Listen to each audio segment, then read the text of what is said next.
Section Prologue. The Mother of Spirits 2,000 years ago. Ahurthern, the Great Spirit Forest.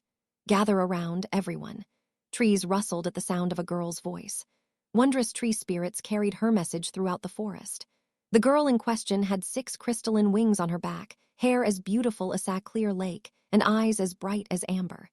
Despite her being in the middle of the forest, not a speck of dust or dirt was to be found on her jade-colored dress. She was the Great Spirit Reno, the famed mother of all spirits. Spirits were born from rumors and legends. Unlike humans, they did not merge from the wombs of their mothers, but instead considered her their mother. The Great Spirit Reno herself had arisen from that legend. "I've decided to go to Delscade," she declared. "I don't know if the Demon King is telling the truth, but I believe it's worth giving him a chance, especially if it means this war will finally come to an end." The trees swayed restlessly as a light fog drifted between them. From it emerged tiny winged fairies, mischievous spirits called to tea, who all started chirping at once. "Are you sure? Are you really going?" "Reno's going." "When will you be back? Will you be back?" "Don't worry," Reno replied. "I'll return. The Demon King has had plenty of opportunities to kill me, but he has never taken any of them. He won't do anything like that." She moved through the forest, floating a hair's breadth above the ground. "Don't play too many pranks on lost travelers while I'm gone," the fairies giggled. "Promise that." "To do. No pranks, pranks." Reno shot the innocently smiling fairies an unimpressed glare. "Don't test me, Titi." The tiny fairies straightened their postures and covered their mouths with both hands. "It's a promise, okay?" Reno added, but the Titi's stiffened bodies continued trembling. "Pretending to be scared of me won't help you." Titi shook their heads. "No, that's not it, Reno. Something's come." "Something's here." Reno looked at them curiously. "What's here?" The Titi darted about frantically, chattering all at once. "The scary one is here. A god. A scary god. He's coming. Here he comes," the Titi scattered. As the fog lifted, a man emerged from the thicket. He was tall and on the slim side, dressed in loose robes and a loincloth. The man was unarmed, but the sheer pour he emanated was clearly out of the ordinary. "Why, hello. I came in search of thee, mother of all spirits." Reno stiffened, narrowing her eyes. "Who are you?" "I am Niscalia, the heavenly father, the father of all gods, if thou wilt." Paid no heed to Reno's wary expression. "I've come here today to make a proposal. I'm thinking of creating a new child of God, and thou hast been selected to give birth to the vessel. Congratulations, Reno. A child of thine will make a fine god. Is that all you have to say after turning up like this?" "Oh," Niscalia looked quizzically down at Reno. "Is something wrong?" "Thou shouldst be rejoicing. Thou art to harbor the vessel for a child of God and give birth to new order in this world." "Afraid I'll have to refuse. I have enough children as is," laughed dryly. "That is not an option. This is a god's will." He stepped slowly forward, but Reno held up her hand. Magic circles appeared across the forest, all pointed towards Niscalia. "Ahurthern is the abode of spirits. Not even a god may do as they please her. Do not defy me." "The word of a god is absolute," he said, taking another step. At that moment, the trees of the forest writhed, extending their branches towards him. The tips of those branches sharpened into spikes that pierced Niscalia, skewering him from every angle. "Off with you, mannerless god, or I'll feed your magic to the trees." "Wonderful, Reno, that thou possesseth the power to harm a god. As expected, thou art worthy of being the womb to give birth to the vessel." Snapped his fingers. "Obey order." "The word of a god is absolute." Those words, the branches withdrew from his body and attacked their master. Reno, rather than holding off the enemy, found herself restrained. "What is this?" "All magic in this world is my ally. Now rejoice, Reno." Niscalia fixed his gaze on her. "I shall now bestow upon thee a child of God." Just then, a jet-black son of Geograze came hurtling down from the sky, striking the heavenly father. The god stared coldly at the black flames licking his body. "Cease your burning, dreadful flames," Niscalia commanded, but the scorching fire did not cease. "Wait, how?" "Unfortunately, my magic doesn't like to follow orders." Descending from the skis above was the demon king of tyranny, Anos Valdigode, who landed on the ground before them. "The word of a god is absolute. Cease your burning, dreadful flames," Niscalia repeated, channeling more magic into his words. Geograze vanished in submission. Taking advantage of his opponent's distraction, Demon King Anos plunged his black-stained fingers into the heart of the god. "There's no need to get so worked up. Is extinguishing a few flames that big of a deal?" The god's blood dripped from Anos's hand, but the heavenly father spoke without a care. "Try as thou might, a god cannot die. This is the order of Thurald. I know you gods value order above all else, but that is what blinds you from reality. The Demon King drew a magic circle inside Niscalia's body. It was for Dig-Zegged, a curse that drove the subject's magic out of control. Perish at the hands of your own power. Dark snake-like marks broke out across Niscalia's body. Those marks bared their fangs and snapped them shut. The god's vast power was attempting to destroy the god himself. Niscalia's right arm fell from his body, the wound gradually decaying as the curse ate away at him. He retreated. Only the magic circle for Dig-Zegged remained before Anno's. I see now, thou must be the Demon King of tyranny, perfect timing. What's so perfect about it? The god smirked. The gods have ordained the extermination of the Demon King. The child of God shall soon be born to seal thy demise. There shall be no escaping this order. Right, but before that happens, Niscalia, you shall die, sneered at Anno's words. Cease your burning, dreadful flames. The word of a god is, a light flashed before the god and his throat was slit. Niscalia opened and closed his mouth, but he was unable to speak. A metallic clink carried through the air as a demon sword returned to its sheath. The one who'd cleaved the god's throat was a man with white hair and cold eyes, the strongest swordsman of Demonkind and the Demon King's right-hand man, Shin Reglia. The words of a god are useless when they cannot be uttered, he said. Niscalia gaped. The sword in Shin's hand, Giliano's, the pillage blade, came from his collection of 1,000 demon swords. It was a cursed blade that stole the function of whatever it slashed, life from a slashed heart, vision from slashed eyes, or the voice from a slashed throat. Even once the wound healed, that which had been stolen would not be returned. You gods have a bad habit of declaring yourselves the reason of the world, Anno said. Perhaps it's about time you added this to your so-called order. Even the reason of the gods shall perish before me. Annos grabbed the magic circle, crushing it with his bare hands. The silenced Niscalia crumbled to dust and disappeared with the wind. Reno watched in a daze. A god had been overpowered before her very eyes. Now then, mother of all spirits, I have come to hear your answer. Have you made up your mind? Annos asked. Reno took a deep breath to calm her mind, then answered, I've decided to give you a chance. That's good to hear. I'm ready to go at any moment. Afraid I'm still waiting on one last answer. You can wait here until then. I see. Leave a guard with you. The road to Delskade can be dangerous, and an anti-magic barrier prevents the use of Gadam. Annos turned to address Thekneling Shin. As discussed, you shall be entrusted with escorting Reno until she returns to Ahurthern. She is my guest, so comply with her requests to the best of your ability. Wait, I don't need anything like that, Reno said hurriedly, waving her hands. The gods are after you. Another may arrive soon, or the one just now might resurrect. They are not easily defeated.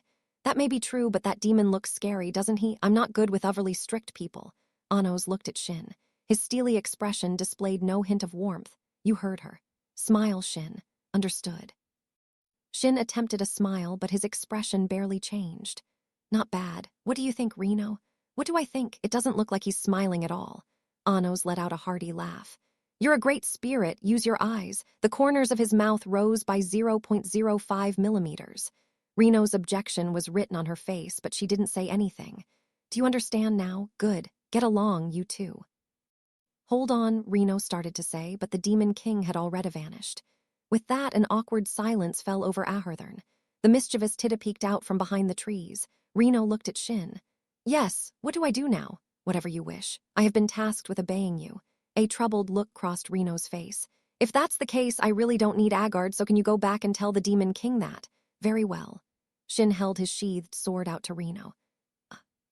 What? If you consider my presence unnecessary, then I shall forfeit my life here.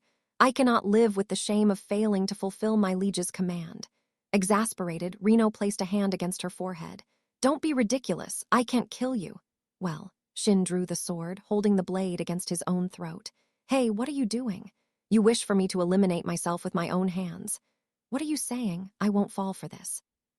No examined him warily, but there was no hint of hesitation in Shin's eyes. He seemed truly prepared to end his own life.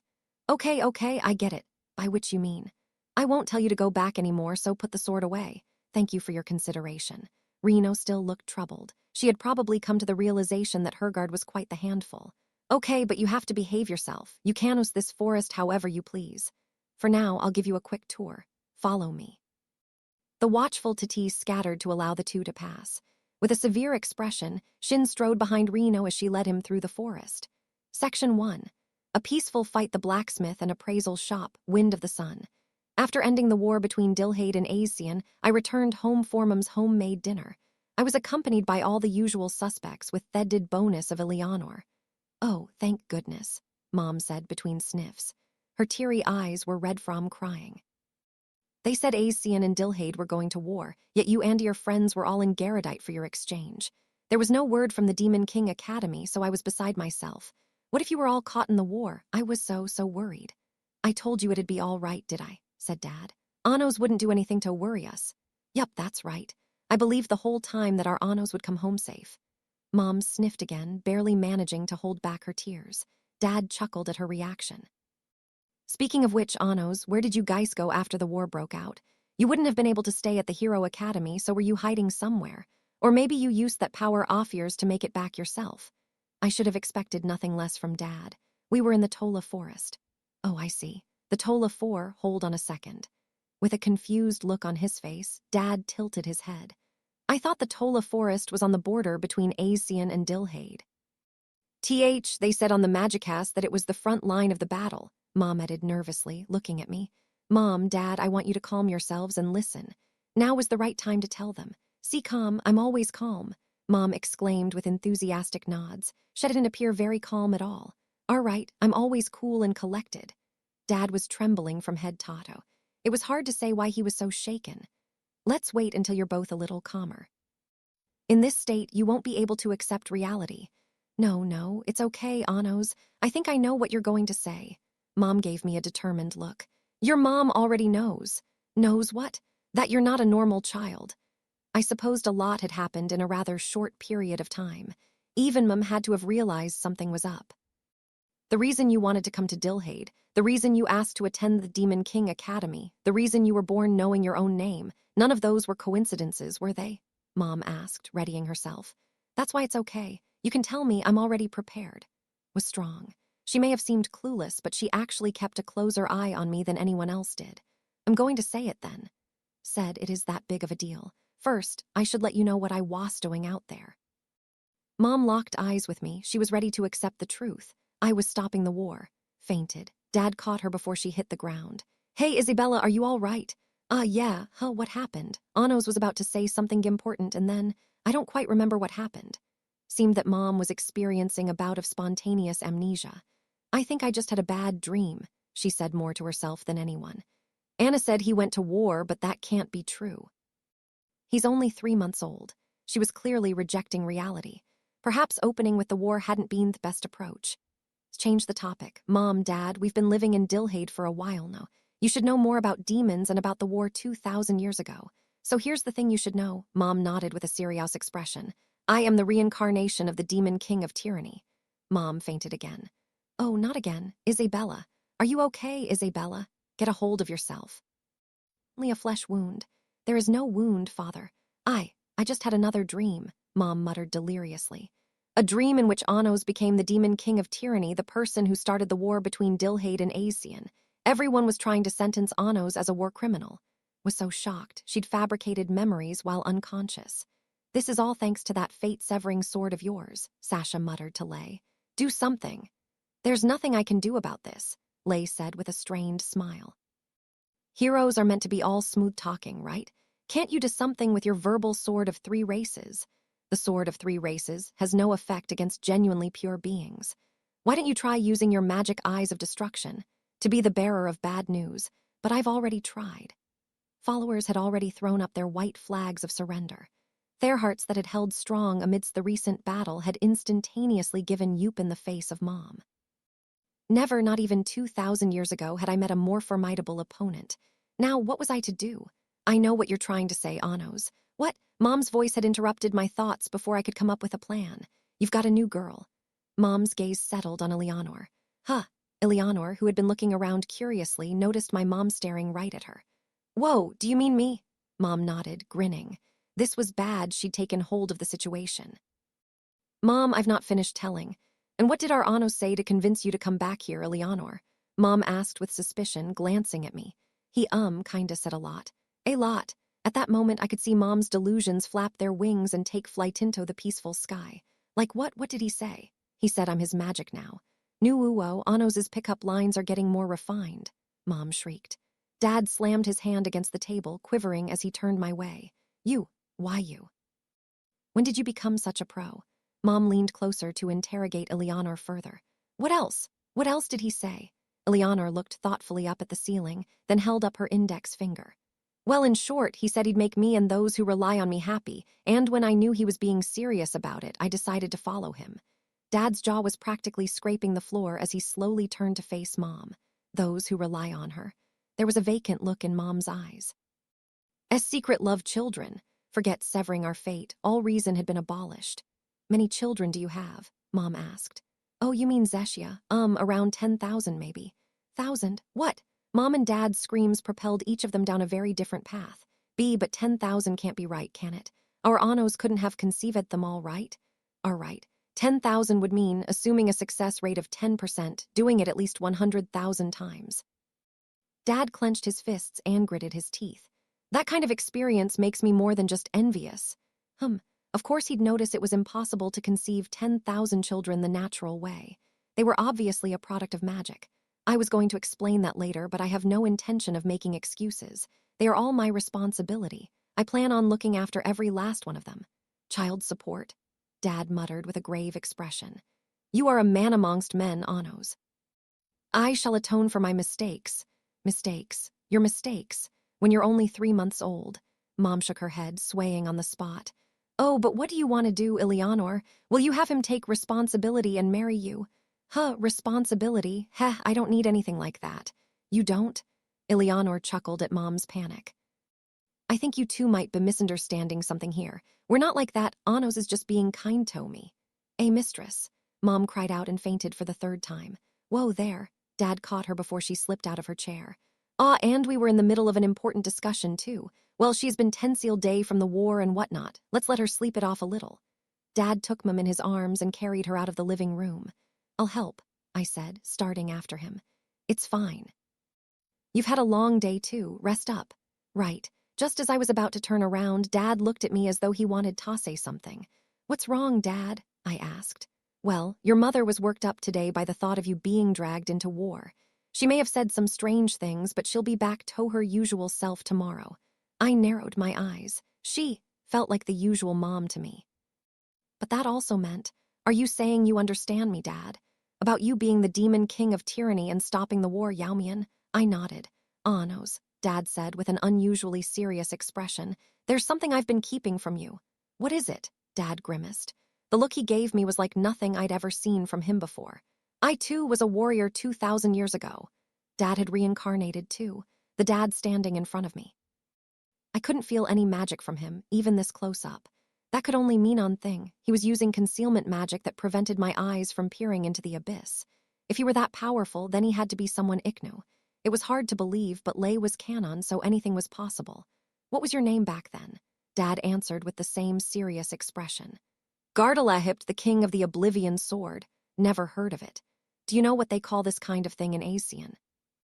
Dad asked smugly. A youth's grand delusion. Was no end to the reason being abolished here. Section 2. A toast to are you going to do now? Sasha asked with a sidelong glance. In the end, Mom and Dad hadn't listened to the truth. Like Dad had said, they'd been too worked up over the war. Given enough time, they should eventually calm down enough to pay attention. As long as Mom believed that truth, Dad would soon follow. There was nothing more to do but wait it out. For now, I'll take a plate of that mushroom gratin before it gets cold. I can't believe you, Sasha muttered, appalled. Misha spooned some mushroom gratin from the dish and served it to me on a small plate. Is this enough? She asked.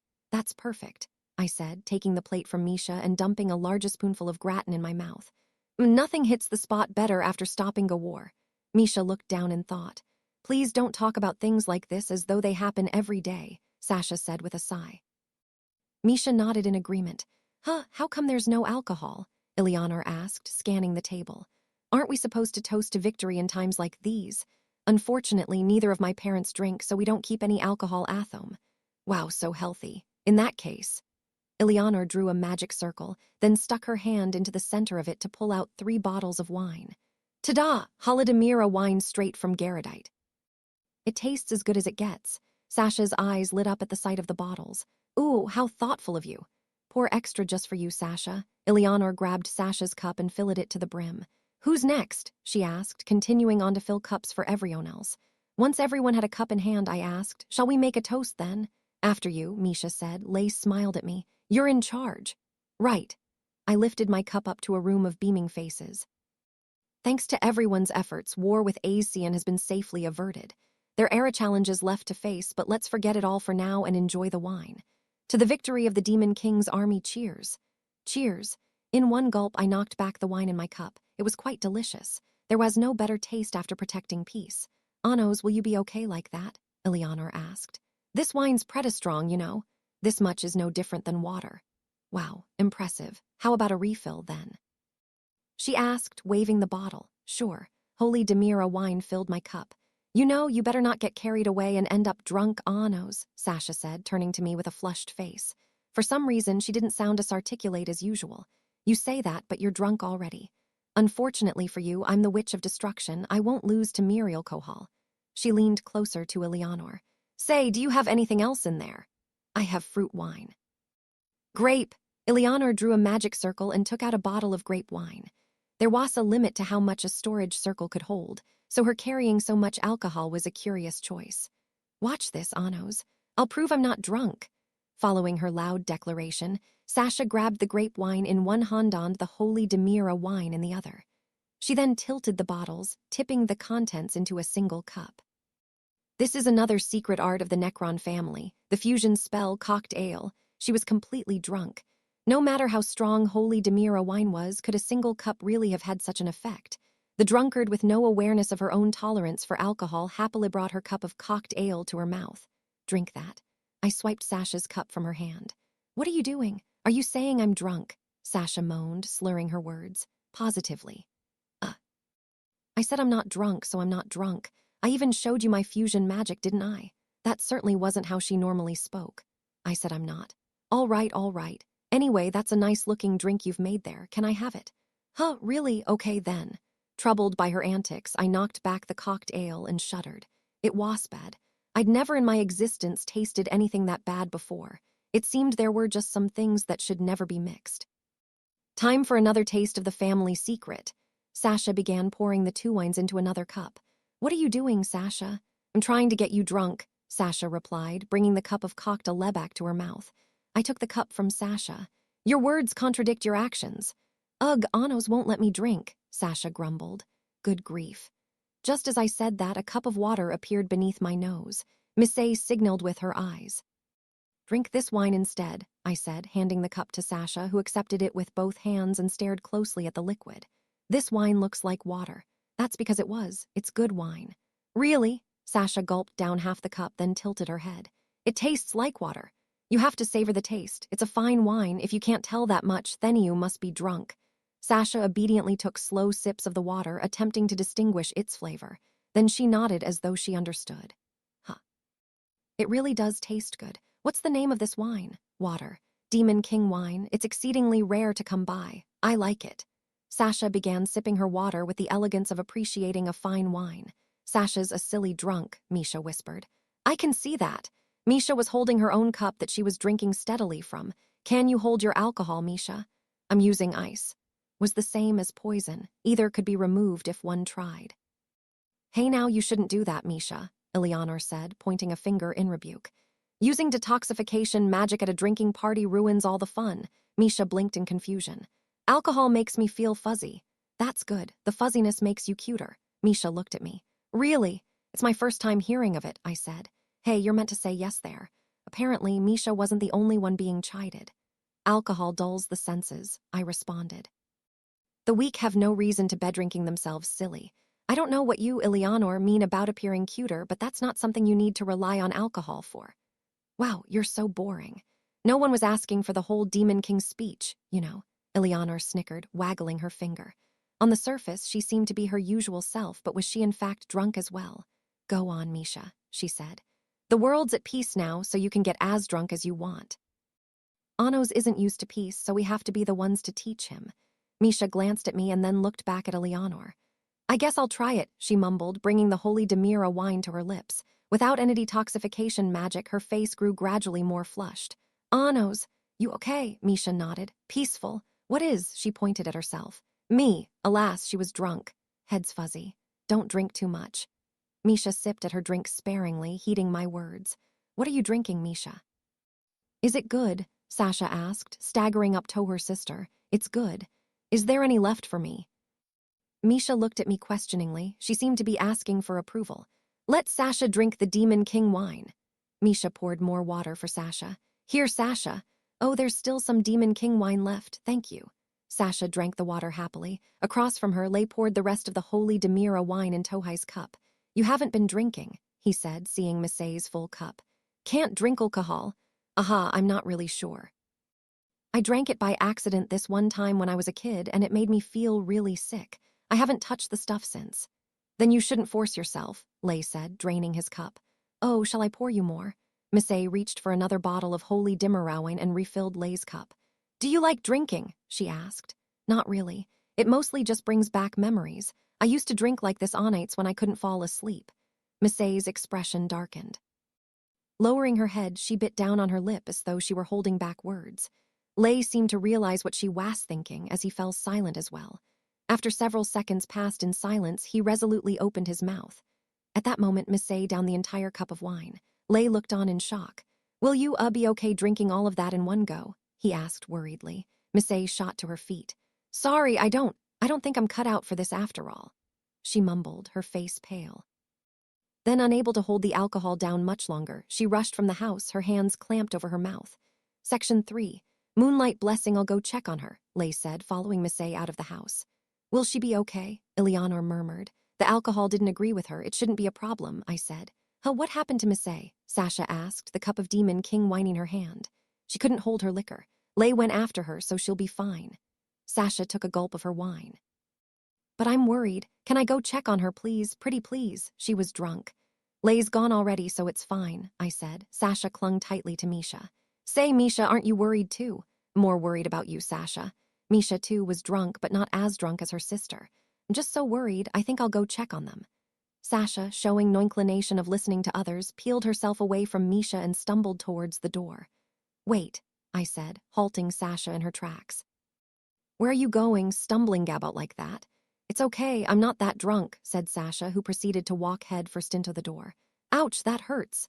She crouched down, clutching her head. When the pain eventually subsided, she shot back to her feet. Let's try that again. Sasha fumbled noisily with the door. She seemed to be having difficulty opening it. Huh, it's stuck. You have to turn the knob to open the door, I said. Her flushed face turned even redder in humiliation. Why you're not accusing me of being drunk, are you? If you're not drunk, then the world must be drunk. Prove it. Walking in a straight line. That's easy. Just watch. Sasha's tottering steps from before were nowhere to be seen as she walked steadily forward, straight into the door. There was a loud thunk as her head made contact, and she withdrew into a ball. I figured that should be enough to convince her, but she suddenly stood up as though nothing had happened and flashed me an elegant smile. See, you're completely plastered, Sasha, Eleanor said, laughing. Miss Han nodded in agreement. Ugh, you're all so mean, treating me like a drunkard. Enough of this. I'm worried about Misay, so I'm gonna check on her. Sasha turned to the door. Move it. Are you trying to get in my way? Don't you care about Misay? She glared sternly at the door. And you call yourself a door? Was indeed a door. Something doors couldn't speak. Shall I sober her up? Misha asked. She was offering to cast detoxification magic. There's no need for that. Tonight is an informal celebration. It would be a shame to put a damper on things. I'm sure she'll feel a little better after some fresh air. I stood up and walked over to Sasha, calling her name. She turned her teary eyes to me. Anos, this door's so stubborn. I'm worried about Misay, but it won't let me through. Don't worry, I'll talk things out with it, I said, proceeding to open the door. It's open. Sasha cheered happily, escaping the house. There's no need to rush. You'll fall. Not a child, you know. I won't fall that easily. Ever determined, Sasha took another step, tripped, and hit the ground. She immediately looked up at me, glaring through tear-filled eyes.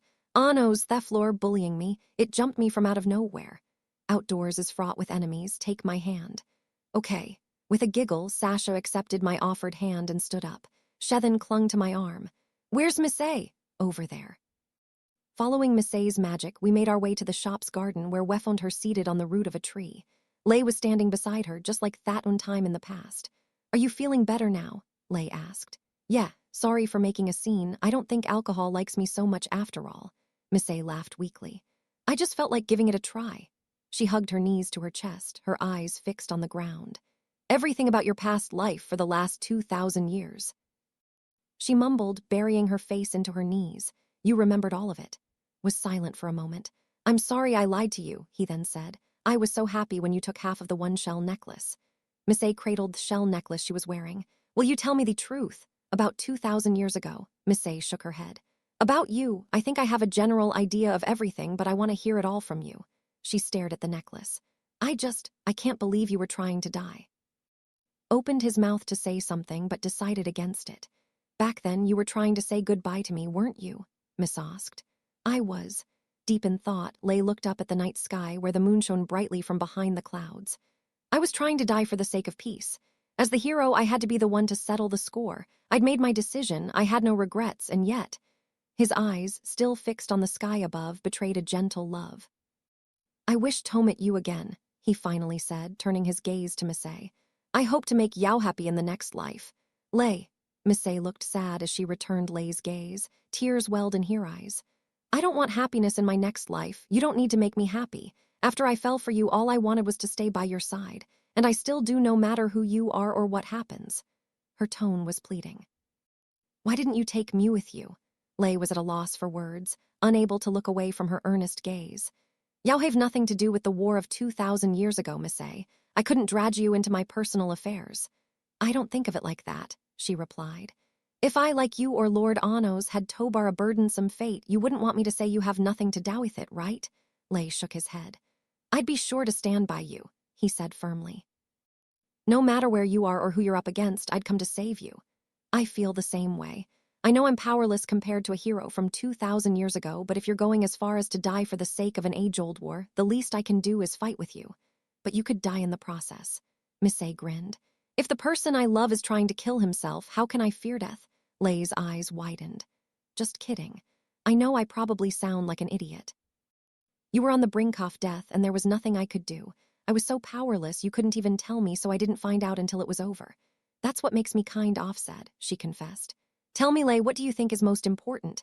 Being able to laugh from the bottom of your heart and to live without threats to your freedom. Strong, tender eyes gazed at Lei. My freedom is by your side, Lei. Don't take that from me anymore. Nodded. I promise. Satisfied, Miss A smiled. Want to sit down? She asked, patting the spot beside her. Lei quietly took a seat next to her. I thought you were mad at me, he murmured. Of course I was, she said teasingly. You kept me in the dark the whole time, but your heart was always in the right place. That's why I was only mad that you didn't tell me. I'm sorry. Oh, but I'm not mad anymore. You came back. If I hadn't, Miss A thought for a moment, I would have beaten you up in your next life. She laughed. The corners of Lei's mouth curled up. Miss A! Huh! Miss A blinked at Lei's change in tone. I've been in love with you for a while now. Ah, Miss A looked down in embarrassment. Me too. I've loved you for a long, long time now. Gently took Miss A's hand, holding it in his own. Why, you did this back then too. Before I went to war. Yeah, and Miss A gazed into each other's eyes. You're making me worried that something else will happen. Nothing will happen. Really? Shall I prove it? Miss A nodded, then slowly closed her eyes, her fingers entwining with Lei's. I love you. Love you too. Shadows drew together as Lei met Miss A's light pink lips. The moonlight shining between the clouds gave them its silent blessing. Section 4. The exchange student and the new teacher some time later. With the aftermath of the war taken care of, classes resumed at the Demon King Academy. I made my way into the familiar second lecture hall of Delsgate and took my seat beside Sasha. Morning, she said. I looked at her. What are you starring for? She snapped, hiding her face behind hair arms. Those are new hair ties. Ribbons holding her twintles in place were different than normal. I'm surprised you noticed, she answered shyly. Even small changes in my subordinates' equipment cannot slip past my eyes. Sasha frowned. Don't call it equipment, she said, turning away. Despite Hirk's inspiration, she seemed to be in a better mood than usual. Sasha's embarrassed because you noticed, Misha said from the seat on my other side. The hair nodded. I see. You should have just said you're glad I noticed, Sasha. WH, what are you talking about? Hey, don't go feeding him stranger thoughts, Misha. Misha blinked, then looked at me. Now she's mad at me. She's always like this. Don't let it bother you. Sasha glared at me. Hold up, what's that supposed to mean? Are you saying I have a short temper? Why don't you try being more honest with yourself, Sasha? You won't get what you want otherwise. She paused. What do you mean, what I want? Did you think I hadn't noticed? Do you want it or not? Sasha blushed, ducking her head to avert her eyes. I do. I pointed at her hair tie.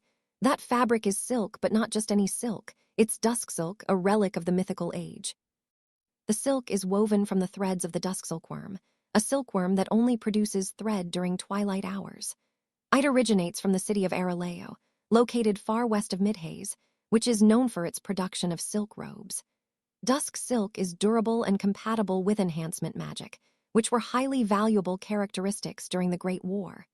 I see that for this era of peace, its production has been adapted to wearable ornaments. The magic dye must be another product of this era. When I take a better look with my eyes, I can see the color is uneven, but it isn't bad. Overall, I'd say that this hair tie is a lower side of average product. Sasha's expression had turned completely blank. That wasn't the reaction I had expected. What's wrong with her? I asked Misha. Noticing too much isn't good either. So that was it. I thought she'd be pleased. Sasha burst into laughter. Who'd be pleased listening to that? You need to study up on peace a little more, oh mighty demon king, she said teasingly. Soch was in a good mood after all. How strange. Morning, Lei called, followed by a greeting from Miss A. The pair came over and took their seats. I see you finally started coming to school together, Sasha said in a hushed voice. No, you've got the wrong idea. We just happened to run into each other. Miss A stuttered, panicked. A coincidence, I remarked. By the way, Lord Anos, what happened to Eleanor and Zeshia after everything? Miss A asked, forcibly changing the topic. About that we had a few ideas, but just then the bell rang, signaling the start of class. The door opened and Menno came in, followed by 2 new students. There's your answer. Miss A turned around. The 2 students accompanying Menno were Eleanor and Zeshia, both in their Hero Academy uniforms. Zeshia was around 10 years old. She was the very same Zeshia who had once asked me to save Mama. The other Zeshias were in no state to attend school, so they were being cared for in another manner. Okay, everyone take your seats.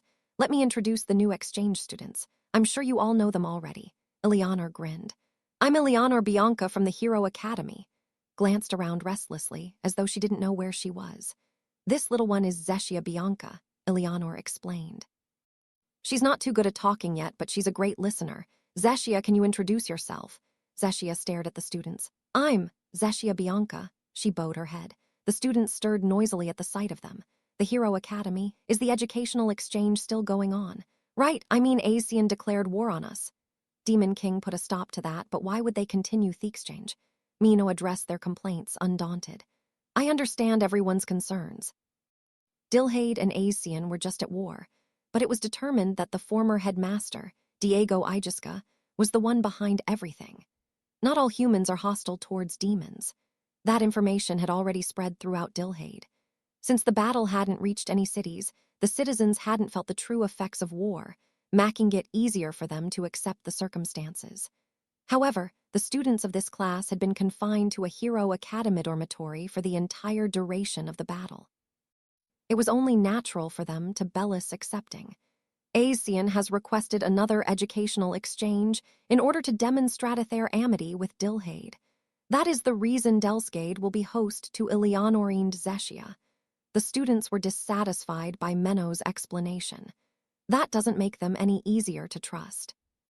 If they just pinned the blame on that Diego guy because they lost, when it's actually the entire academy that wants us dead. Not just the entire academy, but the entirety of Asian.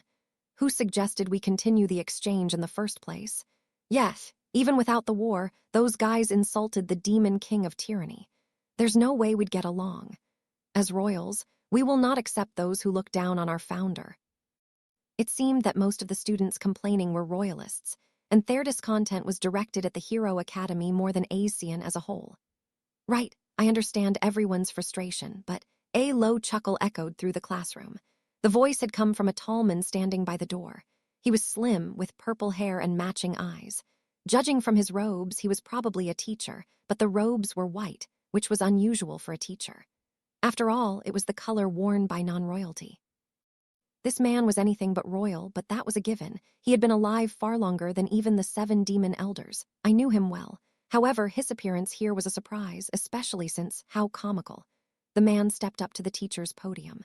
"Ah, ye made it your seats." Eleanor and Zeshia made their way over to the open seats behind me. "Thanks for the help, Anos," Eleanor said quietly. "I've received your gratitude already." She laughed. "I'll say it as many times as I want to." "Really, thank you." "No problem," I replied, turning to look at the man at the podium. "Something wrong?" Eleanor asked. "It's nothing important." Mino turned to the blackboard and started writing. "Okay, let's move on from the exchange. I know you're not happy about it, but these girls haven't done anything wrong. After you spend some time together, you'll realize Eleanor and Zeshia aren't the type to cause trouble." Mino finished writing. Eldam Ditagan. It was the man's name. "And now for one last introduction. You're finally getting the new teacher I mentioned some time ago."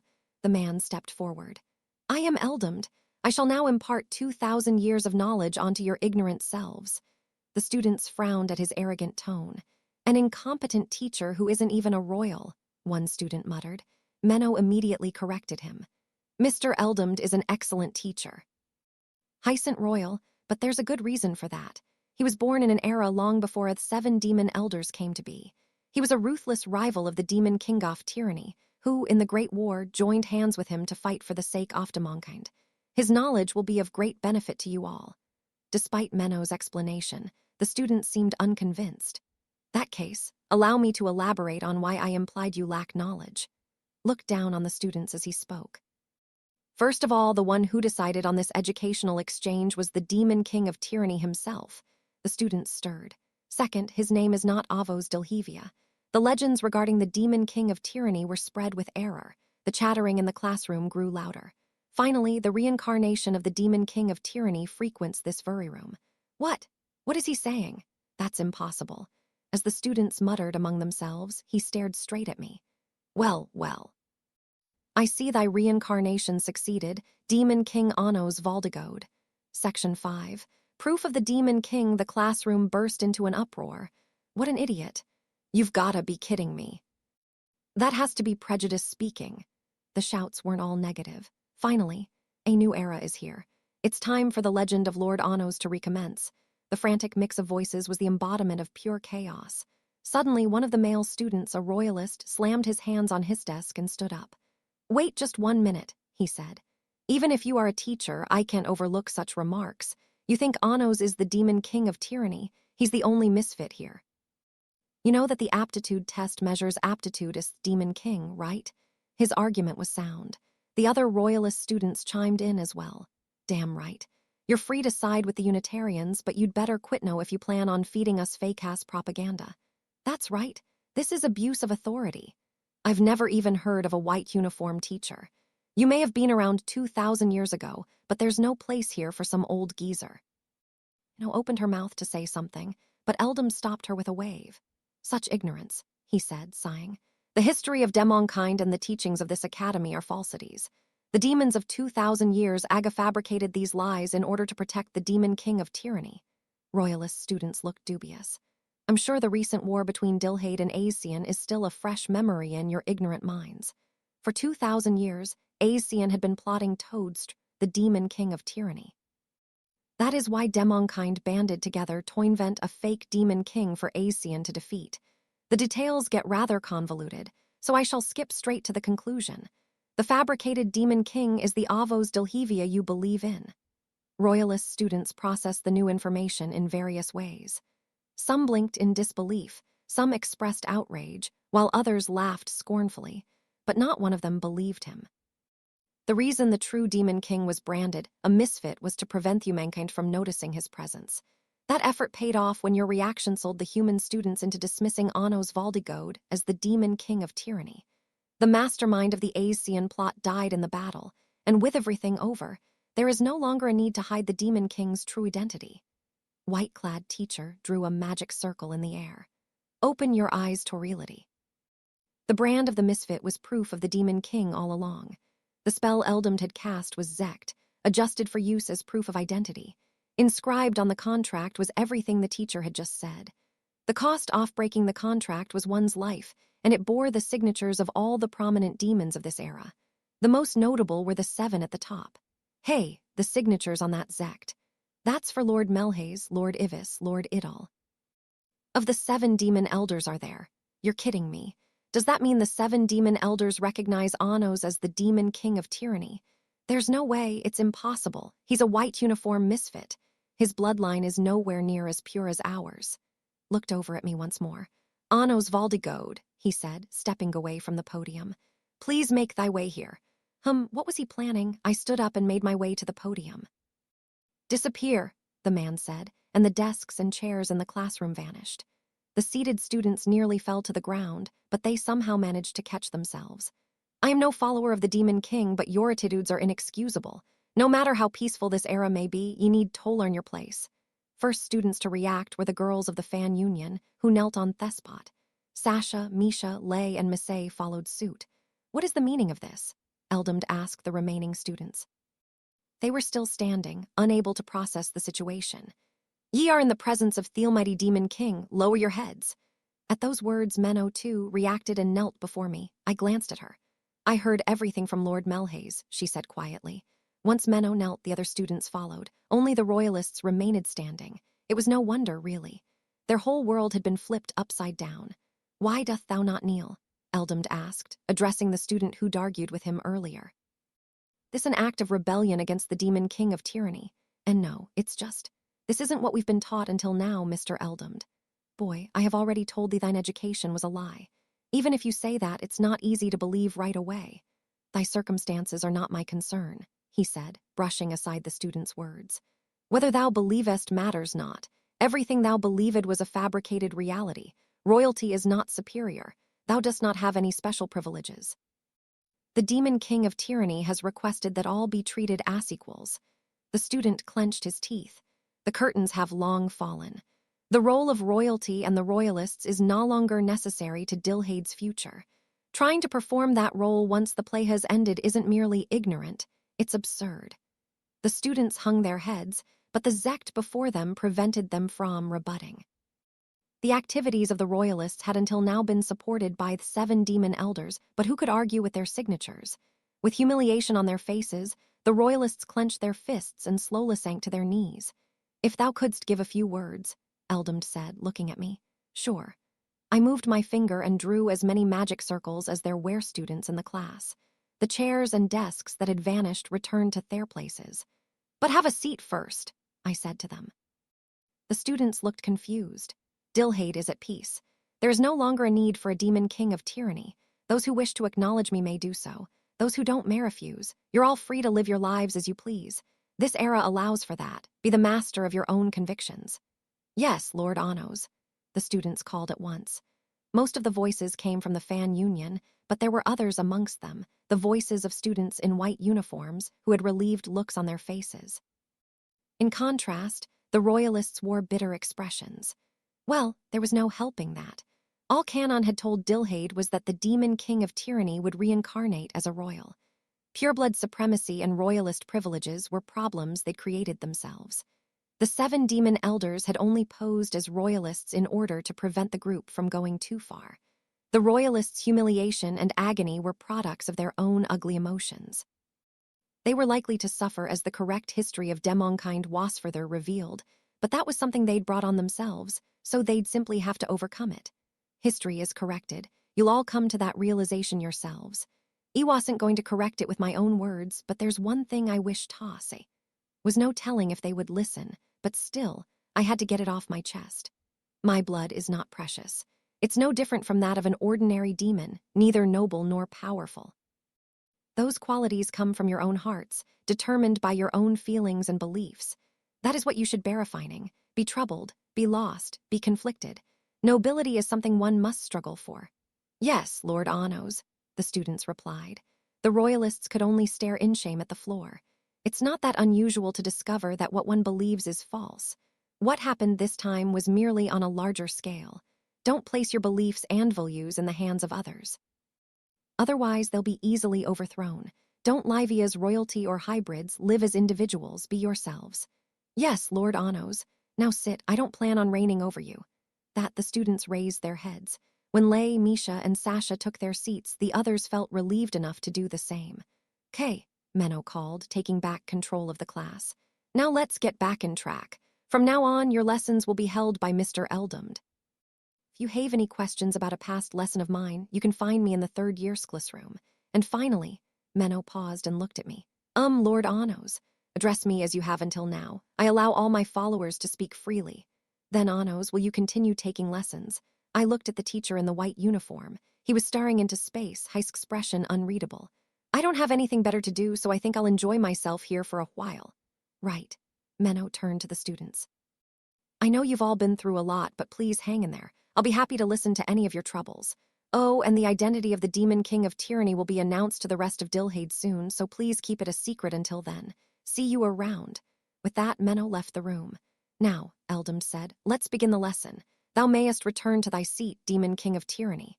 "King Eldamd," I called out, "why did you come to the Demon King Academy?" It was not but a whim. "I see. It all made sense now. I started slowly walking." "That's a terrible disguise, Niscalia," I said as I passed him.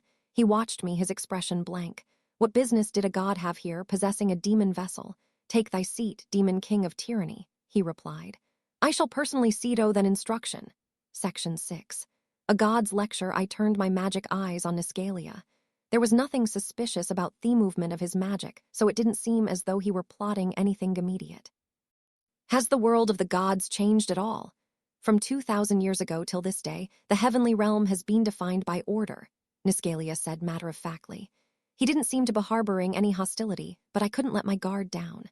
He wouldn't have possessed Eldam's body and posed as a teacher for nothing. "There'll be no tricks from you," I warned him, before returning to my seat. With no way of telling what he was up to, I would have to keep an eye on him. "Now to begin the lesson," Niscalia said, spreading his arms before him. His solemn voice carried through the classroom. "The world is structured by order. That is what makes this world what we know it to be. It is why birds are birds and why demons are demons. It is why the skies bless the earth with rain and why the soil nurtures the trees. It is what creates light when magic is sentinto, a magic circle. That is the law of nature, the law of magic, the order that makes the world this world." His voice was confident and clear as he spoke. The students all listened, their mouths wide open. The beings who preserve that order, the beings who embody that order, are the highest order of natural law, the gods. During the war 2,000 years ago, the Demon King of Tyranny opposed the gods. Anos Valdigo desired a power that could overthrow natural law, that is, he desired a miracle. He laid waste to the world. Demons perished, humans perished, spirits vanished without a trace. In order to put an end to the devastation of the world, a miracle, the power to change the world's order, was needed. But the Demon King sought that miracle and stole it. This story sure brought back memories. During the mythical age, Aberniu, the goddess of destruction, who had long overseen the order of destruction in this world, was felled from the heavens by the Demon King. The Demon King overwrote the god's name, erasing that order from this world and giving rise to the Demon King Castle Delscade. Back then, the goddess of destruction had been the primary cause of all Thedeth and destruction, which is why I had to vanquish her. All paths lead to destruction. That was the order of the goddess of destruction, until it was usurped by the Demon King. Destruction in the world came to a halt. Those who should have died evaded death, and those who should have fallen to ruin escaped their demise. The order of our world had been distorted. Other gods affiliated with the order of destruction made up for that where they could, but they couldn't return the world to the way it had been before. The result is what thou seest before thee, 2,000 years later. The reason in Gaul, the resurrection spell, and a Gronumt, the source regeneration spell, could be cast with such high success rates was because the goddess of destruction had been contained in a new form, as the Demon King Castle Delscade. In order to prevent the devastating power of the god from leaking into the world, I had converted that power into my own spell, Venus de Noa. By removing the order of destruction, demons and humans were much less likely to die for good. The balance of life and death, which had previously been decided by that order, had from then on leaned faintly in favor of life, giving birth to hope in this world. The number of demons continued to increase beyond what the order decreed, and the human population multiplied far more than that. Without destruction, there is no creation. In order to protect his own race, the Demon King had stolen the potential for a new race to be born. This is the reason Avenged gods refer to Annos Valdigode as the demon king of tyranny. That much was true. The gods who maintained orders likely to be jeopardized were especially wary of me. At this rate, this world's order will continue down its path of chaos. Even as I speak, new life is being destroyed before it has a chance at birth. With this in mind, the gods decided to create a new order to destroy the demon king of tyranny. Come to think of it, Niscalia had once mentioned something like that. He could have quite simply wiped out my bloodline to accomplish his goal, but it seemed he had failed in that respect. Perhaps the goddess of destruction's absence was holding the gods back. Gods were the embodiment of order. Their powers were immense, but at the same time they were unable to deviate from the order that bound them. I had taken this into consideration when planning my rebirth, but I had also kept reliable allies at the ready. This teacher right in the head, one of the royalists asked. Right, he just suddenly started blabbering about gods. History books do say that gods existed in the mythical age, but they were practically fairy tales. They're just stories made up to glorify the demon king of tyranny, right? Even kids know that. Gods certainly were hard to come by in this era, so it made sense for students to think that way. Misha and Sasha, too, had both been surprised by the appearance of the Keeper of Time. Even back in the mythical age, I had 7% of the time been the cause of their appearance. Gods really exist, you'll have to prove it. Bring one here. Ha, as if. This guy hasn't got it in him. The royalist students burst out laughing. They were probably reveling in the chance to vent their anger at their earlier humiliation. Then I shall unburden you of your ignorance, Niscalia said, switching Tachanal the power of miracles into his words. I am the heavenly father Niscalia, the god that creates order, the father of gods. The enlightened royalists stared at Niscalia in shock. With no knowledge base to go off, they were unable to keep up with the situation. It was a pitiful sight. Gods really exist. No way, why is one here at the academy? I don't get it. First Annos is the demon king of tyranny and now our teacher's a god. What the hell is going on? Isn't Mr. Eldam a demon from 2,000 years ago? How can he be the heavenly father Niscalia? Nostalgia addressed them nonchalantly. Hold your tongues, demon children. Acts of defiance shall not be overlooked, not even a mere thought. Next moment, irk. Gah. The royalist demons clutched their throats in agony. Breathe. Help. Uninterested, Niscalia barely glanced at the collapsing students. I shall grant this wisdom of the gods unto thee, demon king of tyranny, he announced. A new child of God, who shall spark thy downfall, is here at this academy. Lay summoned the sword of intent and gripped it by the hilt. Sasha and Misha both turned their magic eyes on the god. I held up a hand to stop them, then slowly rose to my feet. If you came all the way here to tell me that, then you're honest to a fault. I made my way in front of the royalist students as though to shield them from Niscalia. But you don't bear an ounce of kindness. What are you planning? To restore order to this world. The child was born for that purpose. Gods never changed. Well, their lifespans were near infinite. 2,000 years was nothing to them. The students go. Killing them won't benefit you. Order does not obey words. Their deaths are determined by this world's reason. Thou canst consider it divine punishment. I held out my hand. A magic circle appeared with particles of magic rissing from its center. The shadow of a sword appeared by my feet and I grasped it midair. Want to test that theory? I drew Venus Denoa, the abolisher of reason. The long sword of darkness manifested in my hand. I shall grant unto thine ignorant self this wisdom. I, the father of gods, am the father of the order in this world. If I am destroyed for even a moment, theater maintaining this world shall not be upheld. The order that keeps water a swatter, dirt as dirt, and air as air shall cease to exist. In short, all is because thy gods exist. If thou destroyest me, the world shall be unable to maintain its current form, and it will slowly fall apart. Only devastation will await thee. Gods weren't eternal. They disappeared and were newly reborn according to order, and the one who recreated them was this God, the Heavenly Father. Thou mayest be able to destroy me with the goddess of destruction's power, but thy love for the world will prevent thee from doing so. I see. I started walking, Venus Denoa held loosely in my hand, then thrust the sword of darkness through Niscalia. He stared at me, dumbfounded. Then he sneered. A shallow choice, enough of thy threats. Any more and the end of the world will be upon us. Right. I pushed the abolisher of reason deeper. Blood spilled over the god's lips. Stop, demon king of tyranny, the words of a god are absolute. I do not take orders from anyone, not even the gods. I poured more Magicinto the abolisher of reason and pierced his source. Deluded man, dost thou intend to destroy the world? You're the deluded one. Garg, with a dark glint, Venus Denoa destroyed Niscalia. Thou shalt fail. The Heavenly Father cannot be destroyed. Listen well, demon king of tyranny. This is an order determined by the gods. Destroying the world is beyond thy. I tore Venus Denoa out of Niscalia. His body became a shadow. Be gone! The shadow was slashed into pieces and the Heavenly Father vanished.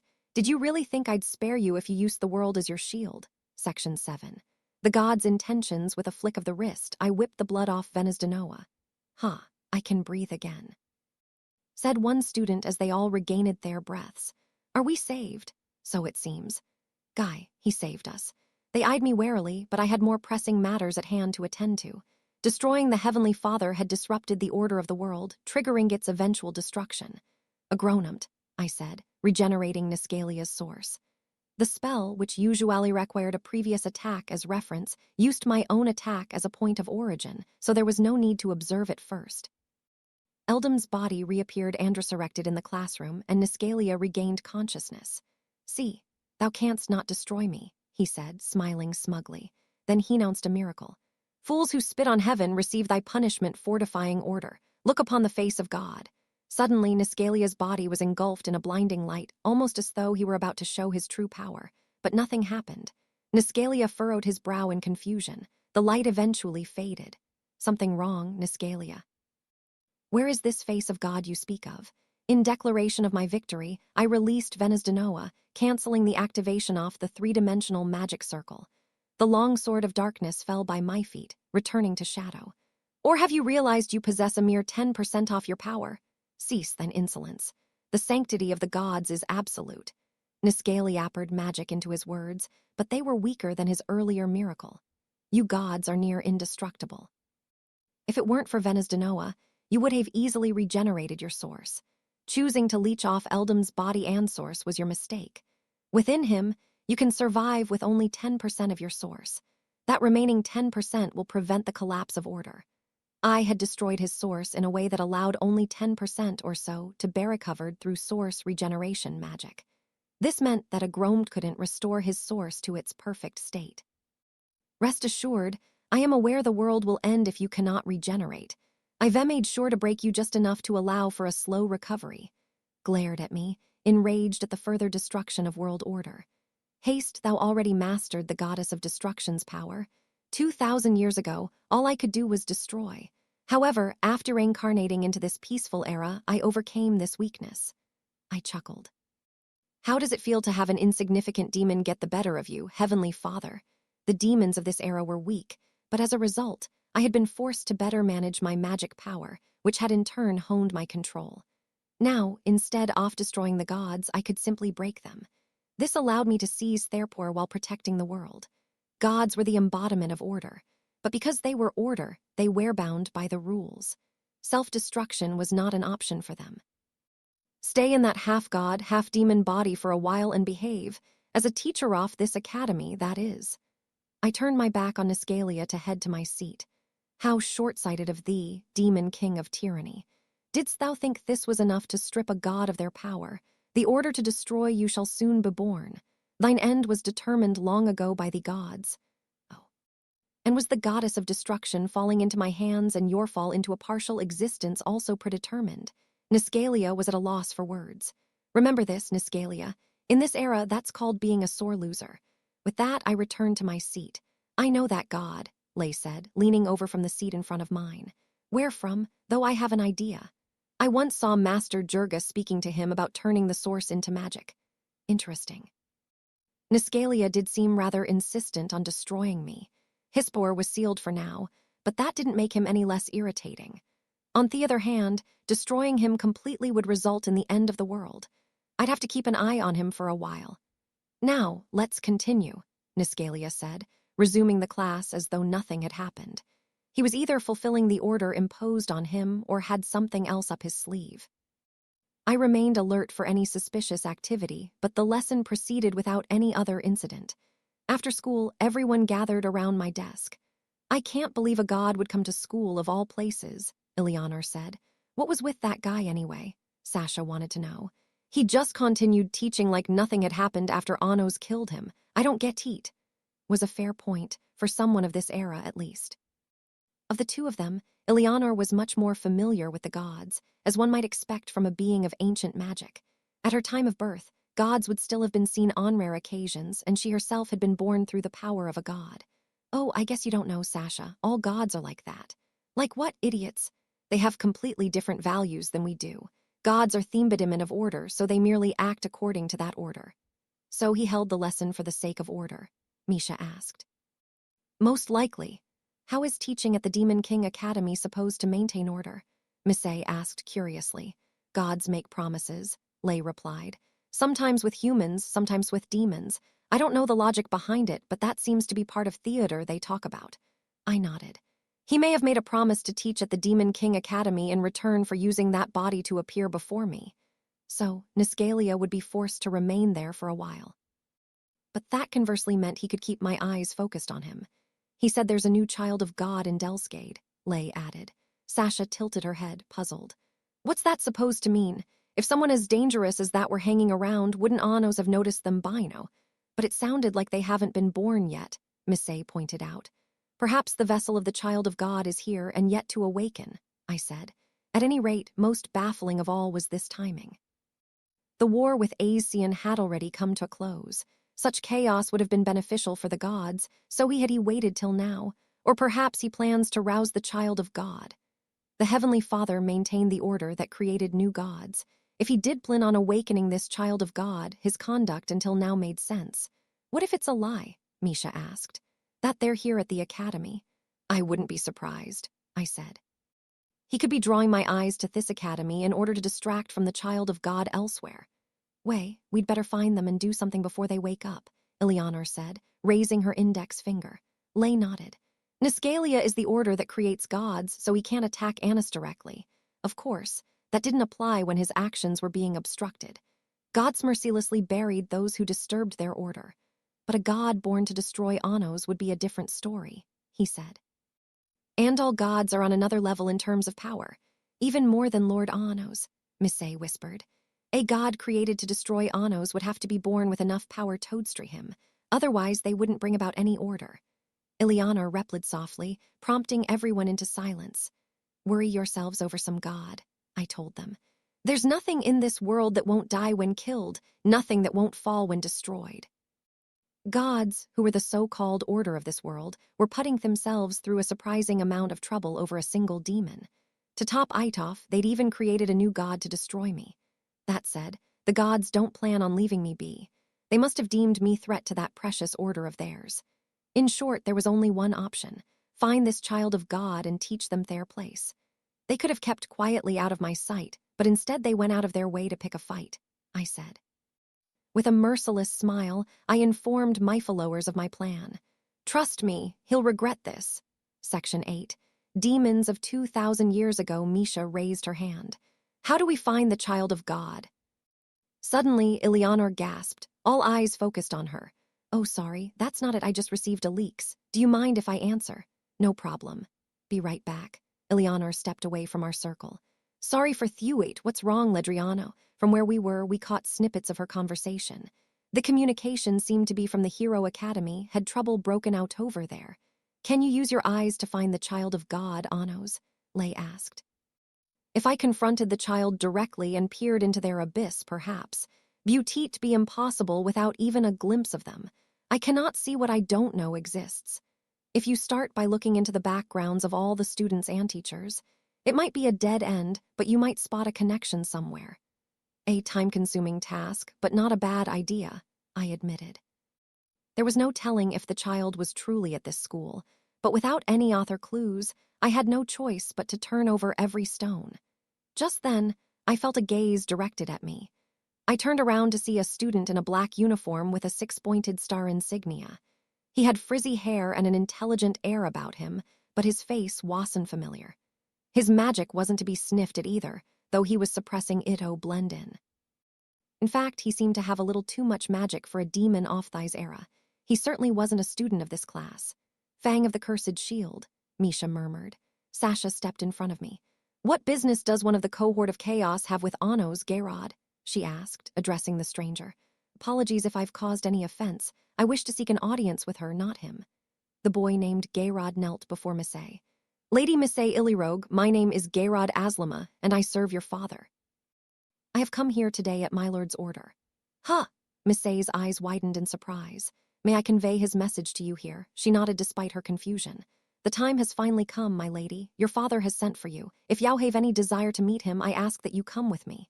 Where to? I'm afraid I cannot tell you. My lord, your father, has many enemies. They cannot discover that you are his daughter. Misset turned to me as if seeking my opinion. Jared, was it? When did you reincarnate? I asked. The student watched me warily. He seemed particularly cautious of me. Even suppressed, your magic far exceeds that of a demon of this era. Did you think you could hide before me? I should have expected as much from the Demon King. I have misjudged you. Geirrod bowed his head as he knelt. I finished reincarnating after the recent war between Aesian and Dilhade. My body has finally regained its memories. That's so. Please know that I had no part in the schemes against the Demon King. Who is your master?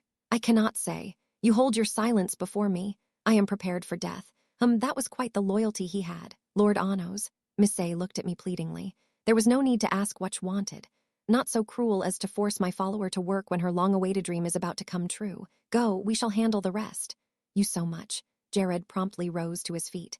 Then if you would please follow me. Head turned on his heel and started heading for the door. One moment, Geirrod, I said, halting him in his tracks. My follower will bane your care. I'm sure you understand my expectations.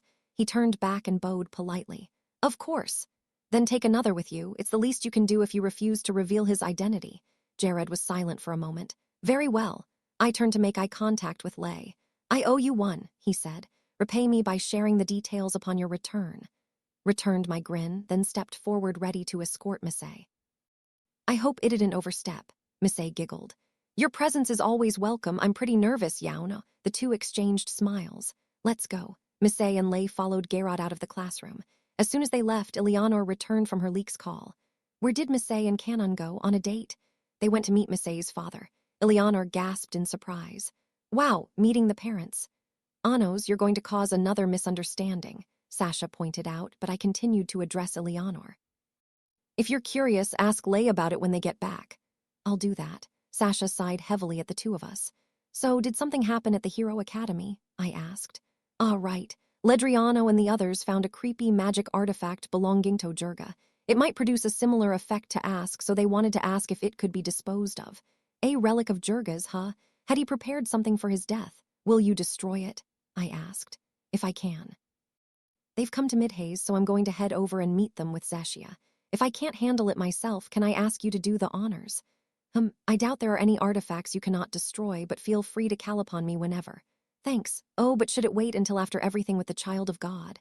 No need. At worst, the Child of God will target me when they wake up. You can finish your business first. Ah, I see. Yeah, that might be for the best. I'll go get it done quick then. Let's go, Zeshia, she said to the girl who'd been silently listening in. Bye-bye. See you later, Zeshia said, waving her hand. Misha returned her wave, then looked up at me. Shall we go to the Union Tower?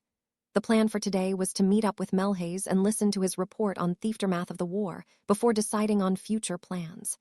At this hour, he should beat the Union Tower. I also planned to request information on the demons of Thecademe and inquire how Eldamd had become a teacher.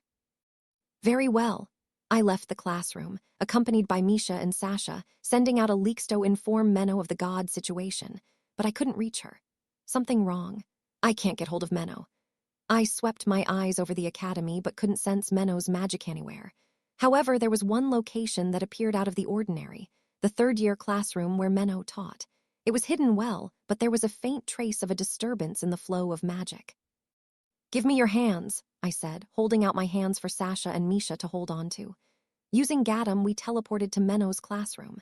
Misha immediately opened the door, but there was no one inside. It was deserted. Misha directed her magic eyes at the room. Aesith, she muttered. An isolated chamber had been created in another dimension, preventing entry from outside.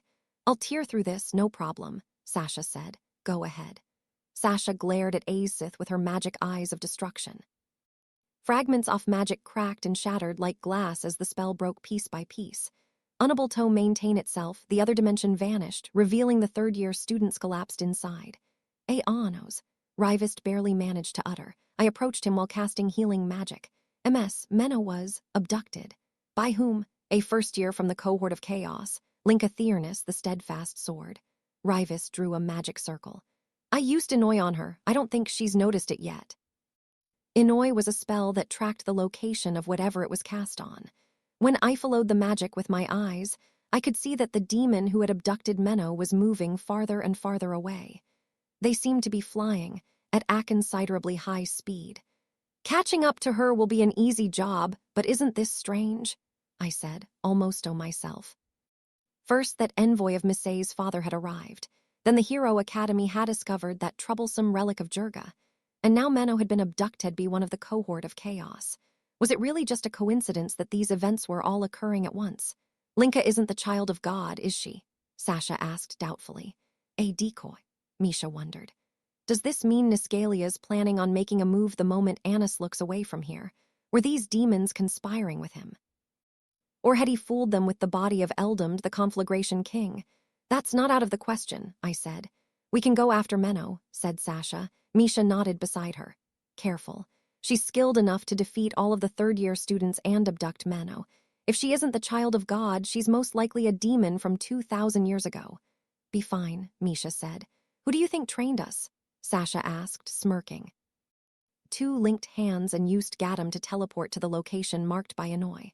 Section 9. Officer of the Conflagration King by tracing Niscalia's magic. I could tell he was still inside Delsgate.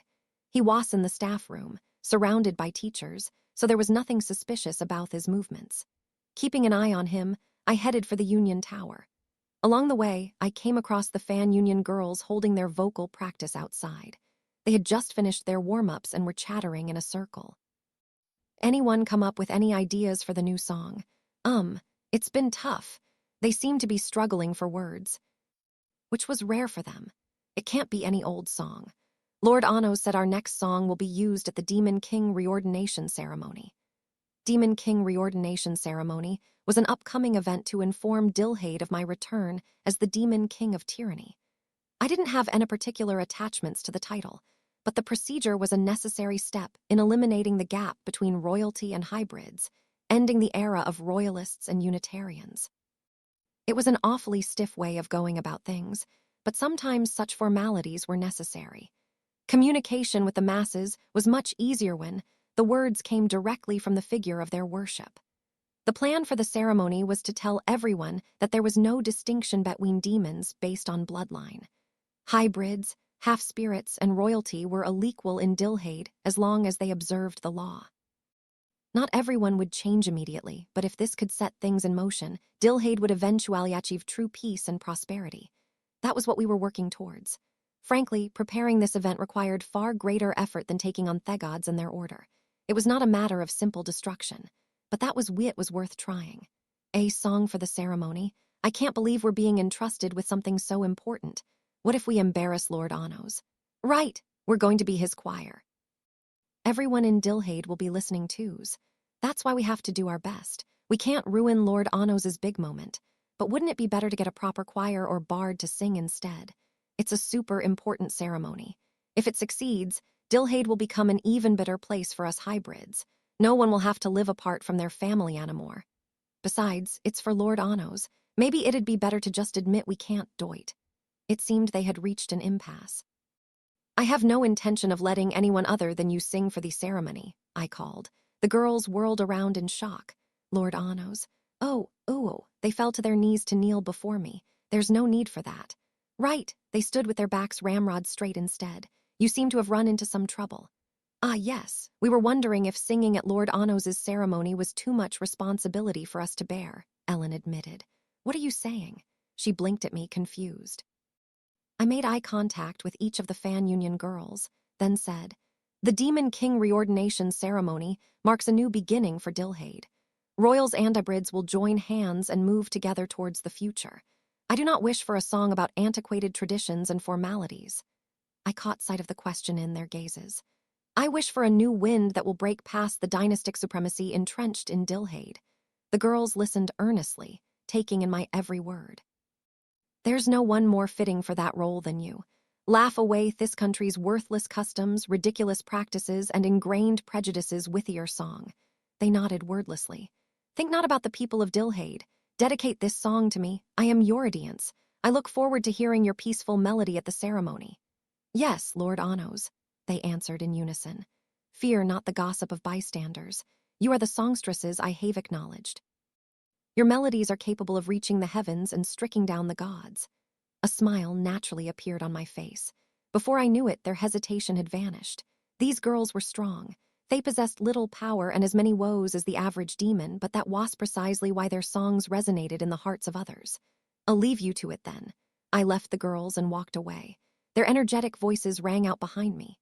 Right, let's begin today's practice, starting with Lord Anos' cheer song now. 5. Beneath the clear blue sky, the girls' voices echoed loud and clear. With their song bright in my ears, I made my way to the Union Tower and opened the door. No one was there. I climbed the staircase to where Melhace usually waited on the top floor. How odd. I could trace 2 different wavelengths of magic there. One belonged to Melhace, but it was much weaker than normal. The other one was unfamiliar and considerably powerful. I see you found me, Demon King, a voice called out.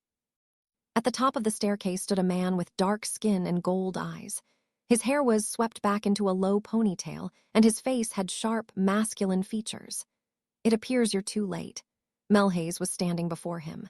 The next moment, his body was ripped to pieces, shredded by countless blades of wind. Riga Shrade, huh? That's a rare spell these days. You must be a demon from 1,000 years ago.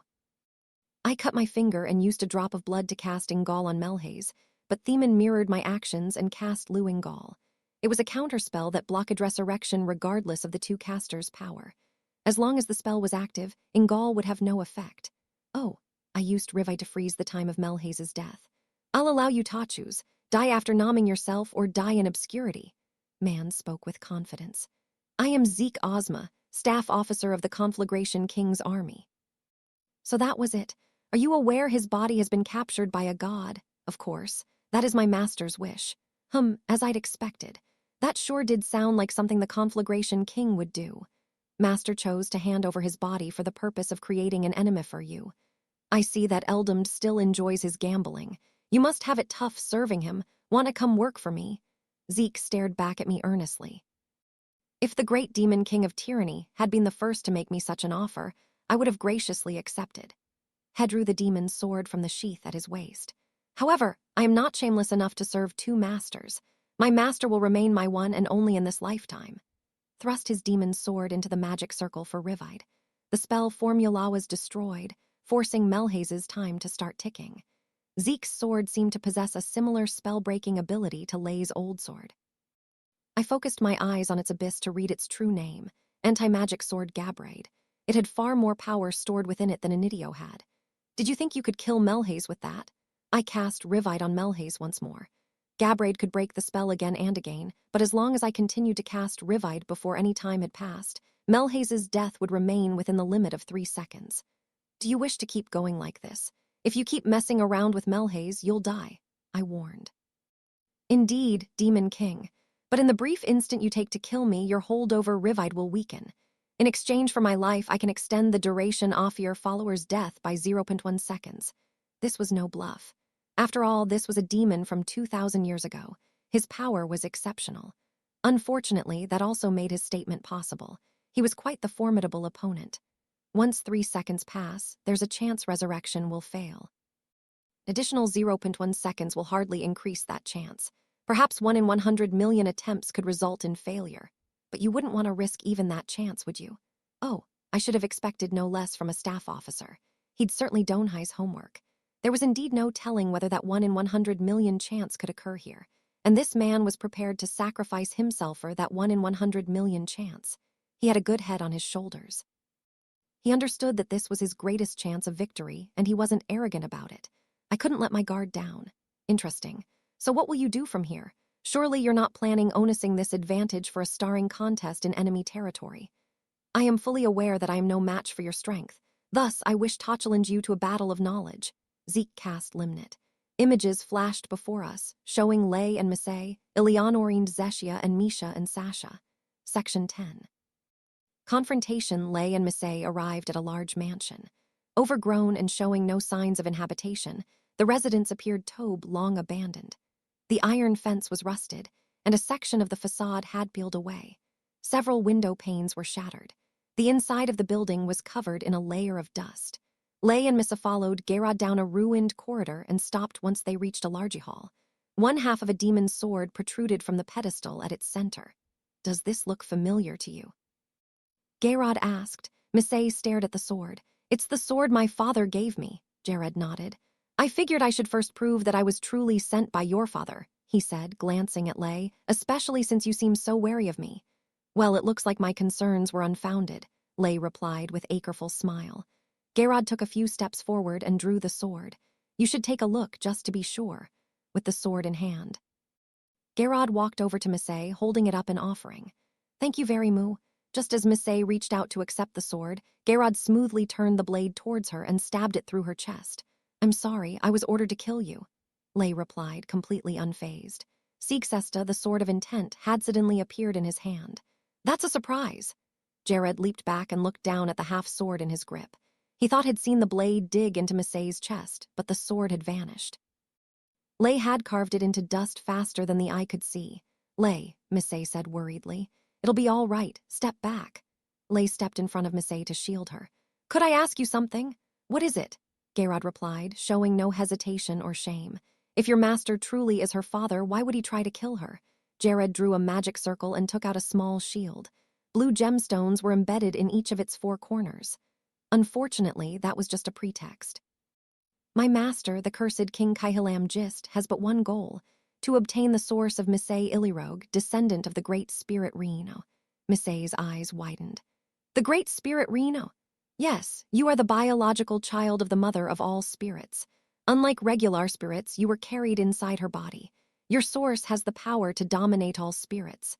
Misse was too astonished to respond. "Even if that were true," Lay said instead, "why would Kaihalam Gist have the other half of her father's demon sword? It was a fake." Looked at him calmly. "Why are you lying?" Jared fell silent. "Eyes may not be the best," Lay continued, "but I do know a thing or two about swords. That blade was definitely the other half of the sword stored in Thunian Tower." He pointed the sword of intent at Gerard. "Now, let's hear Thetruth." Eleanor was walking through Midhaze Castle, home of Demon Lord Elio, who governed Midhaze. Zeshia was tottering along by her side. "The students of the Hero Academy are right this way," a butler said, showing them to the guest house detached from the castle. Demon Lord Elio had proactively assisted in dealing with the aftermath of the war, so Ledriano and the others had turned to him when they found the artifact left by Jurga. "This is the room." The butler stopped before the room and knocked on the innate door. "Mr. Asian, I have brought Lady Eleanor," was no reply. With a frown, the butler knocked again. "Mr. Asian, may we intrude?" When the silence continued, the butler placed a hand on the doorknob. "Wait," Eleanor exclaimed, hurriedly stopping him. "There's a stranger inside." "A stranger?" "Yeah, step back a bit. It might be dangerous." Eleanor grabbed the doorknob and threw the door open. Inside the room were 3 boys, Ledriano, Rouse, and Hein. They were all lying on the floor, their bodies tinted blue. "Guys." A childish snicker caught her attention. "Hee hee, you're finally here." Turned to the corner of the room to see a small boy. "Who are you?" she asked. "I am Zaburo Gies, adjutant of the Scarlet Steel King Gryceles Darrow, not that you would know who that is." Contrast to his youthful face, the boy's speech and gaze were reminiscent of a cunning old man. "What did you do to them?" "Oh, they just ingested a little poison is all. A rather effective one, too." Eleanor stiffened. "Is he a bad person?" Lido, Rao, and Hai collapsed, Zeshia whispered beside her. Despite her faltering speech, her hand moved with practiced smoothness as she drew a magic circle. The holy sword of light appeared in her palm, and she drew it from its sheath. She glared at Zaburo. "Bullying? Isbad." Eleanor held out a hand to restrain her. "Are you a demon from 2,000 years ago?" she asked the stranger. "That's right." "Why are you doing this? Asian and Dilhade have finally joined hands. If you're trying to destroy that peace, I shan't forgive you." "Peace," she says, Zaburo sneered. "I have no interest in that. The Scarlet Steel King's only goal is to study magic. See for yourself." Zaburo pointed at a stone monument in the room. It was as large as 2 adults and had power indicative of a magic item. "These boys called it a relic of Jurga, but it's nothing of the sort. This is a result of my research involving Thetwo spells Jurga and Ask. A magic circle appeared beneath the monument. See. The moment Zaburo channeled magic into the circle, a voice filled the room. Kill. It was an ominous voice similar to the one that once could have been heard through Ask. Kill Eleanor. The blue-tinted bodies rose slowly from the floor. Ledriano, Rouse, and Hines stared hatefully at Eleanor. What do you think? It's just like a mix of the two, no? A masterpiece, if I do say so myself. Just so you know, Eleanor drew 4 magic circles around the stone monument. I really hate both those spells. Igelia activated, sealing the artifact and causing the Hero Academy Boisto collapse. Zaburo, with a wild look in his eyes, grinned from ear to ear. As expected of Eleanor, the mother of sources. How intriguing. Do you even know why born? Eleanor glared at him. Are you trying to say my only purpose is to create soldiers to fight demons? No, of course not. That was all Jurga's idea. The spell that bore you wast work of the gods. Humans don't have the power to convert a source into magic after all. The goal of the gods was to produce powerful vessels. What do you mean? You still don't get it. How dull. Source clones are not always identical. Off hundreds of thousands of clones, one will eventually mutate. It wouldn't be odd for one to possess stronger magic or a sturdier source than the others. Eleanor activated her magic eyes. That is what the gods are aiming for. They have been waiting 1,500 years for a source sturdy enough to contain a god's power. Waiting. Indeed. Now, consider this. Have you of late given birth to an individual that differs from the rest? Eleanor gasped in realization, moving in front of Zeshia to protect her. A spell formula created by the gods, and its vessel. How intriguing indeed. E would love to take you two apart piece by piece and take a little peek inside. Zaburo eyed Eleanor and Zeshia like they were guinea pigs lined up for experiment.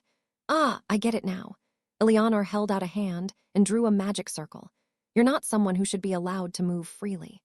Asterisk, Misha and Sasha were using Fles to chase down the fleeing demon. Short-distance teleportation was easily disrupted by anti-magic, so the two had teleported to a point a short distance away and given chase. With each passing second, the two girls were catching up. We're being watched, Misha said. Through Limnit, as expected of Misha. She had immediately noticed they were being observed. It's fine, Sasha replied. There's no point in wasting our time destroying the spell. Whoever it is can watch all they want. Besides, we're almost there. Okay, soon, a demon came into view. Linka Theornis of the cohort of Chaos, also known as the Steadfast Sword, was flying through the air with Menno under one arm. Her black-haired ponytail flicked up as she descended rapidly to the ground and landed gracefully in the forest.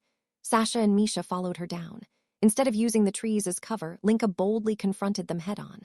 What, are we done playing tag? Or have you realized you can't run from us? Sasha asked. Linka shot her a sharp glare. What will you do with Ms. Menno? Misha asked. Oh, this one's just bait to lure you two here, Linka responded, tossing Menno aside. The teacher's unconscious body dropped heavily to the ground. I have no use for her anymore. Do you mean? Sasha wanted to know. I am Ledin Eon, subordinate of the Netherworld King Aegis Code. My name in this incarnation is Linka Theornis. By the order of my lord, I shall put an end to all lives created by a god's will. Linka drew a magic circle and reached inside, drawing a greatsword from within. The sword was of a curious make, as the blade was completely transparent. I see, Sasha said, eyeing her opponent. May I ask you something? What is it? What do you mean by God's will? Misha and I are both direct descendants of demon elder Ivis Necron. Wedging her greatsword into the ground, Linka placed both hands on the hilt. Necron's source was fused with a source of Hero Canon until Demon King Anos was revived, she said. I know that. So why would a soft man like him create tragic children like you? Sasha fell silent. Misha replied instead. Dino Jix's merely splits a source into two. Only one half was meant to receive a personality. A flaw in the natural magic accidentally allowed the other half to receive one. She must have questioned Lei after the war. Unsurprisingly, the process of new magic didn't always go smoothly on the first attempt.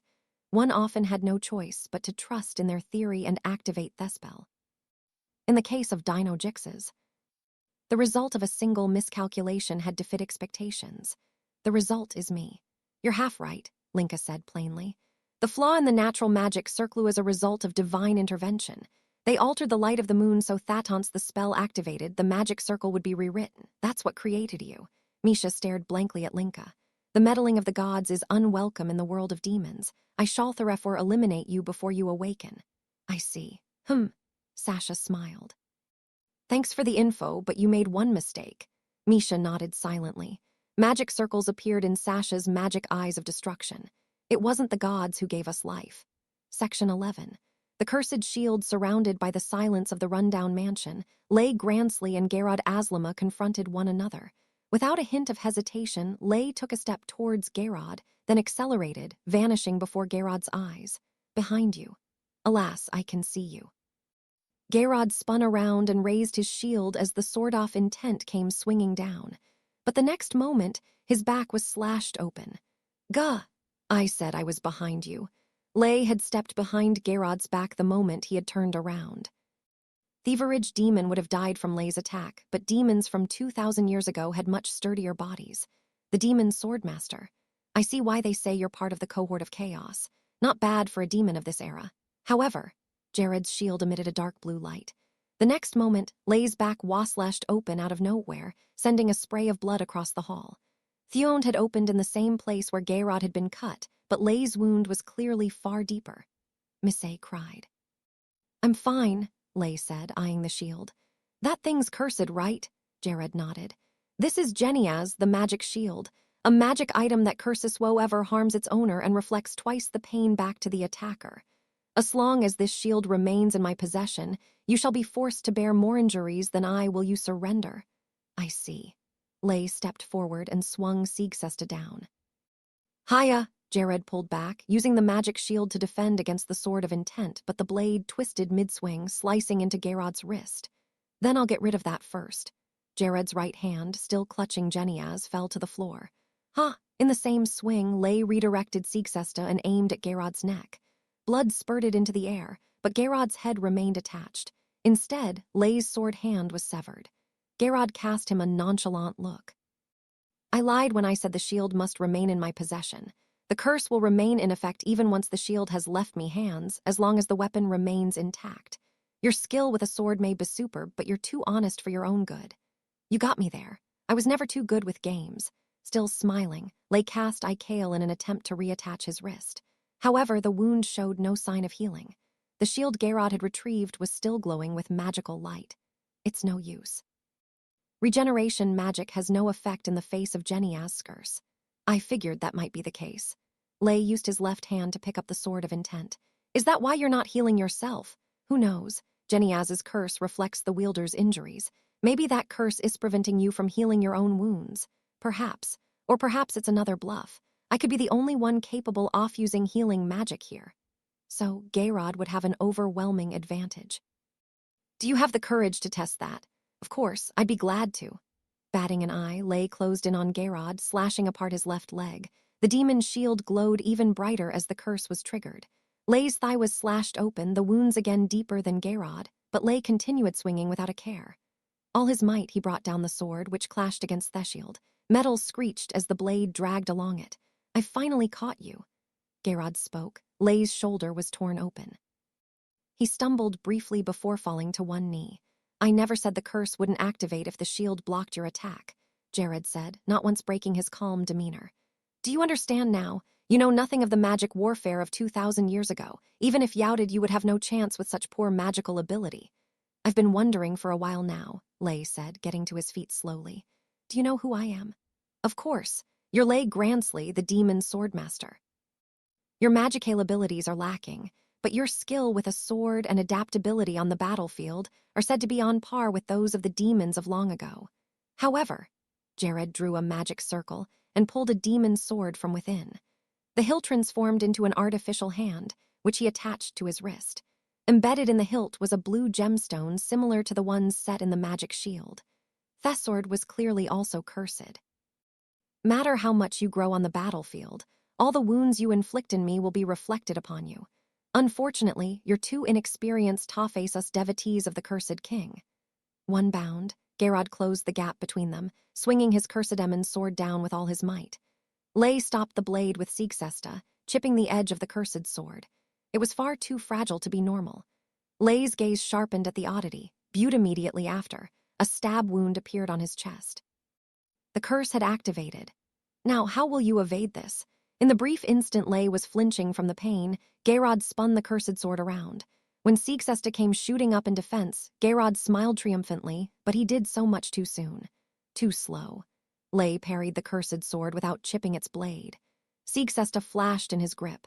Lay thrust the sword forward with enough force Tosfer ahead, but Geirrod ducked just in time. Did you believe the curse wouldn't work if you finished me in one blow? It was worth a try. When Geirrod tried standing back up, Lay swept his opponent's feet out from under him. The move caused no damage at all, so nothing was reflected back. However, he had succeeded in knocking Geirrod off balance. Lay rushed forward faster than the eye could see. His goal wasn't his opponent, but the shield he had dropped when he fell. Geirrod moved after him, but he had no hopes of catching up. Geniaz was already within Lay's reach. Hia, with a mighty swing, Lay drove Siegsesta forward. The tip of the sword pierced through the magic shield. Shame, he said. Geirrod chuckled politely. Yes, your loss is quite the shame. One of the gemstones embedded in Geniaz shattered. Lay dropped to his knees and fell forward. As I said earlier, you're too honest for your own good. I told you that Yao had to destroy Geniaz to break the curse, but that was a trap. Misfit screamed. There was no response. Geirrod strode up to the fallen Lay and picked up the shield. Calling out Tohim is pointless. The amount of force required to shatter Geniaz's magic gems is enough for the curse to destroy one's entire source. His body is unharmed, Buthai's source is gone for good. He will never stand up again. Turned around and began to approach Misfit, but a voice broke hissing concerned facade. Geirrod had never expected to hear that voice again. That means the shield will lose its effect if I destroy the other three, right? What? Geirrod spun around to face a sword that flashed 3 times. The 3 remaining gems on the magic shield Geniaz were shattered in an instant. The curse activated, sending Lay back to his knees, but the magic faded from Geniaz and its light dimmed. Overcome with shock, Geirrod stared at Lay. His severed hand, his torn back, his slashed leg, and various other wounds inflicted by the curse had no completely healed. How? How did you heal yourself? Don't you know, most curses target their opponent's source. The moment that source is destroyed, the curse loses its effect. Lay stood up as if nothing had happened. Instead of the sword of intent, a certain holy sword shone radiantly in his hand. You should be careful when facing opponents with more than one source, Jared gulped. Don't tell me. He shrank back in fear of the man before him. Lay had abandoned concealing his sources, so Geirrod could now count them clearly with his magic eyes. 7 sources and the sword of 3 races, Ivansmana. 2,000 years have flown by since I last met the Cursed King. I guess thee must believe my plan worked out. Lay readied Ivansmana. The Cursed King must have heard of the recent war between Dilhade and Aesian.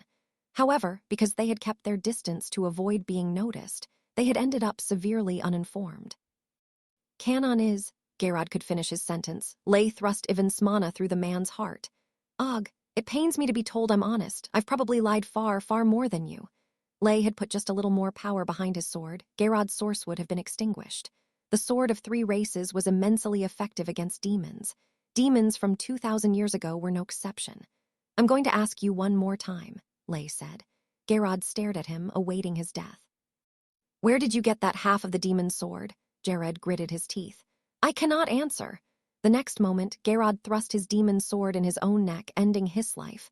Lay immediately withdrew the sword of 3 races and cast Ingal, but the man didn't revive. Still nervous, Misfit approached the fallen Geirrod. He didn't move a muscle. Was his source destroyed? She murmured. Lay shook his head. He reincarnated. Section 12. The Scarlet Steel King's steel Eleanor's barriers of earth, water, fire, and wind covered each of the 4 walls of the room. Within the confines of Duigelia, demons had their magic weakened and their abilities sealed, but Zaburo was unaffected. Useless, so useless. See. A magic circle appeared at Zaburo's feet. Black light rose from the formation, forming a cylindrical barrier. Igrina, he said. The field of darkness summoned by Igrina offset the effects of Duigelia and boosted his magic. Spells developed by humans are nothing to me, he said dismissively, especially without holy water to reinforce them. Held out his hands, drawing roughly 40 magic circles before him, stacked atop one another. While layering magic circles increased the potency of a spell, deploying so many circles simultaneously was no easy feat. He was indeed a worthy adjutant of the Scarlet Steel King. Here. Zaburo raised his hands up over his head, making the magic circus expand and rise upwards. They smashed through the ceiling, sending rubble tumbling down as they continued rising into the sky. Have a piece of this. Stone monuments materialized from the circle in the sky. There were easily several hundreds of them, and they all rained down like hail over Midhaze Castle. Thunderous rumbling echoed all around. Walls, windows, ceilings, and floors were destroyed before their very eyes. Everything was over in a matter of seconds. The castle was in a state of ruin. Amongst the rubble was Eleanor, Zeshia, and the boys, who'd been protected from the murderous hail by Eleanor's Duigelia. If you do this, everyone will die, she said. Zaburo giggled. Silly girl, why would I bother wasting my magic on something as inefficient as murder? He lowered his arms. These steals are magic artifacts that store and seal magic. The monuments that fell upon this castle are scarlet steels infused with the Scarlet Steel King's magic. Now take a good look at the runes carved on them. Eleanor shot a glance at the monuments protruding from the ground. Each stone was inscribed with the same spell formula as the magic circle, the runes for Goa Grum. Descendants of my fellow demons, decay where you stand and become loyal subjects of the Scarlet Steel King. The monuments began to emit a purple glow, creating magic links to nearby stones. Once all of the monuments were connected, they formed one great magic circle. Zeshia covered her ears. I hear something. There was a shuffling sound of dragging feet. Something was approaching.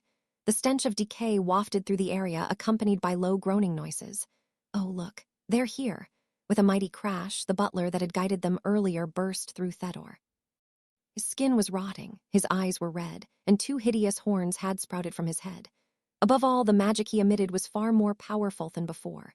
A low moan escaped the butler's lips as his red eyes glared with hostility at Eleanor. He looked practically insane. Just then, glass shattered. Eleanor turned to see the castle soldiers clambering in through the window. There were 6 of them. Like the butler, they had rotting skin, red eyes, and 2 horns atop their heads. They're like zombies, but not. Eleanor muttered. Zaburo laughed, watching with a childish smirk. I doubt you've seen the Seb before. They're ghouls. I've upgraded that lame-ass spell Igram that Anis concocted. This spell produces subservient soldiers even more powerful than those the original spell could manage to create. However, it also corrupts their source. Eleanor gave the undead soldiers a pitying look. This magic is terrible. Oh, I still have a long way to go in source research when I compare this magic to the spell Eleanor, Zaburo said, as though discussing the results of his research. I wonder what kind of spell formula is required to clone a source. Thinsware may allow me to peer even deeper into the abyss of magic. Shouldn't be sacrificed for the sake of research. Foolish girl.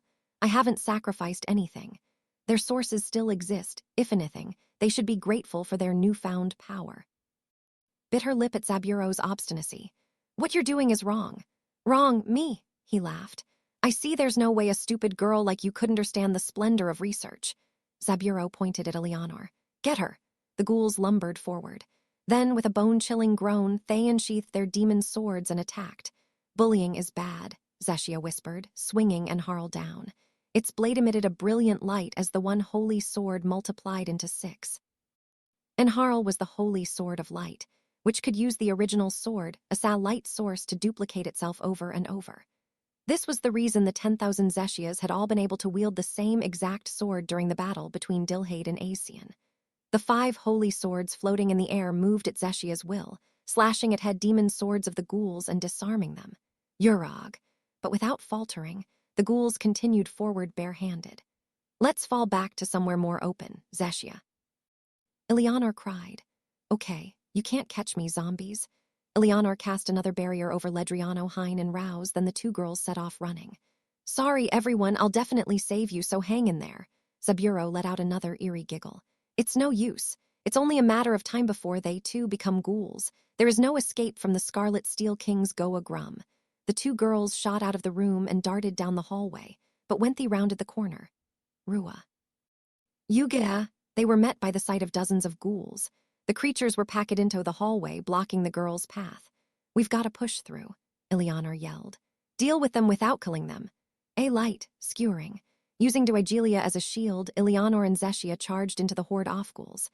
Zeshia, holding Enharl at the ready, created countless holy swords of light that appeared before her. When she thrust Enharl forward, the holosaurs followed suit, skewering the chests of the ghouls. As the horde recoiled, Eleanor used Igelia to knock them back before sprinting through the wall of ghouls. This way. Eleanor led Zeshia outside, towards the middle of the castle grounds, evading the incoming ghouls. It has to be around here somewhere, she muttered, casting her eyes around the huge garden until she spotted what she was looking for. There! One scarlet monument towered ominously over the others. It towered over both of them and possessed immense power. This stone had to be the nexus of Goa Grum's spell formula. If we destroy it, there'll be no new ghouls. Using Duigelia, Eleanor covered the huge monument, dampening its magic. Break. Into pieces. Zeshia poured her magic into Enharl. The Bladeshonen began to grow larger. Take this! A shrill screech rang out. The holy sword had grated against the stone, sending particles of magic flying out, flattening their surroundings. Even so, the stone did not break. It was completely intact. Feudal, so feudal, Zaburo teased. For 2,000 years, the Scarlet Steel King had been pouring his magic into that stone. There's nothing two stupid girls can do to destroy it. Zaburo chuckled as he descended from the sky. See, now you're cornered. Groaning horde of ghouls had caught up to them. By now, there were over 500. Eleanor and Zeshia were completely surrounded, but Eleanor's eyes locked on to only one of them. Rua. It was Ledriano. He had completely lost his mind. Ledriano. Rao and Hai too. Rouse and Hein pushed their way to the front of the horde. They too had become ghouls. Their red eyes were glaring at Eleanor. It's too bad, isn't it? But don't let their forms bother you. Once you're red-dissected, you'll no longer feel any sadness. Zaburo raised his hands. First, let's seal that troublesome magic of yours. A nearby monument glowed with black light. A beam extended from the stone, connecting with the others to form a new magic circle. Despite the sun being high in the sky, the castle grounds were plunged in darkness. Gino Greena's had activated. The holy sword of light lost its radiance, and the Duigelia covering the stone disappeared. Magics, seeping away, Zeshia whimpered. Zaburo chuckled. How do you like Gino Greena's? Enemies within the field of darkness have their magic absorbed. Your pitiable magic will run dry in no time. Oh, Eleanor murmured. What was that? I couldn't quite hear you. Are you already on the verge of death? Eleanor raised her head and glared at Zaburo. I said I'll never forgive you no matter what. The light of Ask enveloped Eleanor and Zeshia. You know nothing about magic, Zaburo taunted with glee. Take a good look into the abyss. Your magic power cannot reach outside Gino Greena's. No matter the power you gather with Ask, it won't be able to help you. I'm afraid those 10,000 clones of yours won't be of any use. I have enough power right here. Don't be ridiculous. Runes appeared around Eleanor. They hovered in the air, producing holy water that formed a bubble around her. Eleanor. The heck? Zaburo's jaw dropped as he watched in disbelief. How in the world? You cast Eleanor magic yourself? That's impossible. Just how did you construct the spell formula? But another sight soon flummoxed him further. The light of Ask began to expand. What is this? Why is Ask? Where did you gather all that magic from? Thoughts and feelings are grounded in the source. I am Eleanor, the magic that creates sources. You can't fool me. No sources are being created anywhere. You and Theghuls are the only ones here. Making sources here would spell disaster. That's why I'm only creating the emotions inside them. Zaburo was speechless. His eyes were wide as he stared into her abyss. That can't be. Creating only the emotions of a source shouldn't be possible. Eleanor held out her hand. A magic circle appeared before it, forming an opening like a cannon. Ask's light gathered at the muzzle. Time for your punishment. Teotrieth blasted forth. Like a meteor, it shot at the immense monument, leaving a trail of light in its wake. All was consumed by an explosion of light. Ah! Something cracked and crumbled, and then the light began to fade. The huge stone monument had been destroyed, reduced to dust. Effect of Gino Greena's immediately wore off and the darkness lifted. Zaburo, who'd been swallowed by the impact, was now crawling on the ground. That's ridiculous. My wards were destroyed with a single hit. How is that possible? Having exhausted his magic on his defenses, Zaburo could no longer stand up. The barrier disappeared. Zeshia murmured. Eleanor nodded. All right, let's go heal everyone. Light of Ask spread throughout the castle, forming an enormous magic circle across the grounds. Teo Ingal. A soft, warm light fell over the castle. The horns disappeared from Theghuls and their rotting skin was restored. Their corrupted sources were mended before their eyes. Once the ghouls had been completely restored to their original forms, they fell to the ground unconscious. It can't be right, it just ka. Zaburo yelled over and over, unable to maintain his composure. How could this happen? Why? The ghouls created from the Scarlet Steel King's steel have all. How could mere humanoid magicto that? What kind of formula is behind this? Maybe you should try going back to studying the basics. What did you say? Zaburo glared at Eleanor, offended despite his exhaustion. Me, start over. Are you saying I don't know the basics of magic? An airheaded girl like you dares to insult me, the great Zaburo geese? Because you don't seem to understand that the effect of a spell depends on its caster. Zaburo furrowed his brows. Of course I do, he snapped. The strength of a spell depends on the power of the caster. That is why you'll never be able to destroy the Scarlet Steel King. He trailed off mid-sentence, a look of realization crossing his face. The Scarlet Steel King may be amazing, Eleanor said with a smile, holding up her index finger, but I am the magic of the Demon King. Section 13. Soft and steadfast sword in the middle of the forest, Misha and Sasha were facing off against the Netherworld King's subordinate, Linka Thiernis, a demon from 2,000 years ago. Linka drew her transparent greatsword from the ground and held it ready over her shoulder. Then, with a great bound, she sprang at Misha and Sasha, her powerful steps leaving footprints in the hard earth. To a fair duel, she cried. Sasha aimed her magic eyes of destruction at her opponent's demon sword. With her at her current strength, not even a relic of the mythical age could withstand her power of destruction. But the next moment, Sasha doubted her eyes. The clear blade turned even clearer and vanished completely. No matter how much she strained her eyes, she couldn't see the sword. Linka swung the bladeless hilt of the sword at Sasha. Misha lifted a finger to cast Iris. Ice shield! A barrier of ice appeared and was promptly shattered by the invisible greatsword. Misha constructed a new shield, but Linka's sword moved faster than Misha could complete it. The invisible blade slashed past the shield and struck Sasha as she tried to jump aside. Blood spurted from Sasha's wounded chest. She dropped to her knees. Too shallow, Linka mumbled. The broken shield had clued Sasha into the trajectory of the blade, allowing her to evade a fatal wound. The flames of the phoenix mantle engulfed Sasha's body, rapidly healing her wound. Fall back, Misha said, cueing Sasha in to use Flesh to retreat. Once the two of them were out of Linka's reach, they stared at her with their magic eyes. So with that sword? Sasha wondered. I can't see its magic at all. Magic eyes of destruction had to be able to see magic and spell formulae in order to destroy them. There was nothing they could do against an imperceptible demon sword. It's not the demon sword's power. It's Najilla, Misha explained. Her magic eyes could see the magic and form of Linka's sword. The blade turned invisible through the sword's ability. Then Linka used Najilla to hide the sword's magic. So that's it. Then the steadfast sword is a misleading nickname. Linka carefully closed the distance between herself and the two girls. Sasha shot her a destructive glare. A frown flashed across Linka's face for a brief moment, but she continued advancing without a care. The magic eyes of destruction were the ultimate form of anti-magic. The destruction of people and objects was merely a byproduct of its power. Anyone with inferior magic could be defeated with a single glare, but a demon from 2,000 years ago would be wounded at most. Misha and Sasha continued retreating to maintain their distance. Being within range of the sword was disadvantageous for them. Actually, Linka said, halting her advance and resting her sword over her back, the steadfast sword was a name given to me before my reincarnation. 2,000 years ago, I was known as the soft sword. Despite standing far out of range, she raised her clear greatsword. Do not underestimate my sword. She swung the sword down at the twins. Sasha. I know. Misha constructed a shield of ice, which Sasha reinforced with barriers and anti-magic. Then the two girls linked hands. G-Izio, they cried together. The ice shield, enhanced by fusion magic, successfully blocked Linka's demon sword. However, Linka took another step forward and put even more strength into her swing. Hag!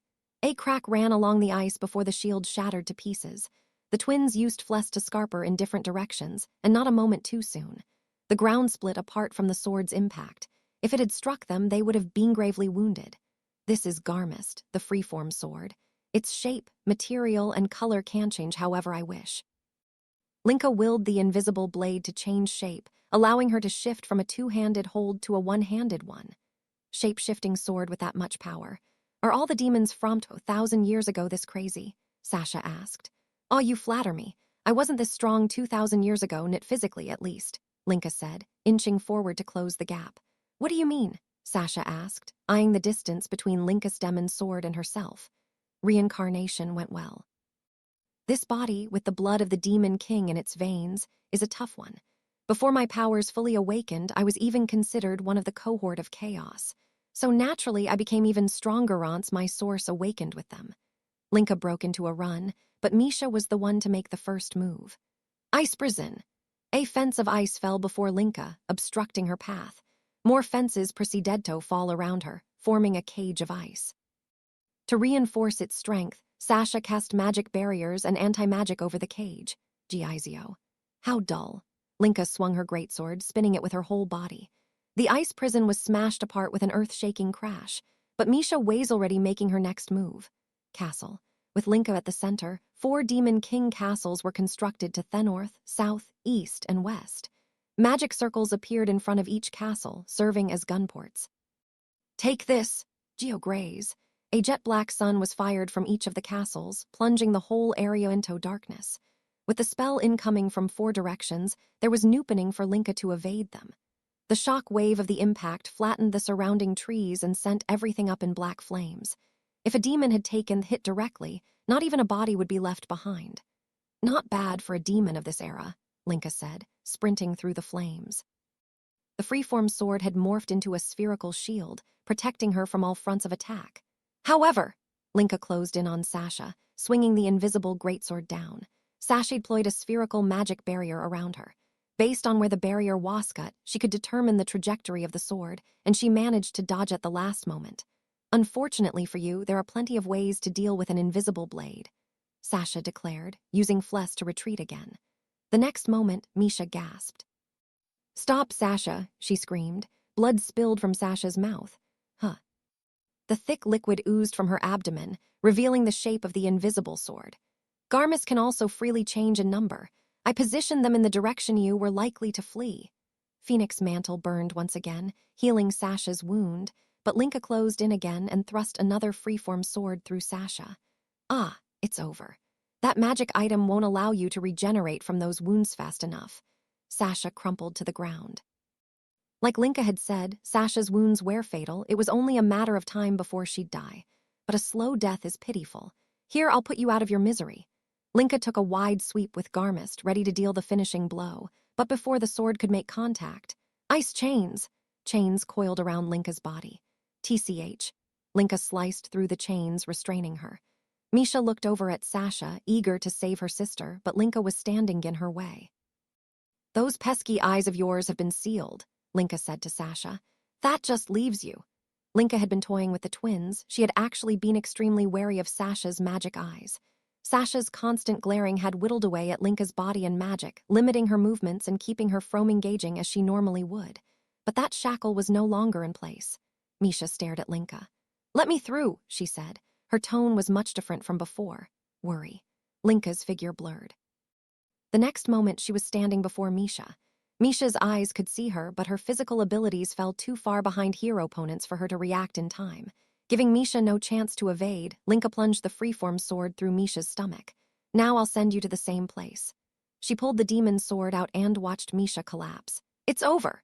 Freeform sword revealed itself. Linka pointed the tip at Misha's head, channeling magic into the blade.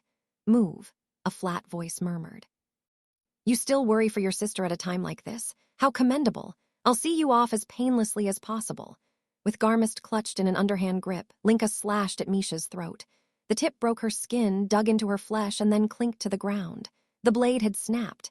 Linka blinked confusedly at her broken demon sword. Move, Misha repeated. Her usually moderate voice sounded flat, detached, and enraged. The moment you touched it, did you reconstruct Garmist into another material? Linka muttered, looking down at the crumbling sword, which had completely run out of magic. Then she gasped and her head shot up. Her eyes whitened in shock. What are you doing? She asked in a trembling voice. She couldn't believe her eyes. Do you have any idea what you're creating? She shrieked. A castle of ice was being constructed over their heads, and not just any castle. It was a castle that every demon from 2,000 years ago would have looked upon multiple times, the strongest magic artifact, owned by the Demon King himself, the Demon King Castle Delsgade. It can't be. That castle. That castle is a god. A demon like you couldn't possibly. Linka was muttering hysterically, as though she were trapped in a nightmare. She simply refused to believe what she was seeing. However, by reconstructing Garmist, a demon sword from the mythical age, Misha had already demonstrated its power. Misha slowly sat up. Linka backed away, trembling in fear. Have you awakened? Misha shook her head. I'm just me. Demon King Castle activated, becoming an immense three-dimensional magic circle, as countless magic circles appeared in the sky. Particles of magic began to rise from the castle, and another magic circle appeared in Misha's eyes. Towering over them was a Delscade created by Iris. The power it possessed was inferior to that of the real thing, and it possessed none of the Goddess of Destruction's abilities.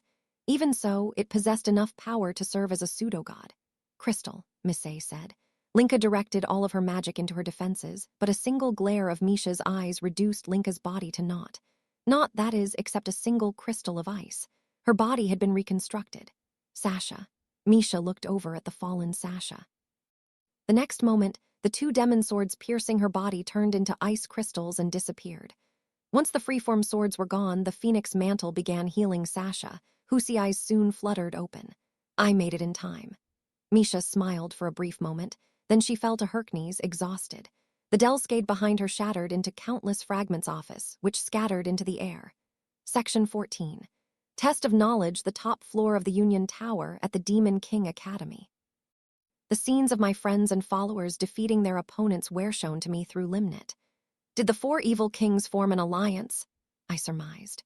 The Cursed King, the Conflagration King, the Scarlet Steel King, and the Netherworld King together were once one of the strongest forces in the demon realm, second only to the Demon King himself. Out of fear and respect for Thepher King's abilities, demons referred to them as the four evil kings. The four evil kings were prideful and didn't play well with each other. The only time I had ever witnessed them join forces was during the Great War, so it was strange to imagine they were cooperating in this era of peace. I would congratulate them if they had overcome their differences, but I doubted that was the case. You said you wanted to challenge me to a test of knowledge. Was it wise to wait until your allies were all defeated? I asked. Zeke laughed. It was almost as though he'd expected the four evil king's subordinates to be defeated. You're searching for the child of God, he said. Surely the wise old demon king would have considered the possibility that thee walk amongst his subordinates. That was it. 2,000 years ago, Niscalia had tried to make the Great Spirit Renobar the vessel. If I had failed to stop him in time, or perhaps if he'd made an author move after my death, Reno would have given birth to the child of God. If the Great Spirit Reno truly was Misay's mother, that would make Misay Thatvri child. However, Niscalia had also had a hand in turning Jurga into magic. He may have used the resulting spell to divert attention away from his true intention of having Eleanor create the vessel. In other words, Zeshia could be the child of God. Furthermore, if Dino Jix's creating Misha had been the intervention of Thegods, there must have been a reason for it. The spell might have originally been set up to spawn the child of God shortly after I had reincarnated. In that case, Misha and Sasha's completed form could be the child of God.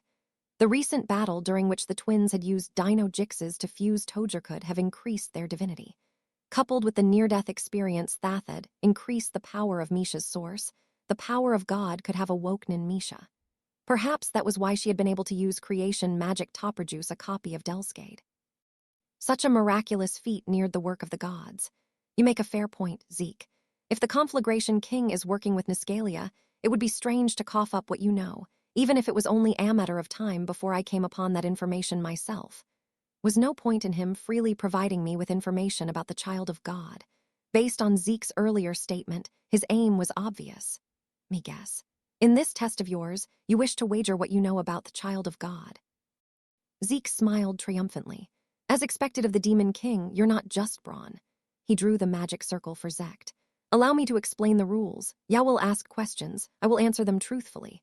However, I will be allowed totally in my answers regarding one topic of my choice. A topic such as the child of God's identity.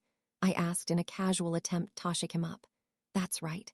If I choose to lie about the child of God's identity, then I shall lie in my answers to any question related to that. Unperturbed, huh? It seemed he had quite the nerve. Well, I would have been disappointed if that were all it took for him to lose his composure. That also means I will not be able to answer those questions truthfully. Zeke was only able to tell lies. The wording of my question had the potential to detect the topic he was lying about. That was the kind of game this was. You have a total of 16 questions. After that, if you can guess the topic I'm lying about, you win. If that happens, my magic will be sealed for 5 seconds. My demon sword too, of course. 5 seconds was more than enough time to revive Melhaze and defeat Zeke. If you fail to guess correctly, I shall win and receive 5 seconds of your time. For that duration, you will be unable to use your magic. Even if my magic were to be sealed for 5 seconds, destroying me wasn't within his capabilities. He would only injure me, maybe destroy Melhaze at most. Or did he have some kind of trick up his sleeve? It would be stranger if he didn't. You may make 8 guesses, he said. Everything Zeke had outlined was written in the Zect. The contract also stipulated that when I was guessing, he would cease his lies. When can I make those, you want? You may speak up the moment you think you've figured it out. The rules were reasonable enough.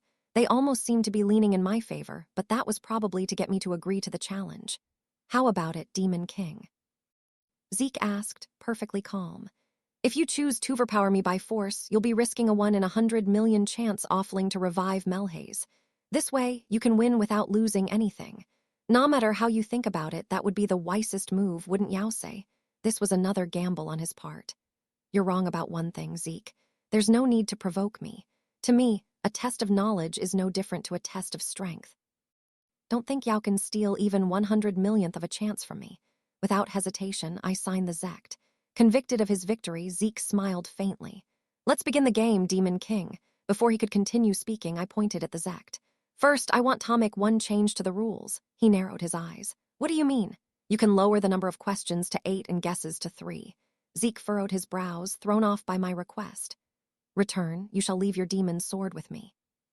Continuously casting Rivite while playing along with your game will be an annoyance. Zect already states that during the game I am forbidden from using the anti-magic sword to stop Rivite. You could discard the Zect at any moment if you were prepared to die for it. With eyes like yours, you should be able to detect that in advance and stop me. This condition only puts you at a disadvantage. You believe that, then you should graciously accept my request. You're challenging the Demon King. You need all the advantages you can get. Zeke stared at me as though to ascertain my motives. Eventually, Hare responded.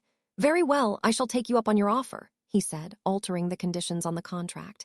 He then turned to hand me the anti-magic sword. His magic eyes observed my actions closely, watching for any sign of my magic activating. He seemed extremely wary, but I merely accepted Gabrade without a fuss. It's a deal, I said, signing the altered Zect. I set Gabrade off to the side, stabbing it into the floor. Zeke sighed in relief. Then let's begin. Your first question, please. Was one thing I had to confirm before anything else.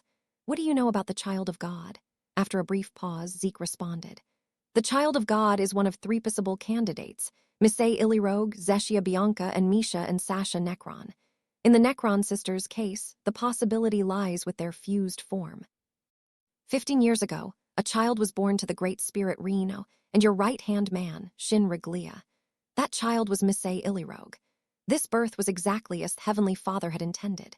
Misay's lore as a spirit was, and is the Order Toadstray the Demon King. That lore was spread not through the human realm or demon realm, but through the divine realm.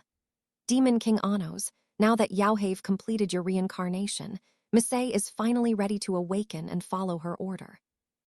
Misay's lore truly had been spread in another realm. That would explain why her source had been unaffected by spiritosis, unlike the sources of other half-spirits. But what did he mean by awaken? Was he suggesting the manifestation of her true form as a spirit? If the gods had had a hand in her birth, there were other possibilities, but that seemed by far the most likely. Still, I hadn't expected Shin to be brought up here. 2,000 years ago, I had asked him to protect Reno. They had interacted with one another, but I couldn't imagine the man falling in love. If this was true, then peace truly was a wonderful thing. That, of course, was only the start, Zeke said. 2,000 years ago, the Heavenly Father made an agreement with Jurga, the Asian hero. The deal was to turn the man into magic second only to the order of the gods. But Niscalia is a god that creates gods. He cannot defy that order. Thus, he presented a condition to Jurga. That condition was to transform part of Jurgasaurus into Eleanor so that she could birth a vessel of God. Niscalia's goal had been to create a god. then Jurga would have accepted his condition happily. After all, it lined up with his own goals. Jurga agreed, and the deal was formed. Over many years, Eleanor created Zeshia after Zeshia. Finally, in this era, a vessel of God was born. That is the identity of the little Zeshia running around the Demon King Academy. Continuously producing source clones certainly could result in superior mutations. The clones had faint differences between them, so it wasn't unnatural. That Zeshia was undoubtedly different from the others, and she was still young, so it was possible she was a vessel that was yet to awaken. During the magical age, Hero Canon, his source fused with Ivis Necron, was researching dino jixes. The hero, who excelled in source magic, combined his knowledge with the demon elder that excelled in fusion magic, and Therasearch proceeded smoothly. Canon was searching for a way to give demons more power in order to minimize the number of lives lost in the conflict between Aesian and Dilhade. Although Lay had planned on dying in the war, there was no guarantee no one else would be hurt. His attempt had been a futile one to strengthen a single demon, but he must have wanted to save as many lives as possible. Sasha Necron's source was split into two by Dino Jixes. If the spell had worked as planned, she would possess the side with the personality. But due to the intervention of the gods, the moonlight used in the natural magic circulated, giving birth to Misha Necron, a personality that shouldn't exist. The very least, it was true that someone who hadn't meant to be born had been born. Lay certainly wouldn't have tried to create such a tragedy intentionally. If left alone, Misha Necron would have eventually disappeared. Canon panicked. Not even his powers as the hero could do anything about that, but he had one idea how to save the siblings. He believed the demon king of tyranny, who was soon to reincarnate, would be able to save them. However, I couldn't notice his identity in the process, which was why Thaincident had gone down the way it had. And save them he did. The child burdened with a destiny from the gods lives on his two demons instead. For now, that is. This explanation also seemed plausible. The magic that Misha had demonstrated just now was that extraordinary. However, such a feat was also accomplishable for anyone with enough magic. It didn't require being the child of God to achieve. I was one such example of this. This is all Niscalia told me directly. He promised that all was the truth and only the truth. Gods kept their promises. As long as Zeke wasn't lying, everything he'd said was true. If this was all information provided by Niscalia for this test of knowledge, then that explained why some of the details were rather vague. Now then, it was time to end this contest of wits and confirm the truth. I will exercise one of my rights to guess. You are lying about the child of God. Of course, at this point, there was no way of knowing what the lie was. My aim was simply to ascertain one truth. Unfortunately, that is wrong. Zek's magic circle was still glowing. The contract was in effect. In other words, everything he'd said about the child of God was true. Section 15. The Demon King's wisdom Zeke had probably known that my first guess would be about the child of God. That was the one thing I wanted to know about the most, and the one thing wanted to hide at all costs. Thus, if he was going to lie, it would have to be about something else. Otherwise, he would have lost this test of knowledge right off the bat. That said, there wasn't much in this for him even if he won. At most, he'd be able to destroy Melhaze, which didn't seem worth all the information he was risking. In other words, there was something else, other than the information it revealed to me, that he truly wanted to hide. Although he wasn't lying about the child of God, his words just couldn't be taken at face value. He could just as easily hide information without lying about it. For example, say he had selected the Great Spirit Reno as the topic to lie about. After hinting through Limnit that Misay was the child of God, he had naturally had to answer my question about whether or not Misay and the Great Spirit Reno were related to the child. If they were unrelated, he had to say as much, but he could also make up any lie to do with the Great Spirit Reno, such as her giving birth to the child. In such a case, it was possible that he had made Misay out to be the true child of God in order to hide the identity of the real one. Then I shall ask my next question. I had 7 questions and 2 guesses remaining. My next question to Zek would be, is there only one child of God? The more limited the question, the less room there was to lie. Asking for Annumber had nothing to do with anything other than the child, and I'd already confirmed that Zeke wasn't lying about that. The only way he could lie in answer to this question was if he was lying about things to do with the number of people, but the chance of that was extremely low. He had no choice but to answer this truthfully. Indeed so. There is only one child of God fated to destroy the Demon King. Niscalia told me this and promised it was the truth. Misha and Sasha's fused form was being counted as a single person. This meant that out of Misay, Zeshia, Misha, and Sasha, at least 2 of my followers were not the child of God. It was also possible that none of them were, but that would mean Zeke had lied to mislead me. The problem was distinguishing what he was lying about that allowed him to swear that all the girls were potentially the child of God. The most simply swear was my subordinates. That would let him lie in response to questions about Misay, Zeshia, Misha, and Sasha. And so, my next question would be to verify that. Then for my next question, are Misha and Sasha the same age? I had deliberately asked a question we both knew the answer to. If Zeke wassailing about my subordinates or people I knew, he would be unable to answer with the truth. They were born on the same day, so they are the same age, he replied truthfully. This meant he couldn't be lying about my subordinates, or about Misha and Sasha specifically. So how did he lie to imply that they were the child of God? He said that the information in his first answer was given directly to him by Niscalia, who'd promised it was the truth. If he was lying about Niscalia, then he would have been able to answer my first question as though my 4 subordinates were all children of God, for example, by saying he'd heard all this directly from Niscalia. My question, has Niscalia assimilated with Eldamd? Indeed so.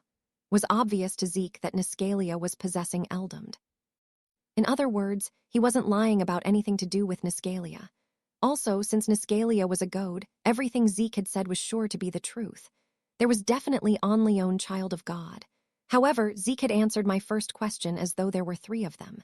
It had almost sounded like he was lying about 2, or perhaps all 3 of them, but after the questions I'd just asked, that seemed unlikely. That meant it was all true.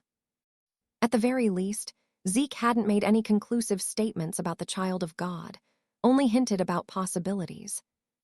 Misay had apparently been born from the great spirit Reno, with existential lore to destroy the demon king of tyranny. Eleanor had apparently been created after negotiations between the Heavenly Father and Jurga. Zeshia had supposedly been born through that magic. And if I hadn't prevented the reunification of Misha and Sasha, their fused form would have been reborn bearing tremendous power and a divine destiny. At least 2 of those options were the truth, which meant the 2 relating subordinates were not the child of God. Or more specifically, they were not born of the order to destroy the demon king of tyranny. The child of God we were discussing was the one Niscalia said had been given the order to destroy the demon king of tyranny. That was stipulated in the Zect. And as concluded already, there was only one child of God.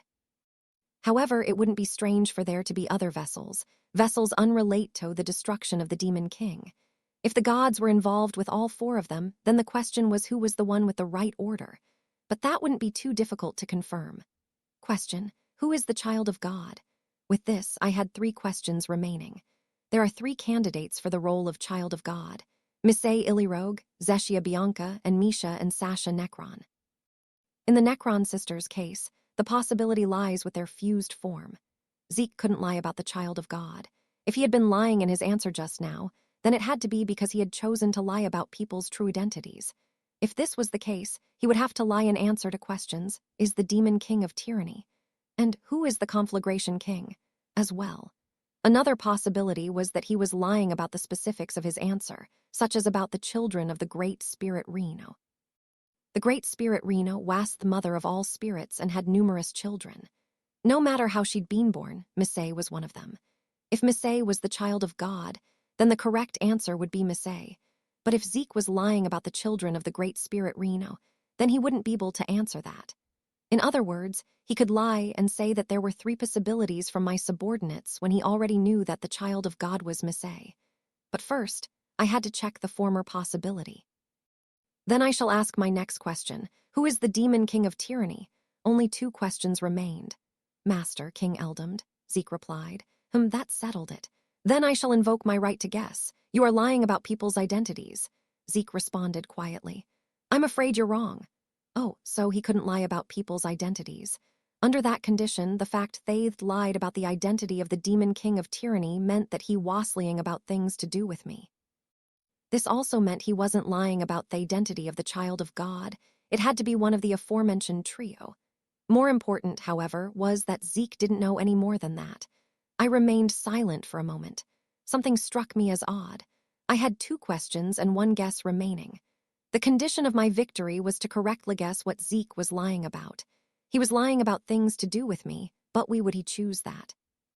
Lying about me, the demon king of tyranny, would do nothing to hide the identity of the child of God.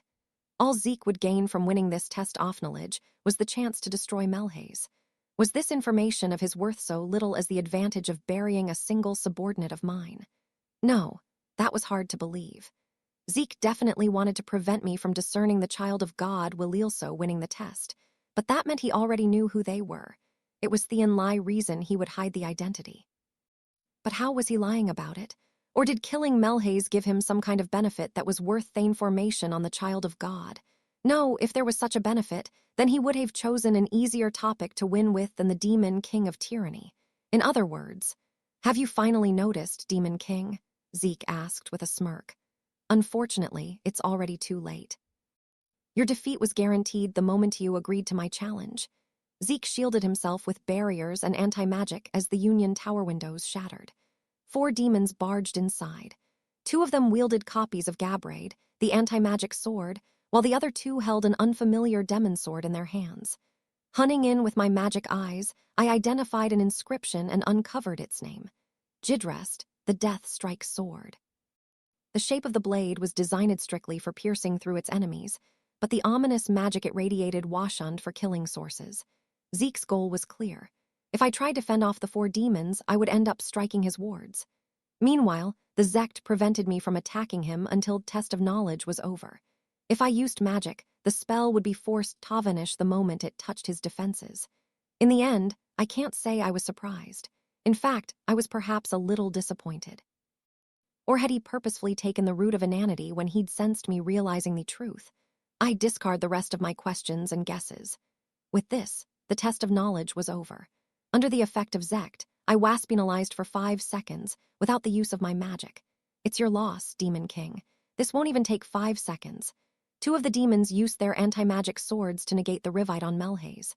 The remaining 2 threw their death strike swords forward, piercing the source that remained behind. It's over. Zeke drew out another death strike sword from a storage circle, then bore into the source in order to deal the finishing blow. All right, there's 2 seconds left, he said, turning around. My next order is to... Zeke's face fell the moment he saw me. A cold sweat broke out across his brow. I asked, stepping on the demons I had defeated barehanded. The 4 were already dead, either from snapped necks or pierced hearts. No way, our top elites. Zeke croaked in disbelief. Did you think you could defeat me if you sealed my magic? I scoffed, kicking the demons aside. You fell right for it, Zeke. You believed that sealing me magic equaled victory, yet the first thing you did without any hesitation was destroy Melhaze's source. That's as good as admitting your highest priority was Melhaze's death. In order to watch Zeke's reaction, I had purposefully discarded my rights and took on the contract's penalty. This was the result. The cat was now out of the bag. Melhaze should have been insignificant to the Conflagration King and the Heavenly Father. What is your true objective? Did you think I'd answer that? Well, I suppose not. I took 1 step towards him. Kill me, he said. Although our duel was only a test of knowledge, I can't knowing I bested the demon king of tyranny. I have no regrets. So the staff officer of the Conflagration King says, I said, turning to direct me words towards the staircase. So, what's your take on this? An old man with a long white beard was climbing the stairs, heading straight for us. It was Demon Elder Melhaze Boren. Although your test was a mere game, to even entertain the thought is an act of disrespect towards my liege, Melhaze replied. Wouldn't you agree, staff officer of the Conflagration King, Officer Zeke Ozma? Zeke struggled to respond. He stared between Melhaze's face and his source, overcome with utter disbelief. I'm sure I destroyed him, he murmured. The Death Strike sword was forged after your reincarnation. It should be immune to a grown-up. What you destroyed was the fake I switched in. A fake. No, I'm sure that was Melhaze's source. I saw it with my own eyes, Zeke muttered, still unable to comprehend the situation. You see, I recently learned a new spell. You may even be familiar with it. You witnessed it yourself over Limnit earlier. He gasped in realization. Eleanor, no, there's no way you'd use a new lifey as a sacrifice. Of course I wouldn't go that far. However, I did use the spell to create a fake source with no consciousness. Although it looked the same, the source was devoid of life. Can't be. My eyes wouldn't fall for a fake source. The battle wasn't even that long ago. You wouldn't have had any time to research Eleanor Seuss's. Oh, I just took a stab at the first thing that came to mind. There was no need for any research. Zeke's magic eyes darkened. You used a newly obtained source spell without any research at all. If you investigated me properly, you would have known that much. Zeke gritted his teeth, racking his brains for his next move. In a desperate attempt to buy time to escape, he ended up blurting out a question. When did you swap out Melhaze's source for a fake? Back when you handed me Gabraid. At that moment, your attention way centrally focused on two things. Whether I'd noticed the 4 dead demons over there, and whether I would use Gabraid to sever the Zect. You were so focused, you failed to notice that I'd cast Eleanor and swapped out Melhaze's source. Zeke hadn't even known about the spell, so it had been an inevitable blind spot. Thanks to that, after the 5-second penalty had passed, I'd been able to revive Melhaze. Your defeat was guaranteed from the moment this test of knowledge began, or so one might expect. I stepped closer, making no attempt to rush. You lost from the moment you thought to challenge me at all. Sensing there was no chance of escape, Zeke scowled, his face filled with regret before he fell lifelessly to his knees. He had ended his own life and used Sirica. I interfered with his reincarnation spell, altering part of its spell formula. Did you think I'd let you get away? In this peaceful era, you went out of your way to challenge me and you lost. I'm sure you're prepared to face the consequences. I drew a magic circle on the floor. Particles of magic rose from the circle and formed the shape of an owl. It was Azeb, the spell that recreated demons. This owl will make a nice vessel, wouldn't you say? I still have questions for you, you know. Zeke's face filled with regret. Urgh, to think I never stood a chance. Forgive me, my king.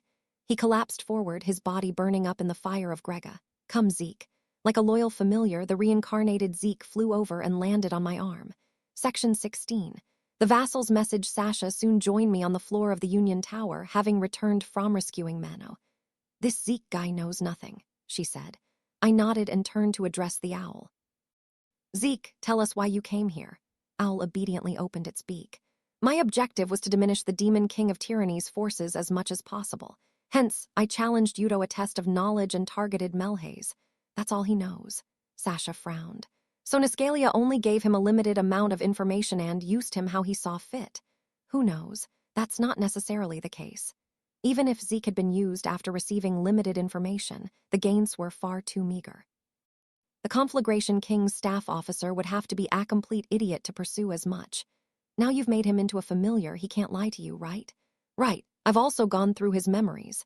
His memories altered, Misha asked. Perhaps. Like how the Sword of 3 Races erased Ivis's past from his memories, the power of the gods could have done the same to Zeke. Zeke's reincarnation spell may have been the trigger for that erasure, but in that case, his reason for targeting Melhaze was still uncertain. Well, there's always the possibility he knew nothing all along. Just then, Eleanor and Zeshia joined us on the top floor. Lay and Misay had already returned, which meant everyone significant was there. Wow, we're last. You're all too quick, Eleanor remarked, which was followed by a quiet comment from Zeshia. We're late. The two joined our circle. The general situation with the 4 evil kings attacking had already been discussed over leaks. We decided the best course of action was to meet up her to discuss our plans. Now, Melhaze, let's hear the update on the aftermath of the war. Well, Melhaze bowed. There is some overlap with the last report I made, but I shall go over everything from the top. First, regarding Asian, Commander Diego of the Garadite Demon King Subjugation Battalion has been found to be in severe violation of military law and shall face due punishment. With the Demon King of Tyranny confirmed dead and the Dilhade army on the retreat, Diego had cut off the arm of his adjutant and called for the war to continue. There was no talking his way out of this one, especially when there were so many witnesses. Furthermore, it was discovered that the commander was the one behind Jurga magic and the formation of the Garadite Demon King Subjugation Battalion. Asian would like to settle this incident by sentencing Diego as a war criminal. About Hero Canon. Lay asked, due to the appearance of the real Hero Canon, who, with the Sword of 3 Races in hand, protected the people of Asian from the Demon King of Tyranny, the other reincarnations have been deemed fakes. From the Veribjining, not one of them was able to draw the Sword of 3 Races, so it seems there was existing dissent within the Academy. That made sense. When Canon had appeared on that battlefield, that distrust had all at once come to a head. The Hero Academy shall remain, but it will no longer have access to the grandiose budget it once did. That's right, Eleanor added, holding up her index finger. That's why Zeshia and the others lost their inherited names. Has the same surname as yours now, right? Lay asked. Eleanor nodded. I figured she wouldn't want to have the same name as Diego, so we changed it. It's Mama's name, Zeshia added. Eleanor patted her head and nodded again. Come to think of it, what happened to the rest of the Zeshias? Sasha wondered. There were 10,000 of them, no. They're beneath this castle, Eleanor replied. Sasha's voice rose higher than usual. Beneath, as in the underground dungeon, how are they supposed to live there? Oh, it's a pretty comfortable place, though. Sasha whirled around to glare at me. What does she mean? She asked, demanding an explanation. Oh, I simply did a little remodeling. The bottommost floor is now a sit-I'd signed with comfort in mind. Size-wise, I'd say it's about as big as Midhaze.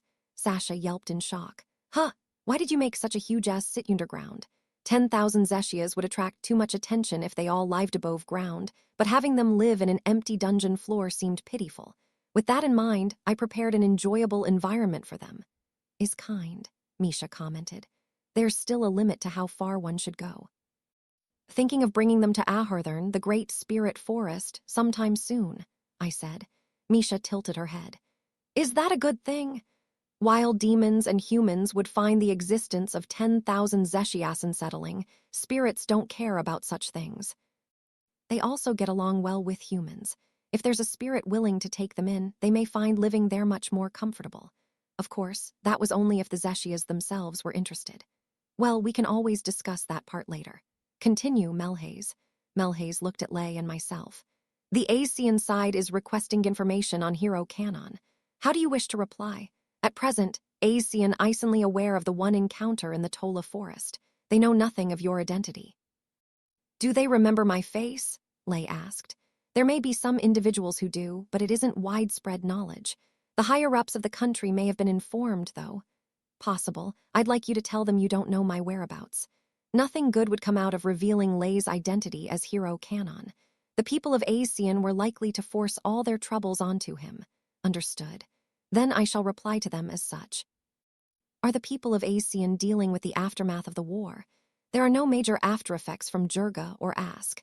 90% of the population regained their hope through the Ask that Lord Anos and Laraverst and have made a full recovery. The remaining 10% are in stable condition. From the sound of it, we'd made it in time.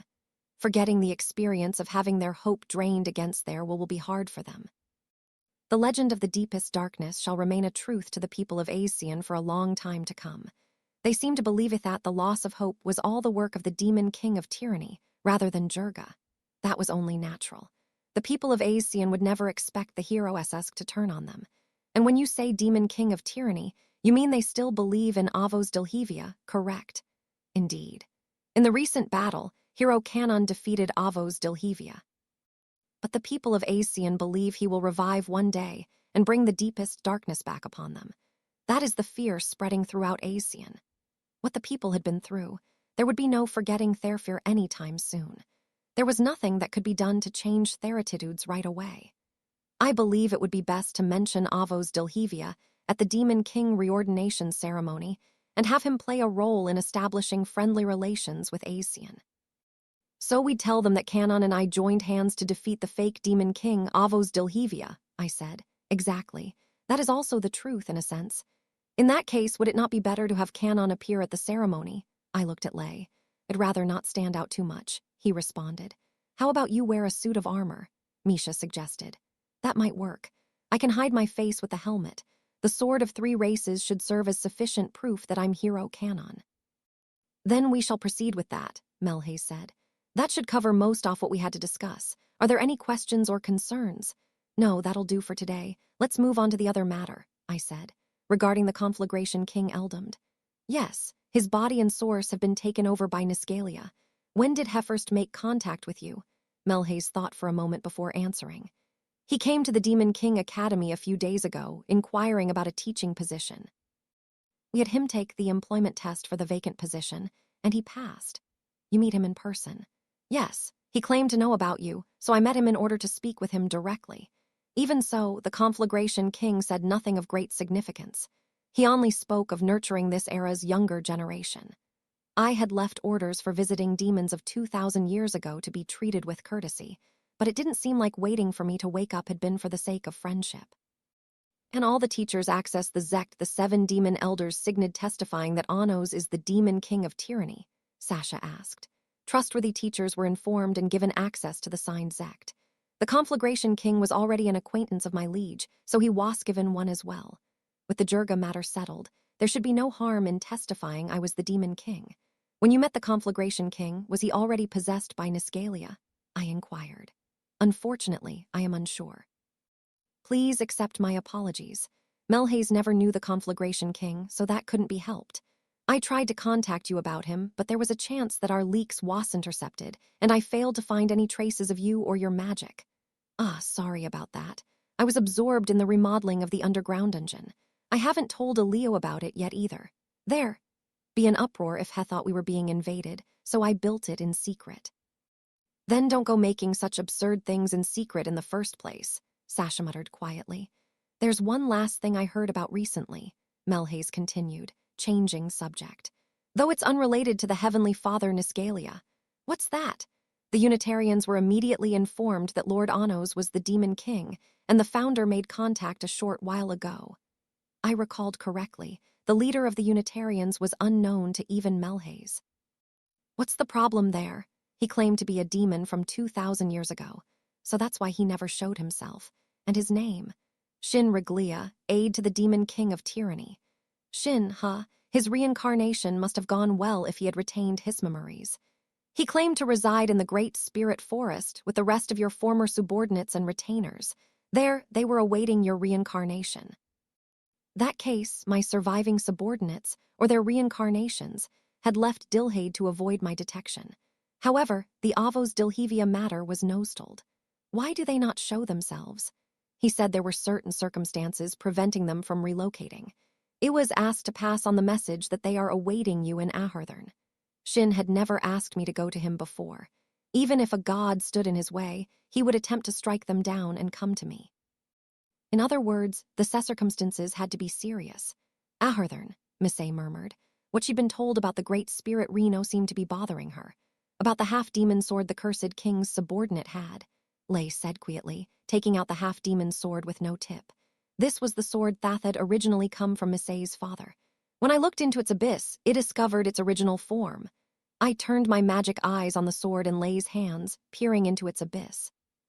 So that's what you mean.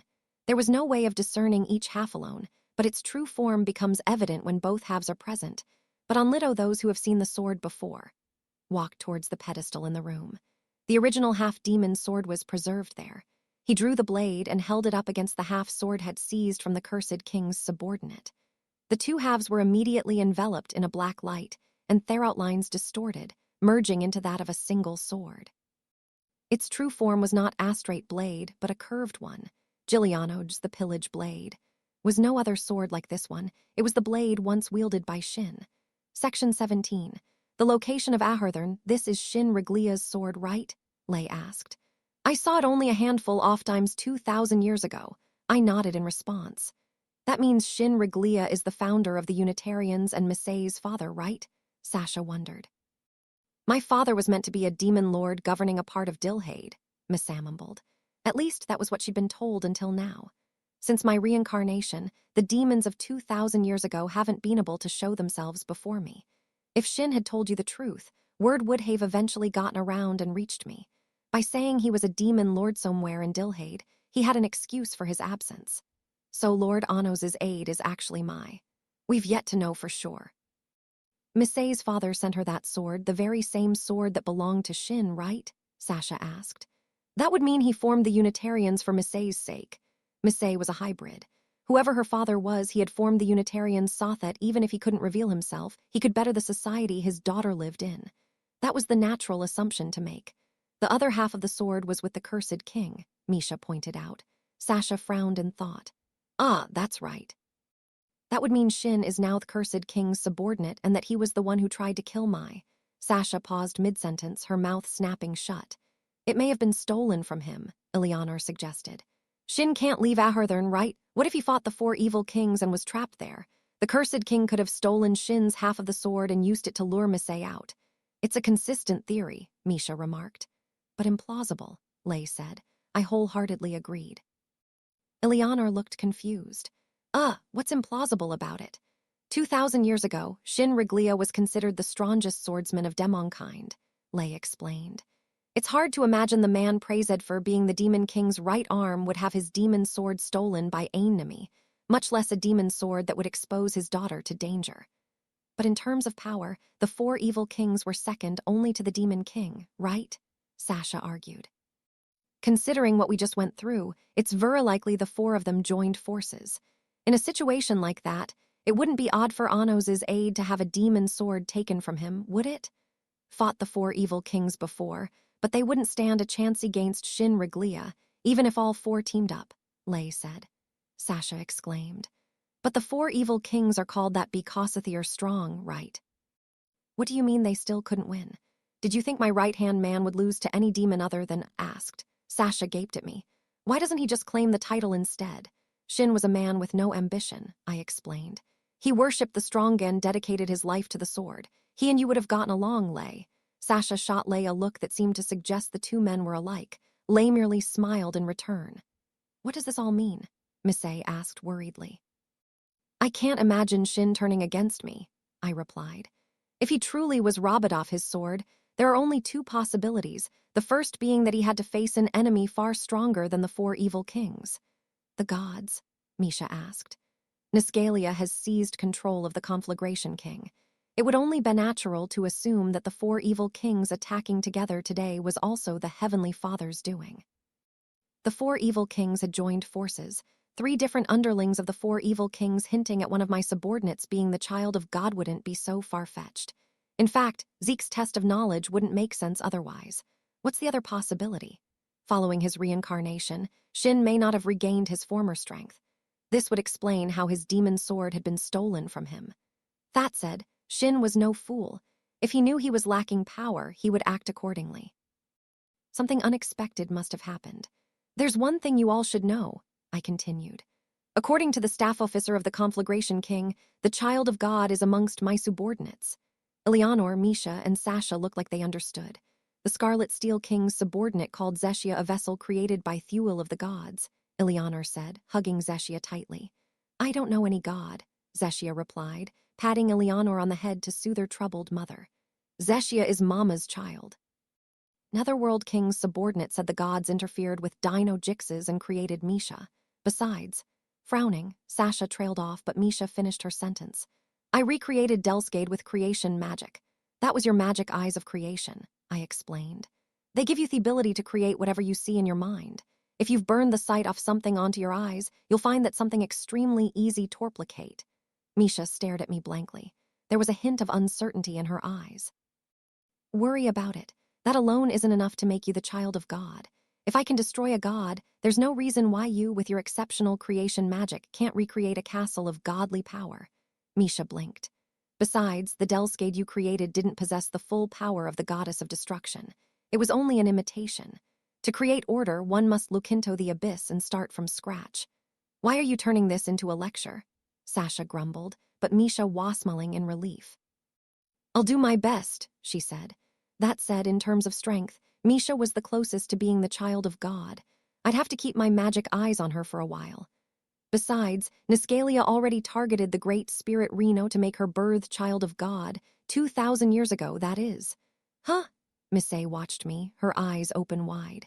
She probably hadn't expected herself to be one of the candidates. Of course, it could all be a lie to draw my attention to you guys so that they can awaken the real child of God elsewhere. The end, all that could be concluded from the test of knowledge was that they wanted Melhaze dead. We had gained some information, but it was information the enemy had willingly handed over, meaning we still had to proceed with caution. What would you like to do, my liege? Melhaze asked. Shall head for Ahurthurn, I replied. The great spirit Reno should better. We can simply ask about Misei directly. Was no reason not to go, since I also had to address the word I'd received from Shin. Lei hummed. That may be a little tricky. How come? Misha asked, tilting her head. The great spirit forest isn't so easy to find. Anos has been there before, right? Sasha asked, turning to me. Can't you just use Gadam to get... Ahurthern is a nation, it is also a spirit. A spirit. Even though it's a forest. Ahurthern, the Great Spirit Forest, was created from the legend of a mysterious forest where the great spirits reside. The forest is alive and constantly in the move. It possesses no magic, so it cannot be seen using magic eyes. It's very rarely sighted with the naked eye. How can a moving forest avoid being seen? As I said, Ahurthern is based on the legend of a mysterious forest. It emerges and vanishes with the fog. Its entrance is decided by certain conditions, and said conditions depend on ever-changing rumors. The last time I visited, the rumor was of a fog that appeared on a moonlit night in spring on the bank of the Holy Lake. Throwing blue candy into the mist would lure out the playful Ferris who could guide you into the forest. Wow, that sounds enchanting, Eleanor said happily. But that rumor was from 2,000 years ago, right? Yeah, the rumors probably changed by now. So we have to start with searching for rumors. How annoying, Sasha sighed. How did you trap it with Beno Ivan? Misha asked. I borrowed Reno's power and built the wall directly inside Ahurthern. Even if the forest was discovered, it couldn't be entered. Of course, there were other spirit dwellings besides Ahurthern. Reno had lent me her power to create walls for all of them, separating them from the world. It'll be a pain searching for Ahurthern while keeping an eye on Niscalia, won't it? Lay pointed out. Liege acting separately from Lady Misset, Lady Zeshia, Lady Misha, and Lady Sasha would be undesirable, Melhaze added. If the child of God is truly amongst them, they may be targeted to trigger their awakening. And I could stay here, Lay suggested, but our eyes aren't as good as Anos's. It'd be hard for us to keep Niscalia under constant observation. Even the Demon King himself would struggle to watch everything in Delskade from Ahurthern, right, Anos? Precisely. The farther the distance, the less accurately magic eyes could see. Straying so far would give Niscalia more opportunities to act. The Heavenly Father could be plotting to separate my liege from his followers by claiming one of them to be the child of God, said Melhaze. You think his true aim is to bring down Shin and Ahurthern, I replied. It's a possibility. Well, the scenario certainly made it harder to move about. What do we do then? Eleanor asked. Should Canon and I be the ones to go to Ahurthern? No. Lay and Eleanor were a force to be reckoned with, but we had to be wary of the opponent Shin had struggled against. We have to go together. Then who'll keep an eye on Niscalia? Sasha asked. I grinned. I said we'll go together, we might as well have him show us the way. Only Sasha, but everyone else present looked at me questioningly. How so? She asked. Oh, it's simple, really. Gods keep their promises no matter what. Niscalia promised to become a teacher at the Demon King Academy. He cannot defy Heissemployer's instructions. Sasha's eyes widened in realization. Ah, I see. Next class shall involve an expedition to Ahurthern. Section 18. Ahurthern expedition exam the next day. Once the bell rang, the Heavenly Father Niscalia stepped onto the teaching podium in the second lecture hall. The lesson shall now commence. As you were all informed by Owl yesterday, there has been a sudden change in today's lesson plan. We shall now be holding an expedition exam to Ahurthern. I shall be personally in charge of supervising the exam. Gods rarely engage in worldly affairs such as this. Ensure that ye express your deepest gratitude and reverence. Had his typical arrogant face on while conducting class as usual. The reaction of the students was as one would guess. Why the sudden expedition exam? How disorganized? One of the royalist students muttered. Seemed he didn't have the courage to protest openly after the bitter experience yesterday, so he was instead venting his complaints under High's breath. That said, he was still loud enough for me to hear. He may have wanted to maintain a smidgen of his pride, but he had to do better than that. Dost thou have something to say, child? Niscalia called, singling him out. The student flinched back, shocked that his muttering had been heard. Wah, and no, nothing, laughed dryly. The ears of a god are absolute. Did thou think'st affable lie like that would be overlooked? Under Niscalia's glare, the student trembled in terror. Thou mayest be under the protection of the Demon King of Tyranny, but thou shouldst not get carried away. There are many ways to inflict pain without inflicting wounds. Terrified eyes looked back at Niscalia. The name of the gods, I declare that, for talking in class, I shall lower thine grades. What? If thou wisheth to advance to the next grade, thou had better learn to revere him. Understood. The student mumbled quietly, unable to say anything else. For a guy who keeps going on about gods, he sure is petty, Sasha muttered. I chuckled in response. He probably thinks that as long as he teaches properly, I won't stop him from conducting class. It seems we've received quite an earnest instructor. Thou not hear me, demon king of tyranny. Not even thy grades shall be safe if ye continue to chatter. A sharp glare was shot from the podium. My bad. I shall take more care, I said. Niscalia backed down and looked away. As an earnest instructor, he couldn't indiscriminately lower the grades of a student who had already apologized. A teacher had to be impartial in how they treated their students. Now I shall bestow wisdom upon your ignorant selves. I am well aware that thy sudden expedition to Ahurthern is far beyond your capabilities. However, this excursion was ordered by my superiors, the typical unreasonable request given from employer to employee, as one might say. I am, quite frankly, appalled by the way your shallow minds have all ignored the structural flaws of the Demon King Academy in order to pin the responsibility of this exam solely on me. Smoothly pardoning himself of any responsibility for the lesson plan was, perhaps, the only way he could maintain his dignity as a god. An exam such as this is clearly flawed. Considering the strength and intelligence of this class, only Team Anos has a chance of reaching Ahurthern. However, gods are absolute beings. No matter how unreasonable the instruction of my superiors, I shall not allow this class to helplessly fail. In a grand gesture, Niscalia spread his arms. I shall grant you the blessing of the gods. Shimmering light clothed the bodies of the students present, vanishing into their chests. There are 3 requirements for reaching Ahurthern: power, wisdom, and luck. Those of ye who lack power and wisdom have received the fortune of Thegods. With this blessing, ye have all gained the fate to reach Ahurthern. This shall grant your ignorant selves the right to visit the great spirit forest. Checking up on the students, I activated my magic eyes and found nothing problematic about the magic he'd used. The spell had genuinely raised the luck off the targeted students. The lengths he was going to for this class were certainly those one would expect of a god. Gods protected order, and that order included their dignity. The Heavenly Father seemed to feel particularly strongly about that. As ye have already been informed by Owl, Ahurthern is a spirit, Niscalia explained. Born from the rumor that the great spirits reside in a mysterious forest, the place is constantly on the move. It appears and vanishes with the fog. Its location is entirely dependent on current rumors about Ahurthern. However, he continued in a solemn tone, it would take over 100 years for you to identify that rumor. Thus, I shall bestow you with further wisdom. Northwest of Midhaze, surrounding the city of Zehenberg, is the Lysaris Plain. When a strange fog gathers over that plain, playful fairies hide in the mist. If ye can't make them laugh, they shall reveal themselves and show ye the way to Ahurthern. Playful fairies, huh? Those had to be the Tati. Now, I shall be awaiting you all at the Lysaris Plain. Ye have 10 days. If ye doth not make it in time, ye wilt be excluded from classes hereafter. Good luck. The magic circle for Gadam appeared at Niscalia's feet, and he vanished without a trace. Lay was instantly curious. I didn't expect the Heavenly Father would tell us so much, he said. I really don't understand gods, Sasha agreed, sighing heavily. What does even want to accomplish here? Like, why go out of his way to become Adacher? And why the hell is he so obediently holding the expedition exam? Ileana raised her index finger. But this means Niscalia will be away from Delskade during the exam, and Anos will be there too. Like she said, no matter what Niscalia was plotting, he'd be within range off me eyes. Then shall we go to the Lysaris Plain? Misha asked.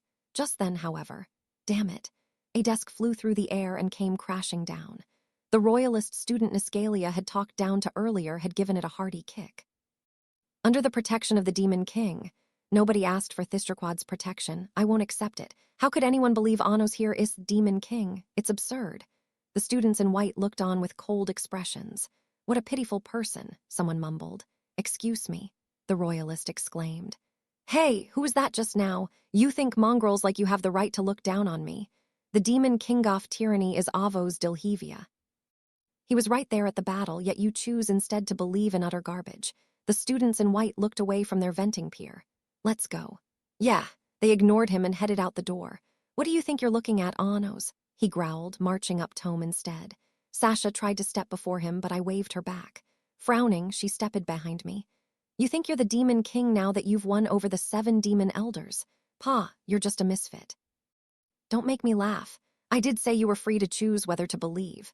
I'm saying that's what I don't like about you. Always looking down onus. If you say you're the Demon King of tyranny, let's see you kill me. Go on, you can't do it, can you? Well, well. The pretentious man glared at me coldly, stiffening as though to brace for an impact. You think you're worth lifting my own hands for? After staring at me blankly for a few moments, the student bit his lip. How long will you throw a tantrum for my attention? No one's watching you. I, the demon king of tyranny, won't give you any special treatment. Nor will I praise you or kill you. You're just another demon amongst the masses, an insignificant pawn. Looked to be on the verge of tears. If you really wish to die, end your own life. The least you could do is decide your final moments yourself. Desperately placing your life in the hands of an author simply makes you a nuisance. To reply to the truth thrust before him, the man stared at his feet. The demon king of tyranny's identity shall soon be imparted upon the Ristoph Dilhade. Royalist flinched at my words. I'm not kind enough to entertain the whims of an attention-seeking child. Struggle and suffer, until you realize your pain was caused by the man you once were. I left the man to his own thoughts and headed for the corner of the room. He existed. The royalist mumbled behind me. Avos Dilhevia really existed. I paid him no heed and looked over at the fan union girls. They had a map unfolded before them as they planned their path to the Lysaris plain. Which route would be the fastest? One of them wondered. The plane's closer than Asian and not as dangerous, so we should have an easier time getting there, right? It's an exam, though, so there might be some kind of trick to it. There's no need for the map, I called, interrupting their plans. We shall head to the Lysaris plain together. The girls whirled around in shock. WH what? But, are you sure? They gazed at me, their expressions filled with hope and surprise. I may need to borrow your strength, I said, extending my hand to them. The girls gasped, then began using their eyes to send unspoken messages to each other. For some reason, the air was tense. You all know the drill, right? 8 equal shares. 8 got it. We know, but we can at least choose which share, right? I had no idea what they were talking about. The girls inched slowly forward while eyeing each other's approach.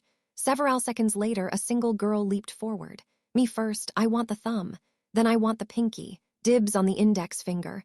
It's the middle finger for me. Ring finger. I'll take the palm. Then I want the back of the hand. It's a spot rarely touched by others. You're all forgetting about the wrist. The 8 girls swarmed my hand, positioning themselves with careful precision until each of them was touching me. Once they were settled, I called out to Sasha and the others. What are y'all doing? We were watching whatever. Going on, obviously. Sasha mumbled, coming over to take my free hand. After that, Misha took Sasha's free hand, and Zeshia, Eleanor, Missy, and Lay linked their hands in a chain. Let's go. Gaddam, I teleported everyone. Section 19. The informant girl, when color returned to our whitened visions, we found ourselves standing between rows of red houses. Whether for geographical or cultural reasons, it seemed that the buildings in this city were all made of brick. Eleanor looked around curiously. Huh, this isn't the plane. Are we? Zeshia asked quietly, looking up at us. This is the city of Zehenberg. The entrance to Ahurthern in the Lysaris plain, Sasha asked. Despite her concern, she looked around with interest. Do you recall the rumor that Niscalia mentioned? It was something about playful fairies hiding in the mysterious fog that appears in the plains surrounding Zehenberg. Making them laugh will lure Themout, then they'll show you the way to Ahurthern. Am I right? I nodded.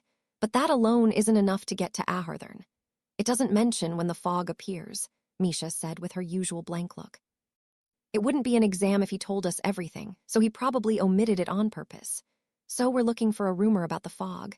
Yes, and the most likely place to overhear a rumor about the Lysaris plain would be the nearby city of Zehenberg. If we ask around, we should be able to find someone who knows something. Had the so-called luck of the gods on our side, so it shouldn't take too long. Then should we split up and ask around? Sasha asked. While splitting up wasn't preferable, doing so was unlikely to be a problem inside the city. From what I could see with my eyes, Niscalia wasn't moving from the Lysaris plain. Any other enemy could be easily dealt with. Let's split into 4 groups, I said. Lay and Missy will search the north city off town. Eleanor and Zeshia can take the east, and the fan union can head west. There's no need to stick strictly to your assigned region, though. Misha and Sasha will come with me. I used Jai's, sharing everyone's vision. Okay, we'll be off then, Lay said before he and Missy waved and headed off. Zeshia, we're going to gather information, Eleanor said to the girl beside her. We've got to ask about a strange fog, got it? I'll try, Zeshia responded. Do you know about a strange fog? Yup, just like that. Good job. And Zeshia also walked off, with Zeshia still practicing her questioning. The fan union was next.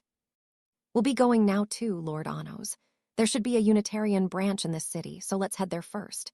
They said in a past meeting that they wanted a photo of Lord Anos, so Wes should be able to obtain information by sweetening the deal. In that case, we could also use this book that records the tales of Lord Anos' heroism. Isn't that the embellished version? Would that be okay?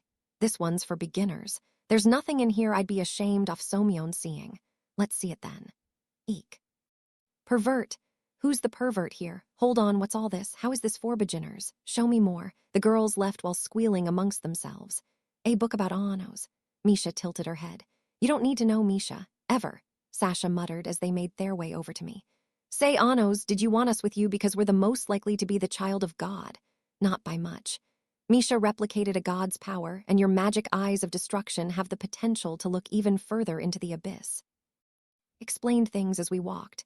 Sasha seemed to be lost in her thoughts. Ass didn't say anything in response. If I'm the child of God, Misha mumbled, her eyes fixed on the ground. She spoke in a completely normal tone as she thought. If I'm the Order Toadstrayanos, I'm prepared for the worst. That, Sasha looked over at me.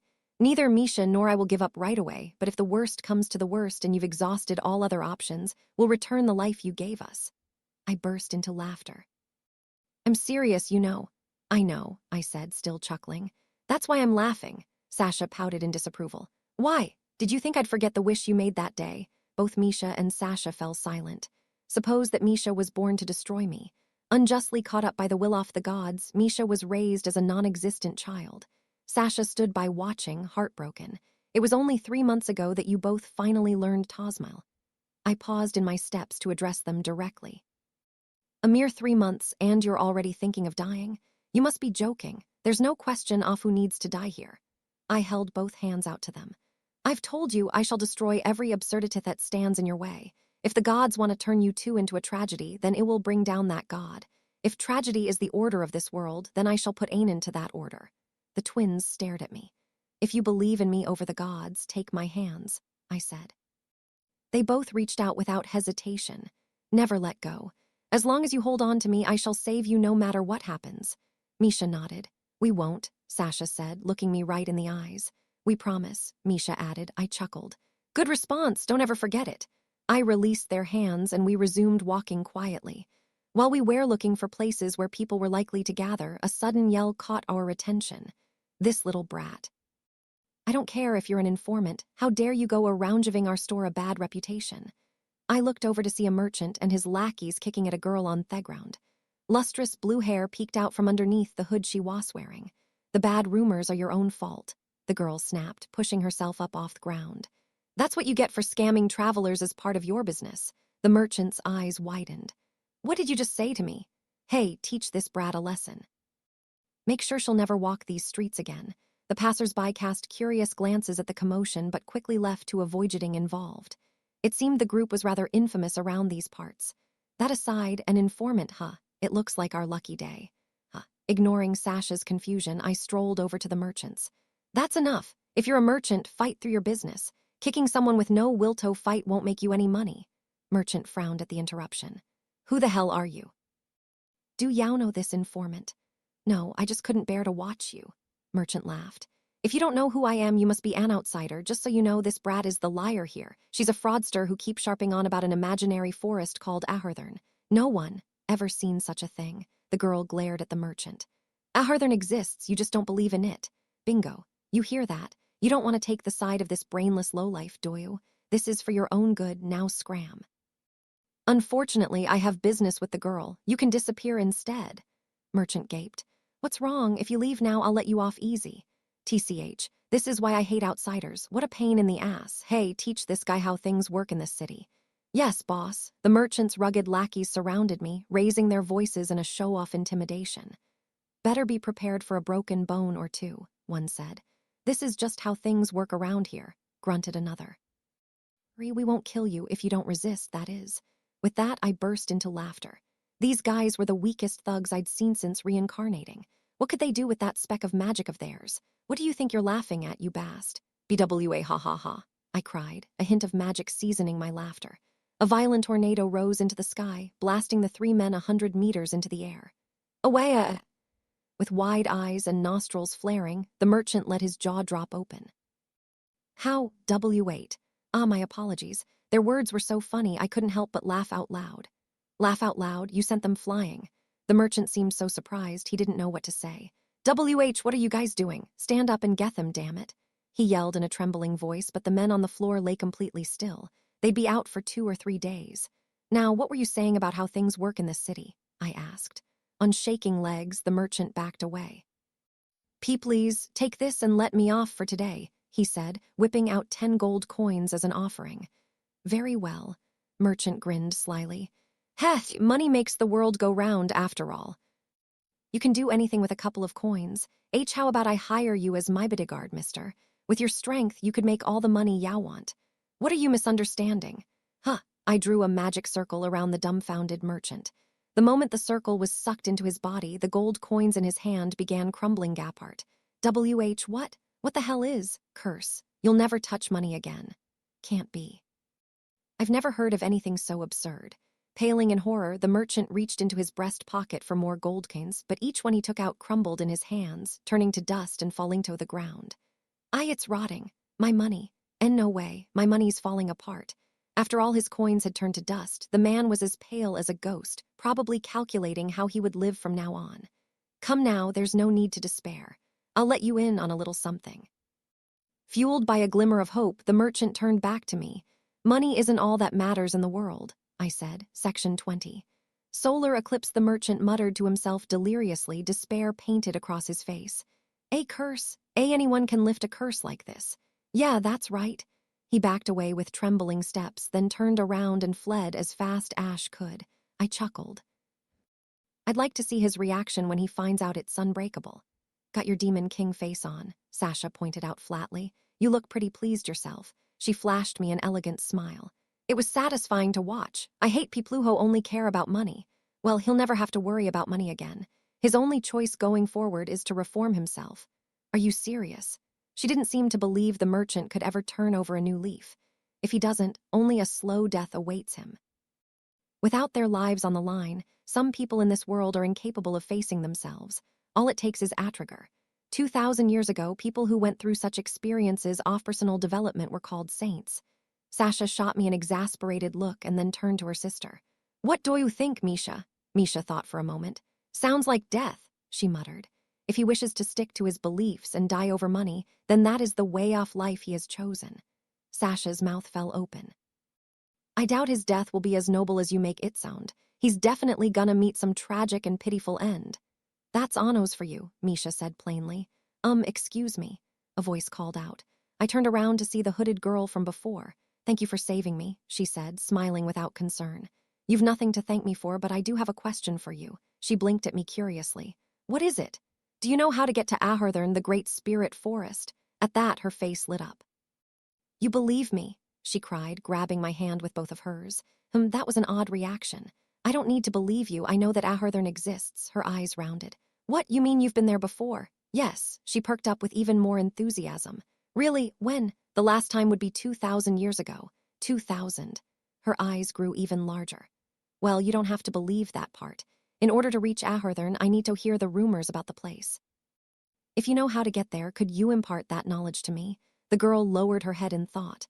Of course, I won't demand this of you for free. You may request whatever you wish as payment. She looked back up and stared at me, her eyes alight with determination. In that case, if I tell you how to get to Ahurthern, will you take me there with you? Well, that was unexpected.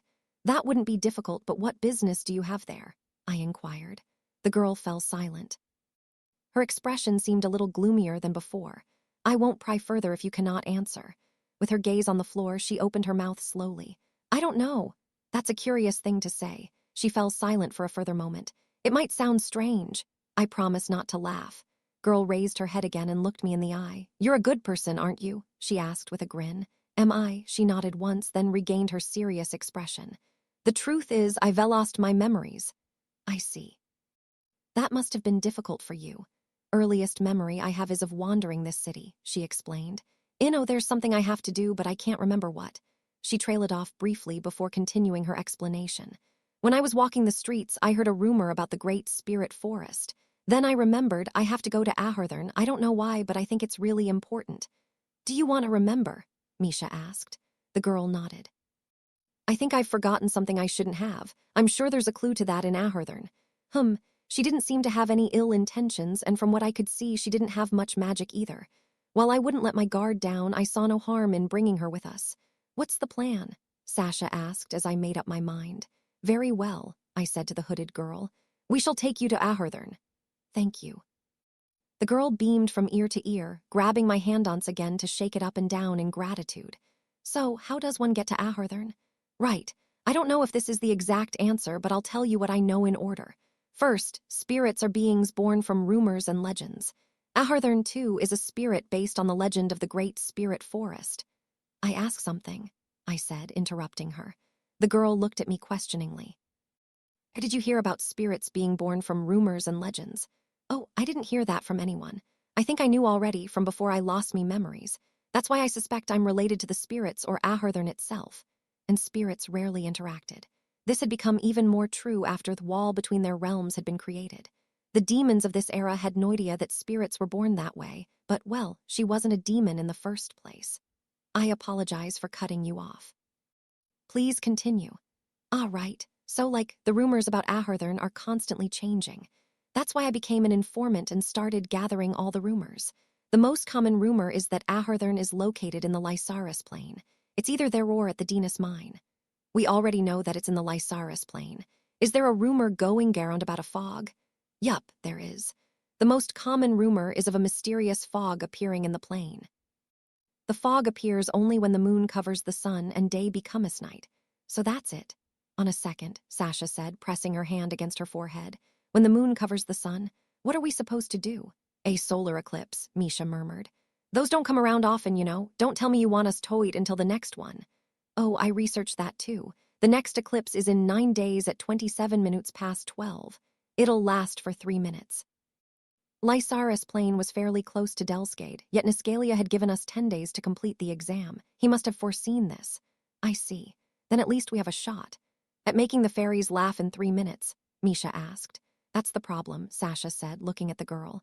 What are we supposed to do to make them laugh? You mean the playful fairies? I'm pretty sure those fairies are Titi. They love new and novel things, so they're bound to laugh if you show them something like that, she replied. New and novel. What would be considered novel to the Titi? That was the question. Well, we won't know until we try. Let's go. Could you inform the others, Misha? Yeah, I held my hand out to them. Sko, you heard what she said, right? The next solar eclipse is in 9 days. There's nothing to do if we go now. It's not a problem. A problem? I flipped my hand over and focused on sending magic to my palm.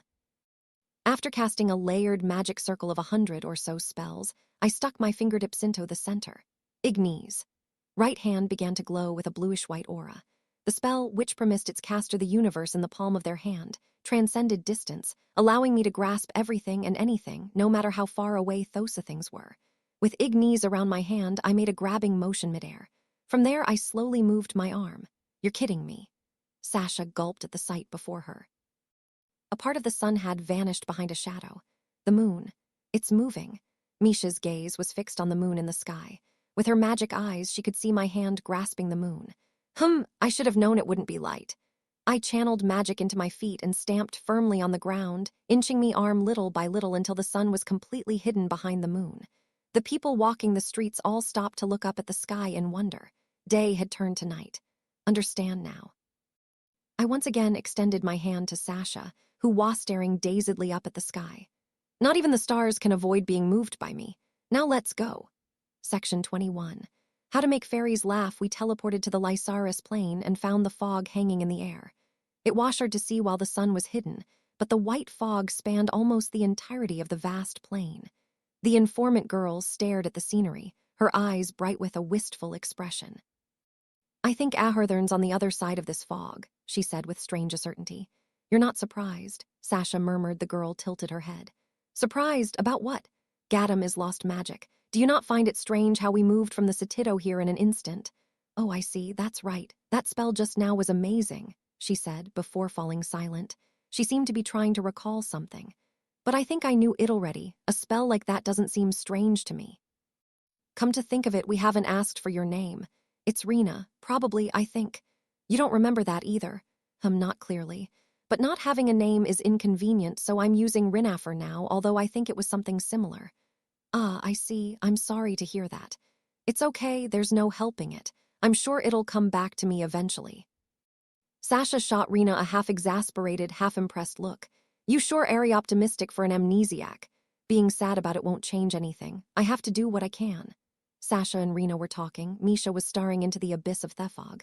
Can you see them? I asked. There's so many. As expected of Misha, the fog before us was indeed the entry to Ahurthern. When I focused my own eyes, I could tell there were countless spirits hidden within. I've let everyone know, Misha said. In that case, it wouldn't be long until the others joined us. Then let's get to it. Do it, Sasha. Do it a go. Sasha looked at me blankly. Excuse me, without making the Titi laugh, we cannot enter Ahurthern. Oh, wait, why me? Been thinking this for some time, I said, taking a moment's pause. Sasha gestured for me to continue. But you have quite the talent for clownery. Long have you been thinking that? She snapped. I pointed to her face. That's why. What's why? That explosive, firecracker-like personality of yours isn't something that can be imitated. Hey, who are you calling explosive? Exactly my point.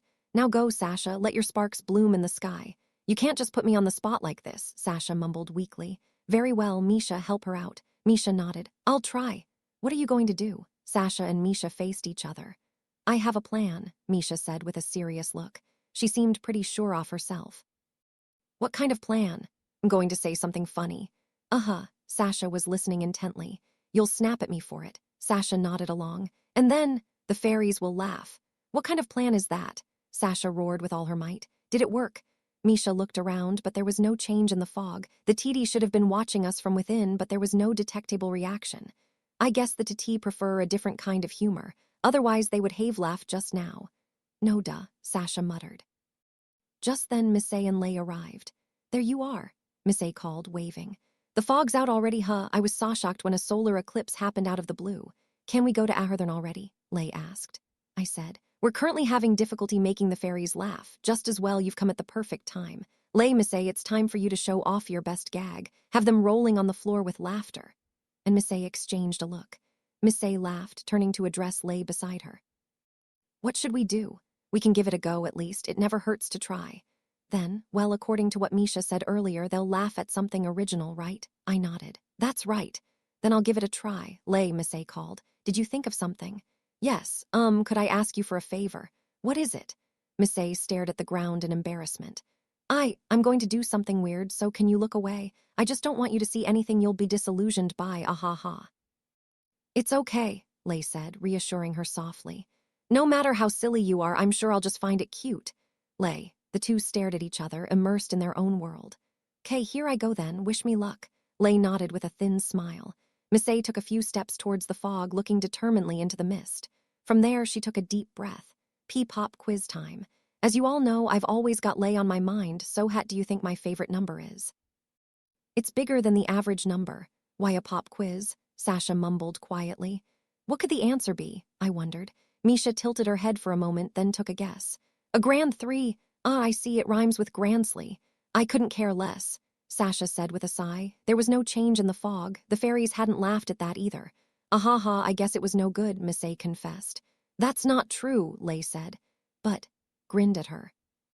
Hey, I've grown to appreciate the number 4 recently. Ah-ha-ha. The two gazed at each other, lost in their own world again. Dividing 8 by 4 makes 2. Those two are just flirting again. Lay and Missy had failed to make the fairies laugh as well. However, just as I was contemplating our next move, Eleanor and Zeshia came running over. Sorry for the wait. We're later than we expected, Eleanor said. Very sorry. Zeshia bowed her head. No worries. We're still somewhat struggling ourselves. The fog is out, but the fairies don't seem very tickled. Do you have any suggestions? We just have to do something funny, right? Something new and novel is preferred, Humden thought. We can give it a shot. She and Zeshia turned towards the fog. Okay, Zeshia, let's play the game we always play. Eleanor raised her index finger and smiled. Mimic Anos. Did you think? The Demon King. Couldn't be kind.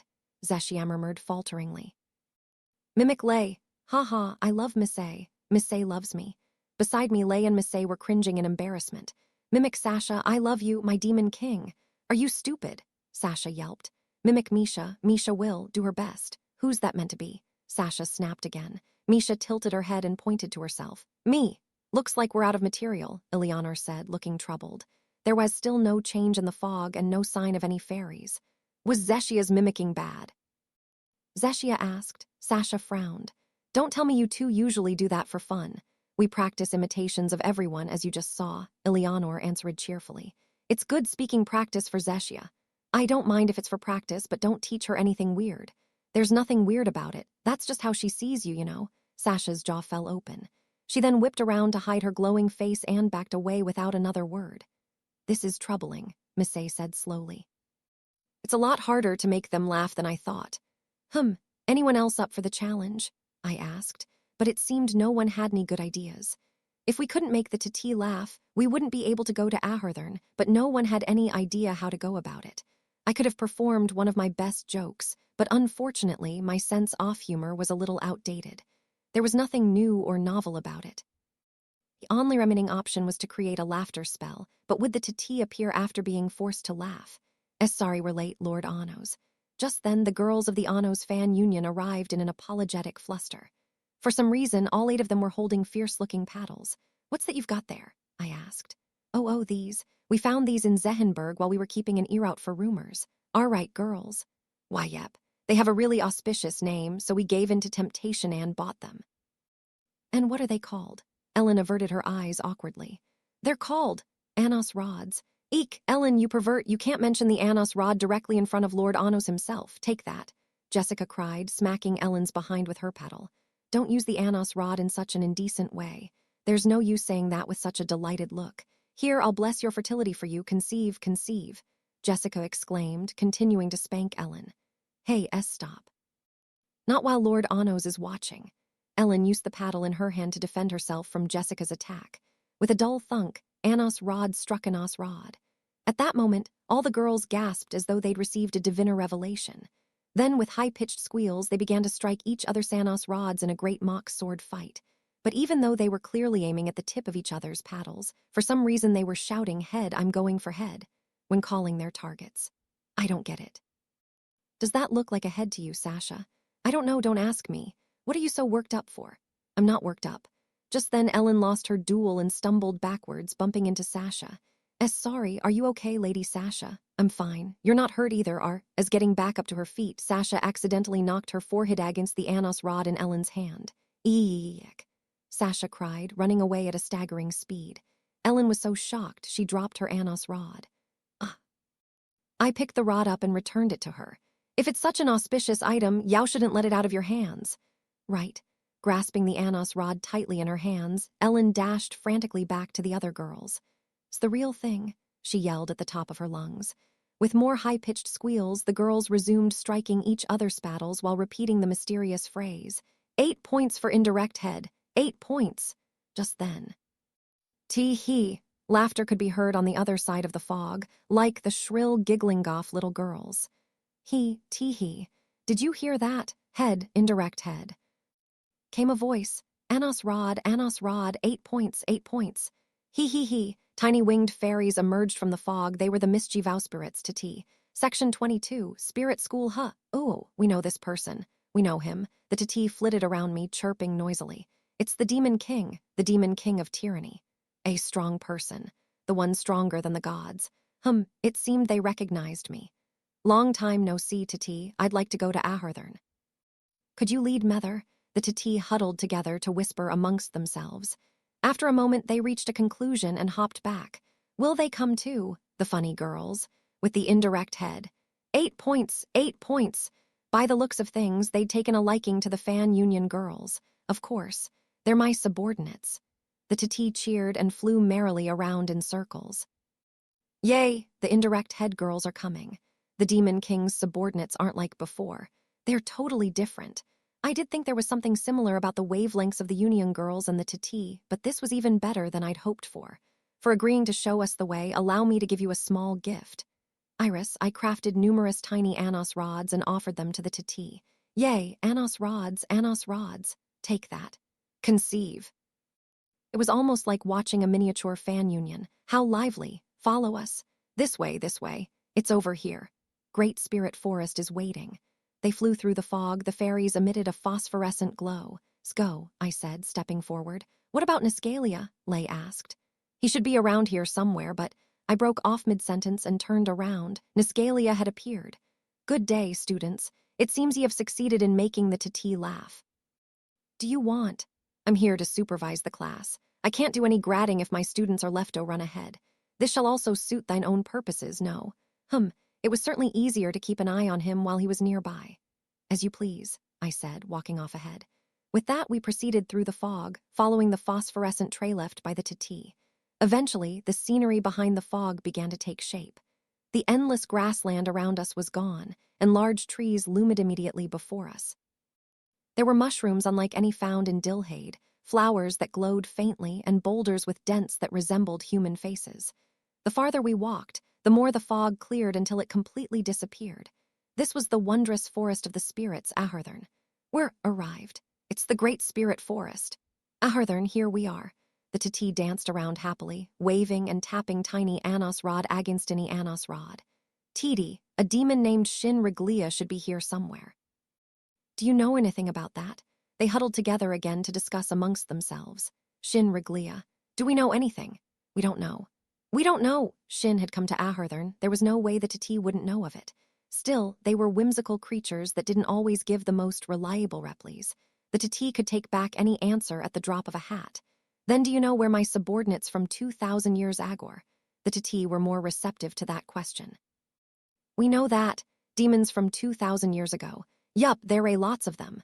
All in the spirit school. Spirit school? I'd never heard of that, though I didn't know much about spirits to begin with. Will you lead us there? Sure, you gave us the Anos rods. Thank you. Thanks for the head. 8 points, 8 points. The Titi took off once more to show us the way. We followed close behind them. Say, you over there.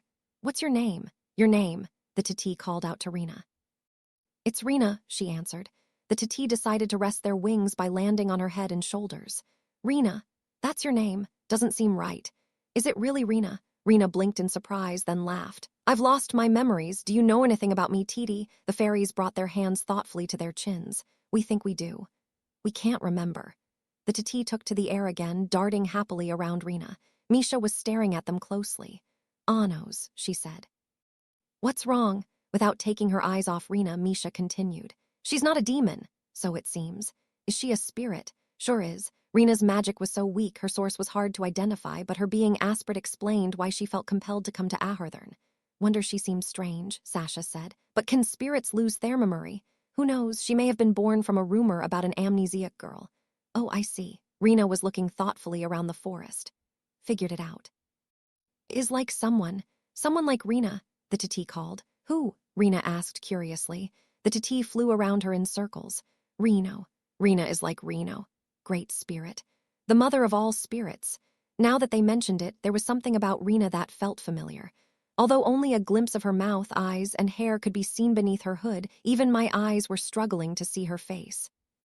I had assumed her lore as a spirit had had something to do with a hood, but Reno's legend shouldn't have had anything to do with one. She's gone now. Died. So sad. Never see her again. Missy paused for a brief moment. When Lay touched her back gently, she gave him a reassuring smile and resumed walking.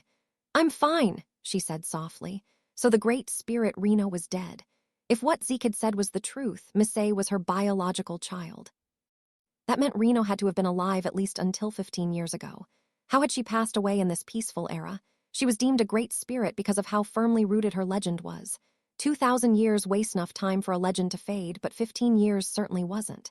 When did she die? I asked. The Titi tilted their heads. When was it? A few years ago. Maybe more. 2,000 years ago. We forgot. Was a pretty big difference between a few years and 2,000. That was Titi for you. Their stories were best taken with a grain of salt. Huh. Ooh, it's Reno's smell. I smell Reno. The Titi flew excitedly over to Missy. Who are you? What's your name? Reno. Reno came back to life. Missy gave them a troubled smile. I'm Missy, not Reno. The Titi started circling her while waving their Anos rods happily.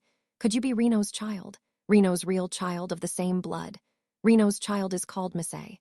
It's Missy. Missy approached the Titi, her curiosity piqued. Is that true? But the Titi averted their eyes and feigned ignorance. Was it Missy? Maybe it was Martha. Or Mika. It's something like that. Missé's face fell in disappointment, but she quickly shook her head and pulled herself together. Does that mean you know who my father is? The father of the great spirit Reno's child. Several of the Titi flew up to Missé's face and stared at her. The father's a secret. We're not allowed to tell. Spirit King said so. He's a good king who protects everyone. A Titi like the king. Spirits like the king. The Titi displayed no intention of telling, so Missé backed down. Who is the Spirit King? I asked the Titi. Huh, the Titi dispersed, squealing. Who is the Spirit King? They repeated. Who? The king is the king. An important person. They flew away while calling their replies. They were headed towards an incredibly large tree that towered before us. Wow, that's huge, Eleanor muttered. A big surprise, Zeshia added. She and Eleanor looked up at the giant tree. It was so tall, it reached into Thesky and past the clouds, as if it went on forever. The trunk was so irregularly thick it could match Delsgate in width. This was by no means a normal tree. We're arrived, the spirit school. Great tree in Union. The Titi flew towards the tree, scattering glittering powder and phosphorescent trails. There was a large hole in the giant tree trunk, covered in hanging vines. We followed the fairies through the vines and into that hole to find a series of wooden caves. The fairies led us through the maze-like tunnels until we eventually reached an open space. In the center of that space was a long staircase with twists, turns, and multiple landings. It extended up so far, there was no end in sight. Instead of climbing the stairs, the Titi flew towards the biggest door behind them. They're here. Everyone's in this classroom. They always study here. Demon King's subordinates too? Yup, the demons from 2,000 years ago. We opened the door and entered the classroom to find ourselves in what appeared to be a courtyard. Wildflowers blanketed the ground between tree stump seats, and a large tree grew where the teaching podium would have been. However, not here. There's no one here. They were spirited away. The demons of 2,000 years ago were nowhere to be found. Section 23, Spirit of Hiding. The fairies scurried around the classroom, panicked. When you say they were spirited away, do you mean their disappearance was the work of a spirit? I asked. The Titi flew up to my face. Yup, the Spirit of Hiding. A wolf with wings. A wolf that hides everything. The Wolf of Hiding, Genel. This was the work of a spirit born from a legend about spiriting away others, huh? In that case, why hide my subordinates? Were they really spirited away? Eleanor asked. Since the inside of the great tree is so vast, maybe they just wandered off somewhere. The Titi shook their heads all at once. Not lying. Titi don't lie. Titi lie sometimes. But we're not lying now. Their argument did lack credibility. Shall we look around?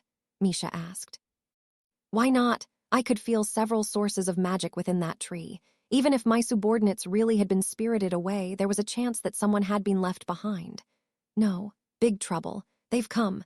Here, just then, the Titi started trembling. They watched the entrance, apparent life-airing something. Who's here? I asked. Bad children. Delinquents. Students. 4 evil kings. The Titi fled into the classroom to take refuge in a corner. Well, well, a voice said from the doorway. I was wondering why the Titi were so noisy today. It seems we have some unusual guests. A man wearing luxurious robes and a large hat strolled into the classroom. That said, it was impossible to tell from his appearance alone that he was a man. His body was made of a gel-like substance, and his face was completely smooth. What a familiar sight. I didn't expect to run into you in a place like this, Scarlet Steel King.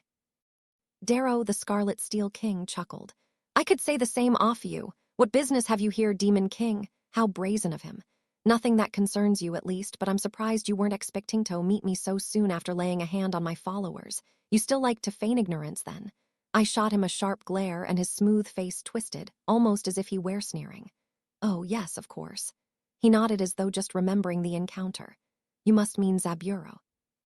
I don't agree with his actions either, but the higher-ups were rather insistent. Eleanor's expression turned sour. Your adjutant was a horrible man. Hess said he wanted to research me and Zeshia. What in particular did you find so horrible about him? He was forced to follow the orders of our superiors.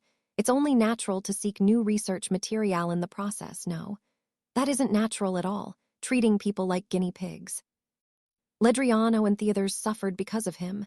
Leto, Rao, Hai. They all looked pale. Zeshia glared at the Scarlet Steel King. Sacrifices are necessary in the name of research. Everyone dies someday. Wouldn't dying while contributing to the foundations of magic be much more meaningful? That makes no sense. Scarlet Steel King let out an eerie chuckle, then dismissed her without a glance. How dull. Alas, it seems that you and I shall never get along, not that I wanted to make friends with the magic of the Demon King. I didn't think you were the type to serve other demons, I remarked. That may have been true 2,000 years ago, Demon King, Grysalis sneered, but nothing in this world remains unchanged forever. Your lesser Relitwo 1,000-year-long reincarnation has caused you to fall behind the times. I ignored his sarcasm. Who is your superior? I asked instead. Find out for yourself. I said this 2,000 years ago, and I'll say it again. I don't like you. You hold so much magic in the palm of your hands, yet you contribute nothing to the development of spells. Just the sight of your face makes me sick. I let out a hearty laugh. You claim that nothing remains constant, but Yao haven't changed at all, Scarlet Steel King. Did you wish to retry your hand at stealing my source? This time, you should have had plenty of time to prepare. Magic circles appeared in the eyes of his expressionless face. The Scarlet Steel King's magic eyes had activated. That's not a bad idea, he muttered. The moment he spoke, Grysalis' body began to glow with a black light. The Scarlet Steel King's gelatinous constitution was a result of modifications made to his own body to allow smoother passage of magic from his source. By circulating particles of magic within the gel, he could increase the efficiency of his magic and improve his spellcasting. Bring it on, Demon King Anos. After 2,000 years, my power easily surpasses yours. I shall teach you just how outdated your magic is. Grysalis' body glowed even brighter as he prepared for combat. However, though he'd taken a battle-ready stance, he showed no sign of hostility, let alone making the first move. What's wrong? Has the Demon King of Tyranny become a coward? What are you after, Scarlet Steel King? His face twisted with a grin. You aren't the type to challenge someone so directly. Instead of taunting Somyeon, you'd rather cast the first spell preemptively. Was clearly trying to lure me into making the first move. In other words, he had already laid his trap. How shrewd. Grysalis' body returned to its normal color, losing all signs of hostility. He had cancelled his spell. What's the meaning of this? I suppose I can answer, since you'll find out soon enough. While inside the Great Tree and Union, one must obey the school rules. Entering this place is the same as enrolling in the school. Until you graduate, you cannot leave. In other words, breaking the rules and harming others would result in punishment. It vexes me to be unable to steal your source, Grysalis said, neither confirming nor denying my suggestion. But there'll be more opportunities for that in the future. I'll just have to look forward to that day.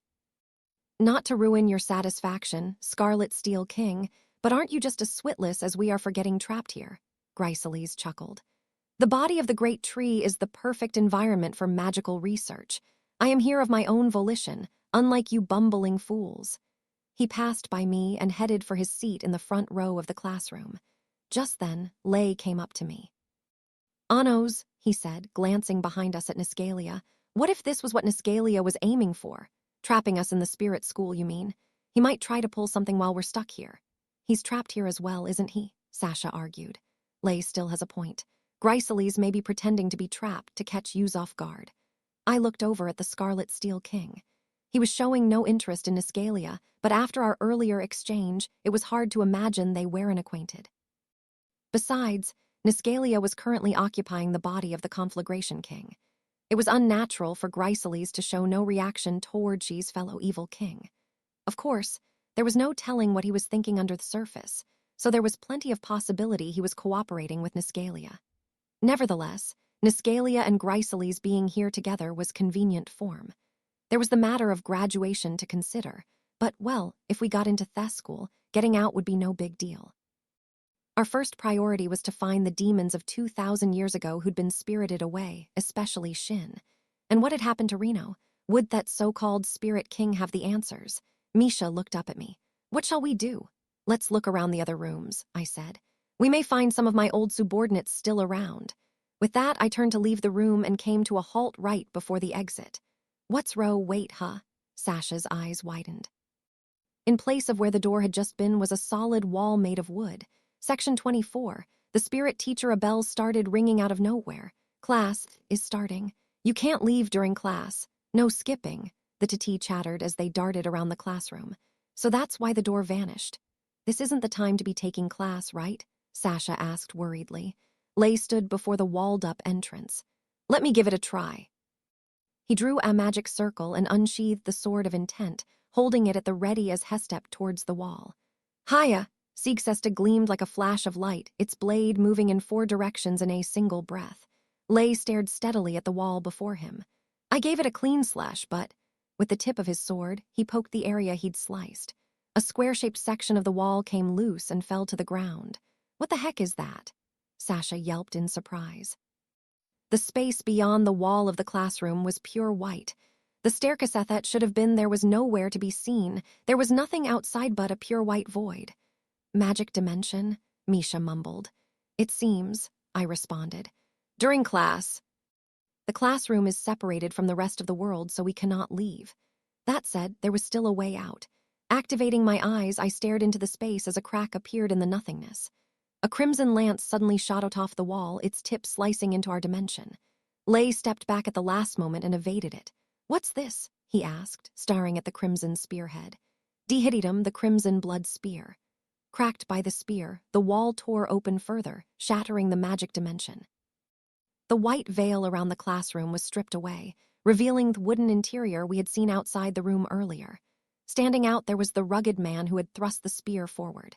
He had short hair, and a large eye patch that covered half his face. Another familiar face. This couldn't be a coincidence. What are you doing in a place like this, Netherworld King Aegis? Don't tell me the 4 evil kings plan on amiably attending spirit school together. Aegis drew back his spear and stored it in a magic circle. Then, with a sharp glare, he turned his single eye to me. I see reincarnation hasn't changed you, Demon King Anos. What do you mean? The way you look down on the gods has not changed. Your overconfidence in your abilities will someday lead to your downfall. I see that your nagging hasn't changed. Are you referring to the fact the child of God is amongst my followers, yet they still haven't been eliminated? I advise you to get on with it. Sacrifice is inevitable, but idly sitting by willingly lead to further losses. I laughed away the Netherworld King's concerns. I have no intention of sacrificing anything, even in the face of a god. That is your arrogance speaking. Sacrifices must be made to prevent further sacrifice. The Netherworld King's single eye glanced over at Misha and Sasha, who stiffened. But I do not intend to cause trouble during class. This place is somewhat inconvenient for that. With that, he made his way over to one of the tree stumps functioning ashairs. Netherworld King, I called. When did you join hands with the other evil kings? If it looks to you as though we've joined hands, you've been fooled by the spirits, Aegis replied, taking his seat. Over there, Misha mumbled, pointing to an unoccupied stump. As she did so, a black haze gathered there, forming the shape of a man. Theman had 6 horns growing from his head, a thin frame, and an androgynous appearance. He showed no interest in us and seemed busy staring into space. That another one of the 4 evil kings? Sasha asked. That is the Cursed King, Kaihalam Gist. Cursed King's subordinate had been the one to possess the other half of Misay's demon sword, making the Cursed King himself the most likely holder of information regarding Shin. However, this evil king was a little more challenging to interrogate than your average demon. Now, to whom would I be speaking? Aren't you going to talk to him? Sasha asked. Right, I suppose I should. I walked up to the Cursed King. It's been a while, Kaihalam. Cursed King gazed at me blankly, but he didn't say anything. Ah, I see. You're just right now, aren't you? At that, he or rather, she grinned. Why, if it isn't the Demon King Anos, I was wondering why you seemed so familiar. I see. Have 2,000 years passed already? The Cursed King said gently. The feminine tone of voice was because the evil king's heart was genuinely female right now. What, Kaihalam up to? He went out somewhere and hasn't come home. Having a lover with a habit for wandering can be rather troubling. Right. If you don't mind me asking, what are you doing here? Studying. I have nothing else to do until Kaihalam comes home. What about you? Looking for someone. Have you seen Shin or my other subordinates? Oh, they were here some time ago. We were taking lessons together, but they ended up getting spirited away. The Scarlet Steel King and the Netherworld King's subordinates vanished too. That was a surprise to hear. Do the disappearances have something to do with this class? Students disappear when they fail their tests. If you want to get them back, you have to ask the Spirit King who dwells at the top of the great tree. Is it easily accessible? Just shook her head. Even if you take the classes diligently, you need to pass what's called the Spirit Trial. Oh, that's right. Now that I think about it, Kaihalam's subordinates were spirited away too. He asked me to save them before he returns. How troubling, she mumbled. So both the Scarlet Steel King and the Netherworld King had enrolled her after their subordinates had been taken hostage. That didn't seem right. Who is the Spirit King? Wouldn't he be the King of Spirits? I haven't met him before, so I don't know. Seemed the only choice was to pass this spirit trial and meet him myself. Doing so would apparently mean I could recall my subordinates, but who knew if that was the truth? Either way, my business with the Cursed King was over. Thanks, sorry for bothering you. At all. See you later, Demon King. I turned around and walked away. Sasha immediately joined me. Hey, so what was that? She whispered. As you've probably guessed by now, the Cursed King has two personalities, his main identity as the Cursed King Kaihalam, but also his lover, Gist. That makes absolutely no sense. Sasha glanced at the Cursed King. Although Kaihalam just had an androgynous face, his body was completelimil. The dual personality isn't too much of a concern. The trouble comes with how the source and memories change when the identities switch. None of Kaihalam's memories can be probed, while Gist is in control. How strange, Misha murmured. There's definitely only one source between them, though, and the Cursed King has no control over when the identity swaps happen. It was probably air assault of him staring too closely into the abyss of malediction. Before I could ask any more questions, I had no choice but to wait for Kaihalam to reappear. My thoughts were interrupted by an ominous laugh. It was Niscalia. What a comical scene! The demon king of tyranny, who ruled Dilhade 2,000 years ago, and the four evil kings, always second best, gathered together to take classes. You're in no better position than we are. Continued chortling as he walked over to a stump. The plans of Thegods are absolute. Even now, my actions are according to order. Demon king of tyranny, thou mayst think of thyself as having outsmarted me by bringing Meher, but this is all according to the order of the world, even if that means I must take classes here with thee. Concluding his calmly delivered speech, Niscalia sat down. The bell rang at the very same moment. It's the last bell. The last bell has rung. He's coming. The teacher is coming, the Titi cried, flitting noisily about the classroom. What should we do? Eleanor asked. Lei shrugged. I guess we'll have to take the class. Let's do that for now, I agreed. The Spirit King's identity intrigues me as well. The fastest way of freeing Shin and the others from the spirit of hiding is probably just to meet him and ask. I sat myself down on a nearby stump. Misha and the others followed suit. Then, right on cue, a voice piped up, seemingly from out of nowhere. It's time for class, the voice said. It seems we have some new students joining us today, so allow me to introduce myself. On the tree where the teacher's podium was normally located, two eyes, anos, and a mouth appeared. I am the Great Tree and Union, the spirit school that you're standing in, it said. The tree's voice echoed throughout the classroom. Section 25. The Great Tree and Union. First, for the benefit of the newcomers, I shall explain how this school works, and Union declared in an elderly voice.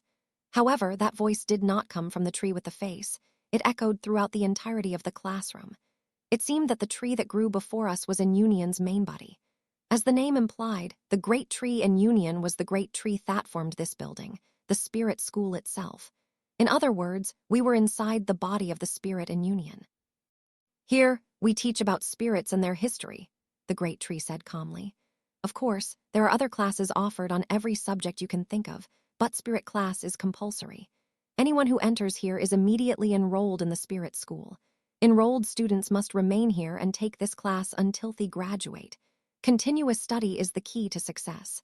All vital provisions are provided, so you need not concern yourselves with survival. This was the problem with beings of lore. Someone must have spread the rumor that anyone who entered the spirit school would be trapped until graduation, allowing that rumor to become the truth. What a nuisance.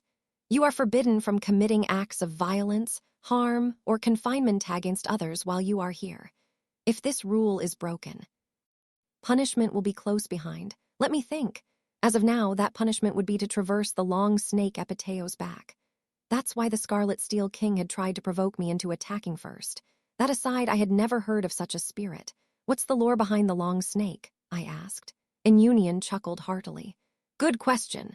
Wasn't a particularly deep question, yet the tree seemed to bubble with excitement, like it was glad to be receiving a question at all. Us see if any of the other students know the answer to that. Can any owner tell us more about the long snake Epiteo, the Scarlet Steel King, the Netherworld King, and just all raised their hands at once. You were the fastest, Gryceles. Let us hear your answer. Scarlet Steel King stood up. The long snake Epiteo is a spirit born from the legend of the longest snake in the world. When it first came to be, it was long enough to circle the world, but the rumors grew more exaggerated over time. Now the snake is long enough to wrap around the world roughly 333 times. Because of that length, it can live only in the magic swamp in the spirit school's grounds, although it is said to extend its head into the 7 seas from time to time. Good, that is correct, Inunion responded in a low voice. In short, rule breakers would be punished with walking the length of Thurald 333 times. Since the tree seemed to have decided this punishment on the spot, it was possible that the punishment changed every now and then. In any case, traversing Epiteo's length would be more than troublesome. What a bother. From time to time, I will ask spirit-related questions like the one just now, Inunion said. Answering these questions correctly will contribute towards your grades. Of course, you will still be graded on your regular tests and the spirit-related trials I assign you. Those who achieve outstanding results will then be allowed to graduate. Those who do will be given a commemorative seal Thadalos free entry into Ahurthern. That would remove the need to hunt down rumors in order to get here. What exactly do you mean by outstanding results? I asked. That will be determined by my intuition as the great tree of learning. Merely achieving good marks on tests won't be enough. Of course, getting decent marks will always help more than not. Until now, the fastest student to graduate did so in 2 weeks, while the longest took 50 years. That case, there was no clear standard. Perhaps discerning the criteria for passing was part of the lesson. Can one return to study more after graduation? Why, of course. As I said before, only the spirit class is compulsory. The school is equipped to teach all kinds of other subjects: swordsmanship, magic, cooking, arithmetic, etc. I even teach more specific topics like the training and creation of spirits. After all, I am in Union, the great tree of learning. That sounded rather useful. Then would you be capable of teaching a mute girl how to speak? Of course, of course.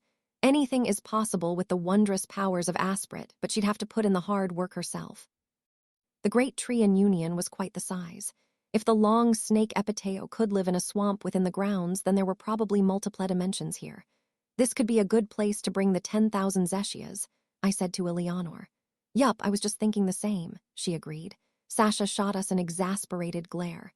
How can you two be so carefree? Shouldn't you be thinking about how we're gonna graduate? What's the matter, Sasha? Are you scared? It's not like that. But your past subordinates were spirited away, and even 4 evil kings are on their best behavior. The great tree might speak like a friendly grandpa, but we're in serious trouble, aren't we? Misha nodded silently beside her. There's nothing to worry about, I assured her. We were just told that if Weppel our socks up, we can graduate. Do you know a lot about spirits, Anos? Lei chimed in. Not particularly. What about? Probably no more than the average demon would, but spirits have always been kinda mysterious. There's a lot more I don't know. Well, that made sense. I can't believe you, Sasha moaned, glaring at me. How can you be so confident when you know literally nothing? I can just learn it all here. Now focus on the class. You started it, she grumbled quietly, and Union laughed. Have you all finished chatting? Then let's continue with the class. As expected of a spirit born from the legend of the great tree of learning, it had waited patiently for us to finish, unbothered by the light chatting. Now, as for the upcoming schedule, for the first week, we'll have classes in spirits, followed by a short test. Failing this test will result in one getting spirited away, so do be careful. After a number of short tests like this, those with outstanding grades will be able to proceed to the spirit trial. Students that pass the spirit trial will be granted an audience with the spirit king and the right to graduate, so do give it all your effort. Inunion spoke. Runes appeared on the large tree at the front of the room. Its surface was most definitely made of wood, yet it looked somewhat like a blackboard. Here! Another question for you all. What is the name of the part fox, part bear cub spirit that appears only during the day? I had no idea. It seemed I wasn't the only one. None of the 4 evil kings had raised their hands. Niscalia surely knew the answer, but he seemed more preoccupied with dozing off in his seat. I suppose he wasn't interested in learning. The great tree let out another chuckle. I guess it's too minor of a spirit for you to be aware of. May I answer your question? The one nervously raising their hand was the informant girl, Rena. Very well. What is the name of this spirit? That's Gowl, the fairy dog, am I right? Indeed. Well done. Scarlet Steel King and the Netherworld King turned to look at Rena.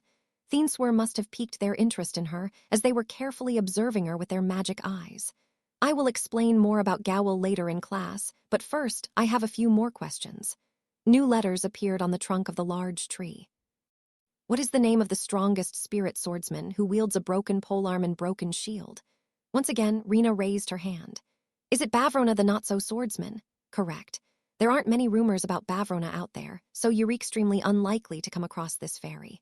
Good job answering. Rena nodded hesitantly. Had she heard the rumor somewhere while acting as an informant? Ugh, I'd know a little more about older spirits, but I've never heard of the Sions before. Eleanor sighed in disappointment, making an union chortle. Then here's a bonus question about famous spirits, he said. This time, the large tree was filled with 3 drawings instead of text. However, those drawings were of terrible quality. One was a stick figure, another looked like wriggling worms, and the last was a fuzzy black dot. Could these even be called art? Here are drawings of 3 famous spirits. What are their names? An union spoke as though the answer should be obvious, but no one raised their hand. You don't know either, Rena? Eleanor asked. Rena shook her head. The art is just so bad. They look nothing like spirits, she mumbled quietly. At that moment, the classroom lurched violently. What did you say? The great tree in union was shaking with rage. Do you have a problem with my class, a class held by the great tree of learning himself? In union's enraged voice tore throughout the classroom, loud enough to burst anyone's eardrums. My, this is no good, Gryceles said, turning his expressionless face towards us. Finding fault with an union's lessons will result in tantrums like these. Is there a way to calm him? I asked. Your only choice is to answer the question correctly, but if you get it wrong, everyone will receive a grade of 0. So why don't you answer? The Scarlet Steel King shrugged as though to say it was impossible to guess the spirits from scribbles.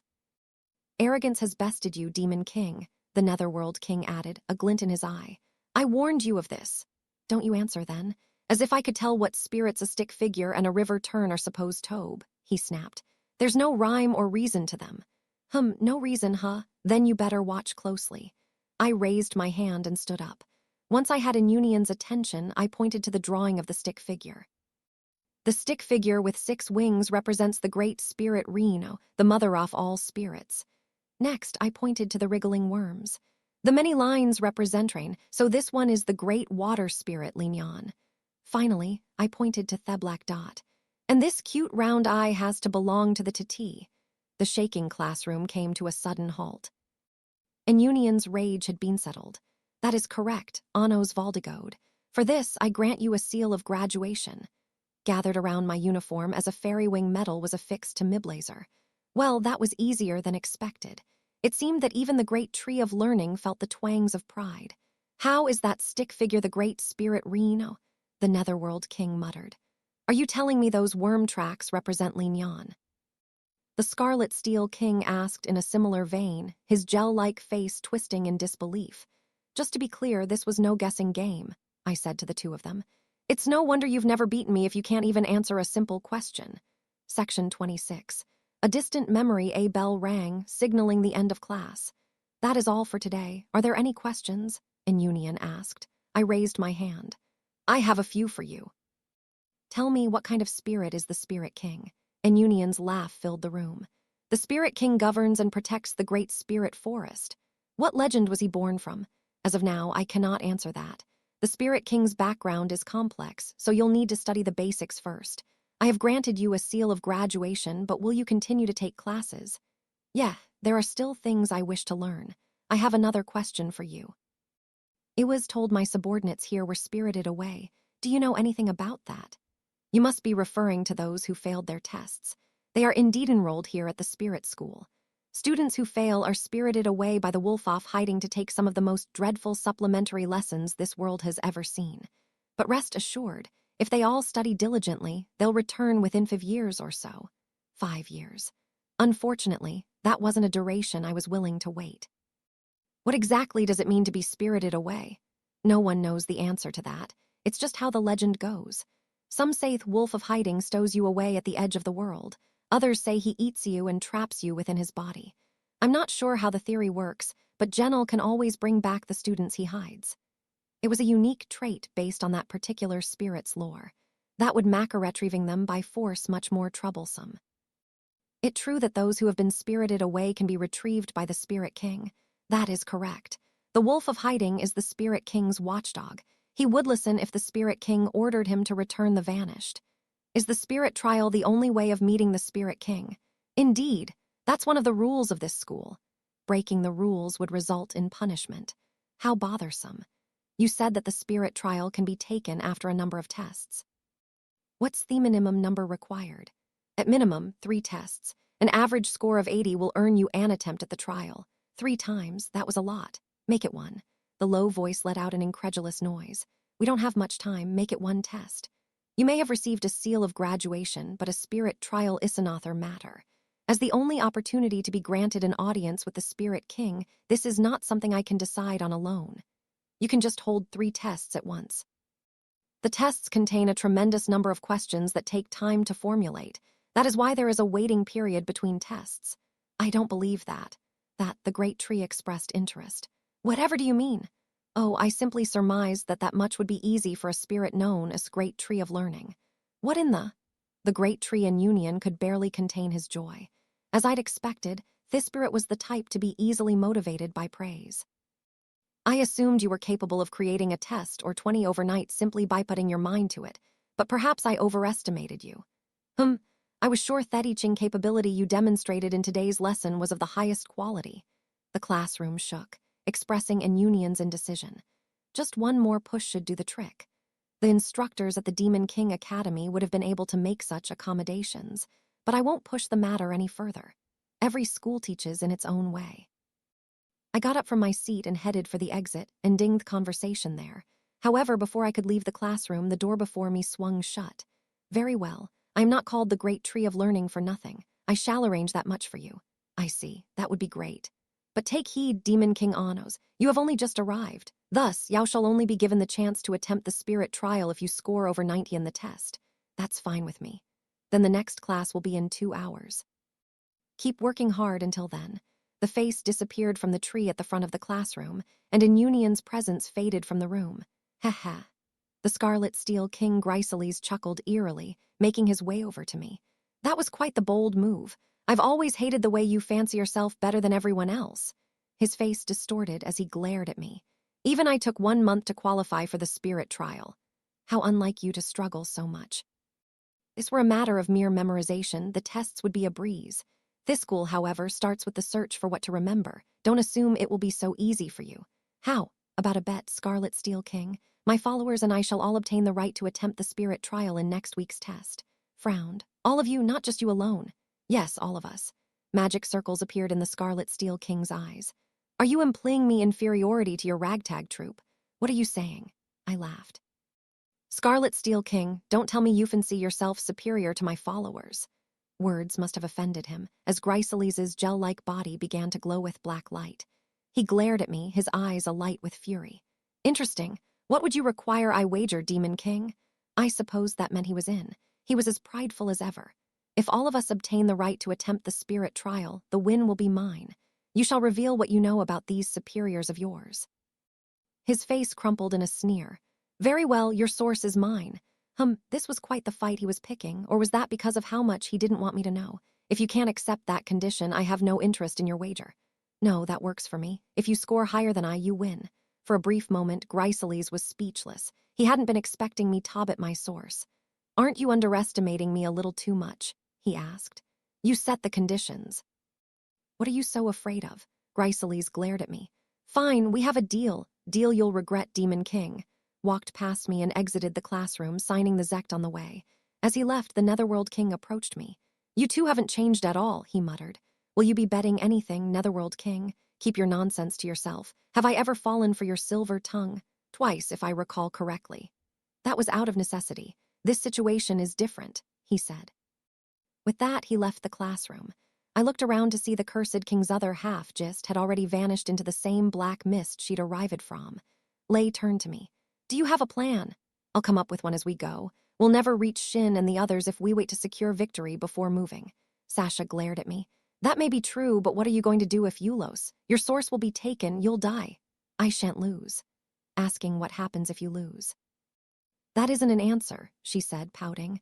There's no point in considering the impossible, is there? Do we study now? Misha asked, staring into my eyes. Yes, there's only a week to prepare after all. Studying is hard, Zeshia murmured. Worry, Zeshia, I'll watch over you. Eleanor patted Zeshia's head gently. The reassurance helped Zeshia brighten a little, but she retained her uncertain expression. But what do we do for self-study? Lay asked. You don't know that much about spirits yourself, right, Anos? Right, but there's someone here who does. I turned my head and Evrione followed my gaze. Rena turned to look behind her but saw there was no one there. Do you mean me? You knew the names of spirits even the evil kings didn't know. You were rather knowledgeable on the subject, aren't you? Rena looked down thoughtfully. While I was working as an informant, I tried to research spirits, along with Ahurthern, as much as I could, but I didn't actually find that much. That was to be expected. Rumors about spirits weren't so easy to come across. Not every rumor or legend resulted in a spirit's birth, and there was no way of knowing whether it had until the actual spirit of the lore was found. Working as an informant wasn't enough to gain that kind of knowledge. So why did you know the names of those rare spirits? Ileana asked. Rena looked uncertain. I didn't know them until I came here and remembered them. You must have known a lot before you lost your memories, I said. You think so? Want me to check? Rena looked at me in wonder. How? I can use a number of spells that restore memories. If you can remember what you know about spirits, you could help us out. She stared at me thoughtfully. I don't think magic will work. Come, I don't know. I just get the feeling it won't. What an odd thing to say.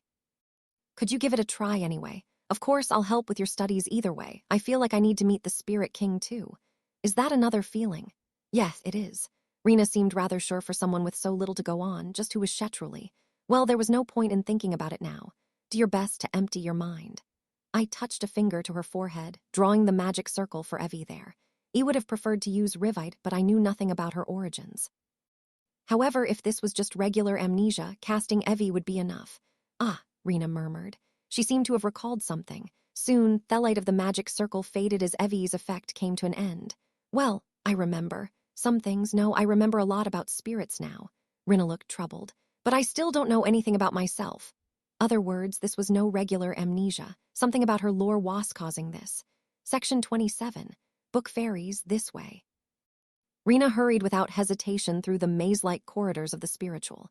Shortly after I'd cast Evie, she'd recalled something about the place and declared she'd lead the way.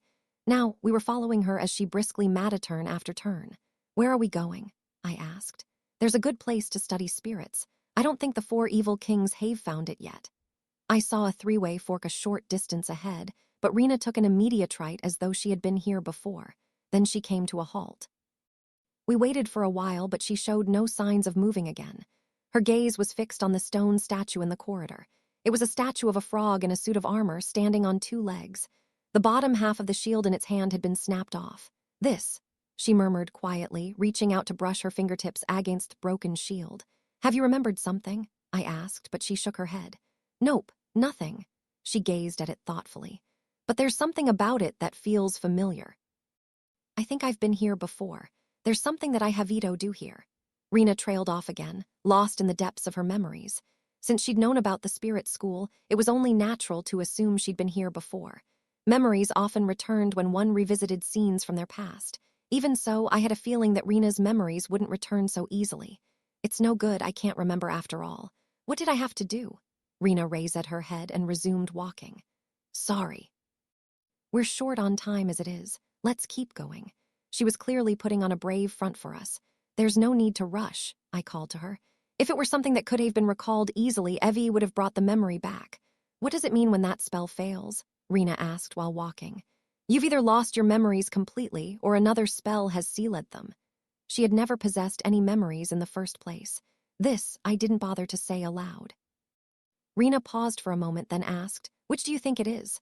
From what my magic eyes can see, there's no spell sealing your memories. So I've lost them completely. She sighed dejectedly. Perhaps, but even then there's a means of retrieving them.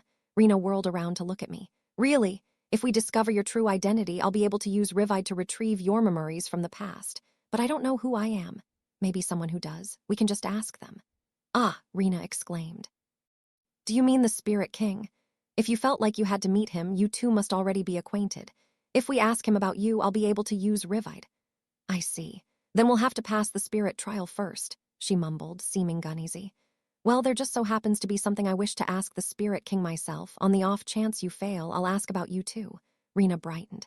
Thank you. You really are a good person, Anos. I knew I was right about you. For a brief moment, I didn't know how to respond. What an odd thing for her to say. What do you mean? I asked. Are you referring to when we met in Zehenberg? Huh, wait, that was weird, wasn't it? For some reason I just... Rena looked down in thought, then back up at me. I think I've met you somewhere before. I see. Rena had existed 2,000 years ago. That certainly was a possibility. After all, I had had some contact with the spirits after asking Reno for her recuperation. Can you remove that hood? Huh, hood? Rena glanced around her curiously. What hood? I used Iris to create a mirror for her. What the? Rena stared into the mirror, but there was no reflection. I see. From what I could see with my magic eyes, her face was indistinguishable beneath the hood. The most I could infer was her gaze and expression, but Thegerment didn't appear to be a magic item. There must be some kind of spirit power at work. That may be why Yorfis is so unclear. Memories, too. That could also be the work of a spirit, or else. I looked at her. Have you realized you're a spirit? She nodded. I had a feeling that might be the case, but now I'm sure of it. Then your lack of memories may be because of your spirit lore. You mean I could be a spirit born with no memories? Yes, so I'll never remember. If she was a spirit born from lore about a spirit wandering endlessly in search of their memories, there would be no memories for her to regain in the first place. There would be nothing we could do to help her. We still don't know for sure. If you think you know me, then it's possible that another spirit has done something to you. Eleanor, who had been listening beside me, spoke up. It'll be okay. Once you find out which spirit messed with you, we'll get your memories back. I hope so. Rena smiled faintly. Can you think of anyone? Of a spirit that steals memories? Not off the top of my head, but Wem may find something where we're going, she said, beaming hopefully. By the way, didn't we come this way earlier? Lay asked. Rena nodded. That's right. This is the 4th time we've passed through her. Sasha frowned with confusion. Wait, what's that supposed to mean?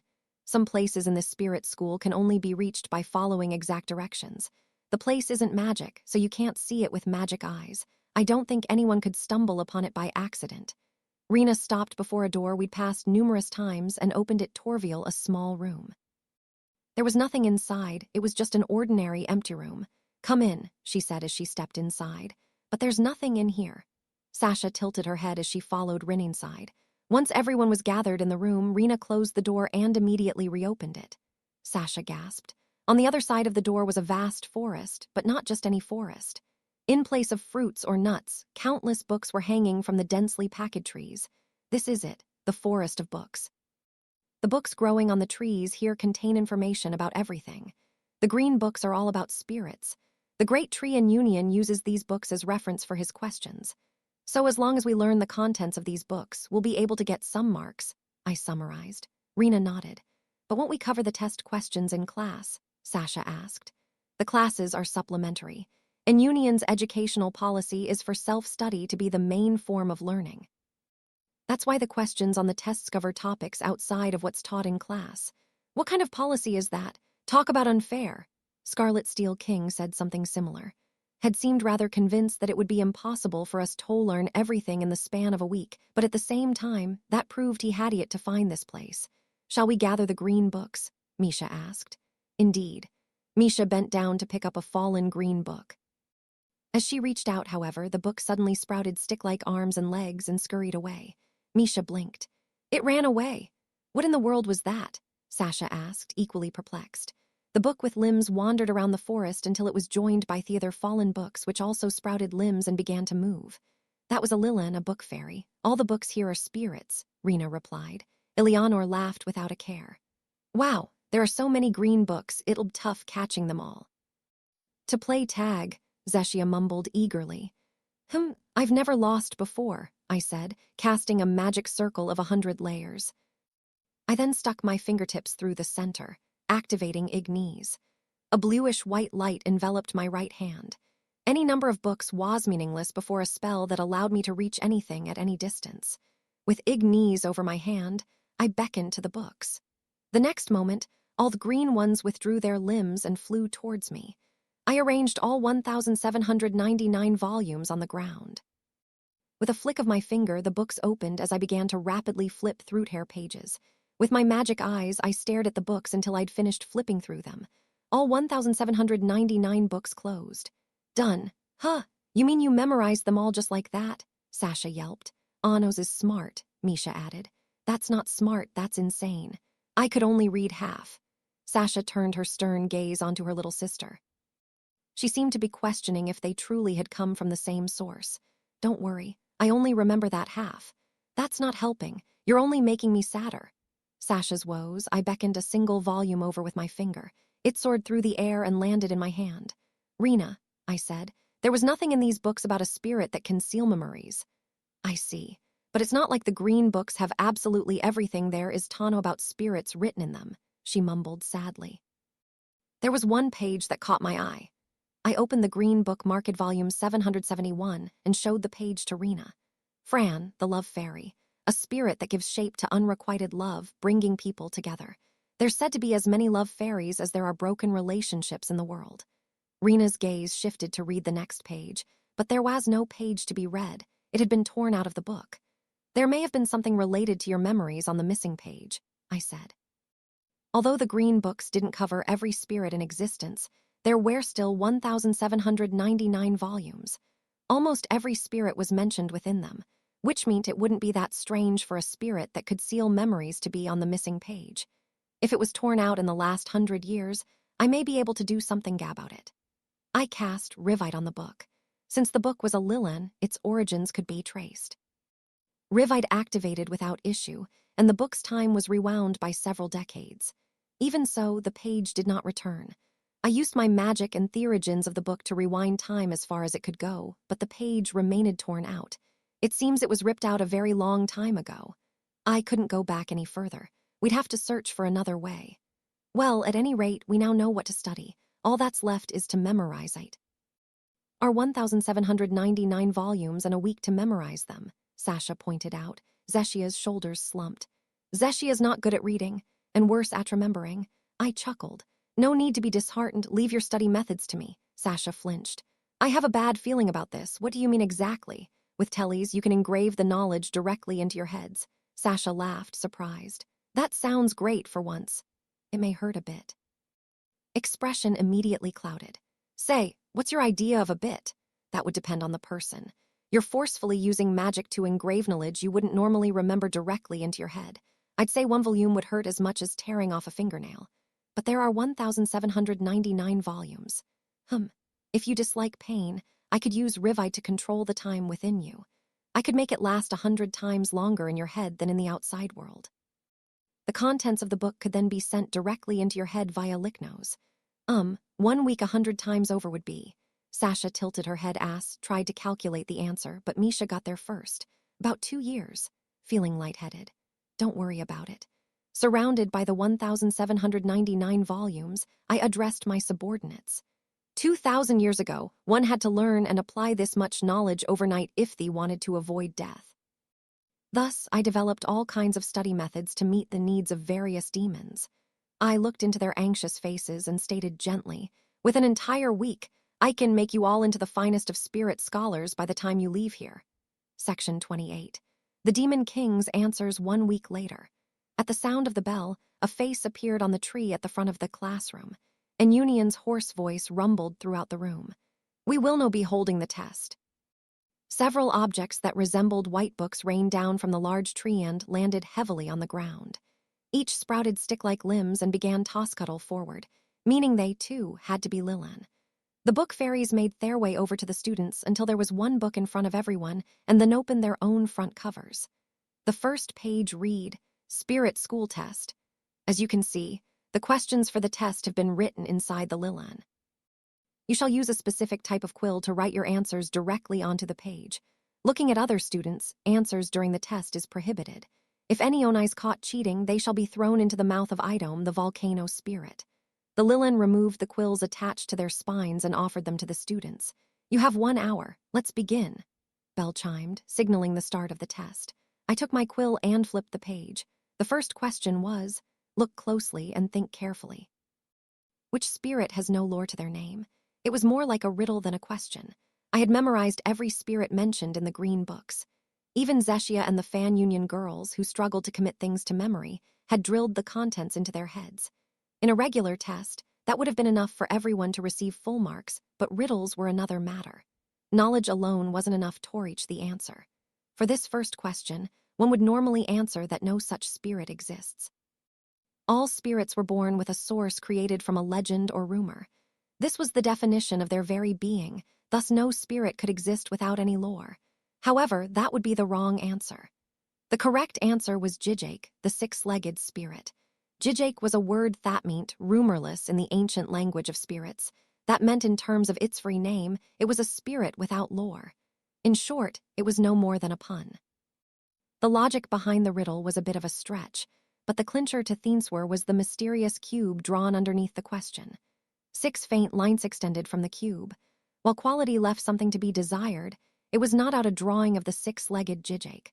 Look closely and think carefully was clearly in reference to this drawing.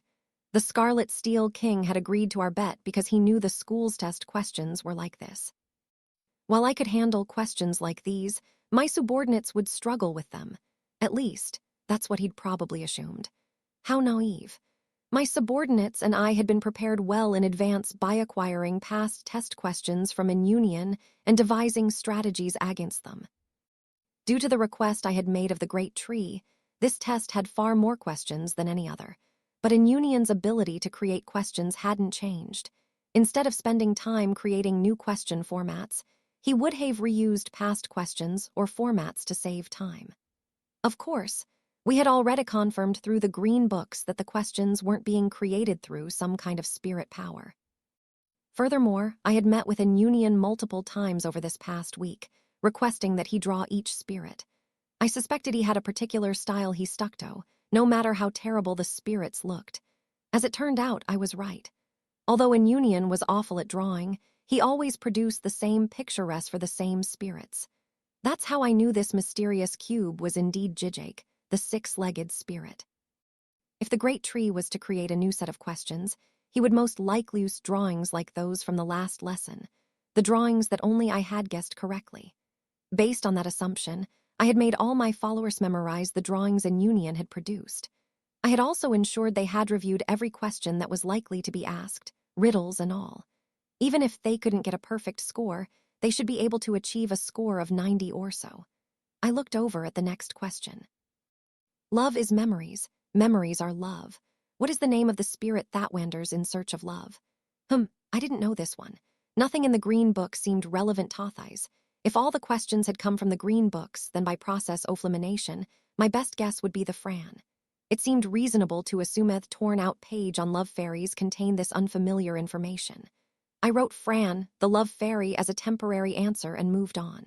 But something was strange. The quills of my subordinates were all moving at a crawl in Zeshia's case. It was frozen completely. In her current state, she should have been able to answer the questions easily, yet her hand hadn't moved since she'd laid eyes on the first question. Why? My first assumption was that they had received different questions from mine, but the questions should be the same across the board, which means Somion must have changed their tests. From what I'd read in the green books, the Great Tree was a spirit that specialized in teaching. It possessed magic eyes that excelled at detecting cheaters, and that power would only be amplified with us being inside its body. It was hard to imagine him purposefully overlooking something as serious as altered questions, but I had to confirm for myself. Peeking at other students' answers would be considered cheating in itself, but there was no helping it. I'd just have to evade the Great Tree's eyes. Unfortunately for you, Demon King, I can tell exactly what you're thinking, Gryceles said, moving his quill without hesitation. The next moment, 4 great stones burst out of the ground, one in each corner of the classroom. They were scarlet-colored stone monuments, magis items created by the Scarlet Steel King. I have been continuously feeding magic into these steels for the past 2,000 years. Runes appeared across the scarlet stones, revealing Glear, a spell that would enhance In Union's magic eyes within the space of the classroom. Avoiding the magic eyes of the Great Tree of Learning, while they were boosted by 2,000 years of the Scarlet Steel King's magic wouldn't be easy, especially when Gryceles was attracting so much attention to me. So you weren't just fooling around all that time, Scarlet Steel King. Is this really the time to act so relaxed, Demon King? In less than an hour's time, your source will be mine, Gryceles said smugly. Because you tampered with the questions, you mean? His face contorted. Do you have any proof? Looking at the answers of others would be considered cheating, no? He deliberately turned to look at me, magic circles in his eyes. He was practically admitting to the fact, but that wasprity typical of him. That would depend on the time and situation, I said. I stood up and walked over to Zeshia's seat, peering over her shoulder to look at her book. Question 1 read, look closely and think carefully. Which Spirithas know lore to their name? It was the exact same question as in my book. Gryceles sputtered with laughter. BWA ha, how unfortunate, Demon King. You assumed you would be excused if the text were different, but no, you'll fail for cheating. Cheating? What are you talking about? Don't bother with the excuses. No matter how you try to explain, you've vitiated by looking at another student's work. Now fail him in union. Gryceles agreed with glee. I cannot do that. Scarlet Steel King's face contorted at Union's words, convinced that justice was on his side. Excuse me, what are you saying? This man hashiated. You're not going to say he hasn't cheated because she hasn't written an answer yet, are you? How did you know she hasn't written anything? I asked. Gryceles gaped. He sure loved talking himself into a corner. That girl hasn't moved her quill the entire time. It was an easy deduction. Why, that sounds like a lot of attention to be directing away from your own tist. Silence, Demon King. Pointing out such things shall not excuse your cheating. How can one cheat when the test is over? What? He glared at me, then looked over at my seat and gasped. What the Scarlet Steel King had been expecting to see wasn't there at all. You. Where did your exam book go? I submitted it ages ago. That's right. In Union confirmed in a low voice. A white book hung from his branch. As you can see, I have already received Anos's test. Impossible. It hasn't even been 5 minutes. You didn't even write that much. I laughed. It seems you were so occupied with my magic that you failed to notice my quill's movements. Scarlet Steel King had been monitoring me, but all I'd needed to do was flip my pages and write faster than his eyes could see. Well, this isn't a test of speed, I said, so feel free to go at your own pace. If you're not careful, you may end up missing a question. Gryceles's face crumpled with rage. But you mustn't bother the other students just because you've finished Anos, Union said. If you make any more noise than this, I'll have subtract marks and suspend your right to the spirit trial. My apologies. I shall stay quiet, I said, returning to my seat. Now, what to do? Zeshia's questions hadn't been rewritten, so she should have been able to answer them. Since she was struggling to do so, it was fair to assume the text had changed back to normal while I'd been looking at it, meaning by now, the text had likely reverted to its altered form. There was no doubt this was Gryceles's doing, but I had no proof. Moving about any more during the test would disqualify me from the promised trial. Even if I discover any tampering, there was a chance my right to take the trial would remain withdrawn. That left me with only one option. I would have preferred to conserve my magic, but I had no other choice. The Great Tree's eyes were watching the spirit school that was his own body.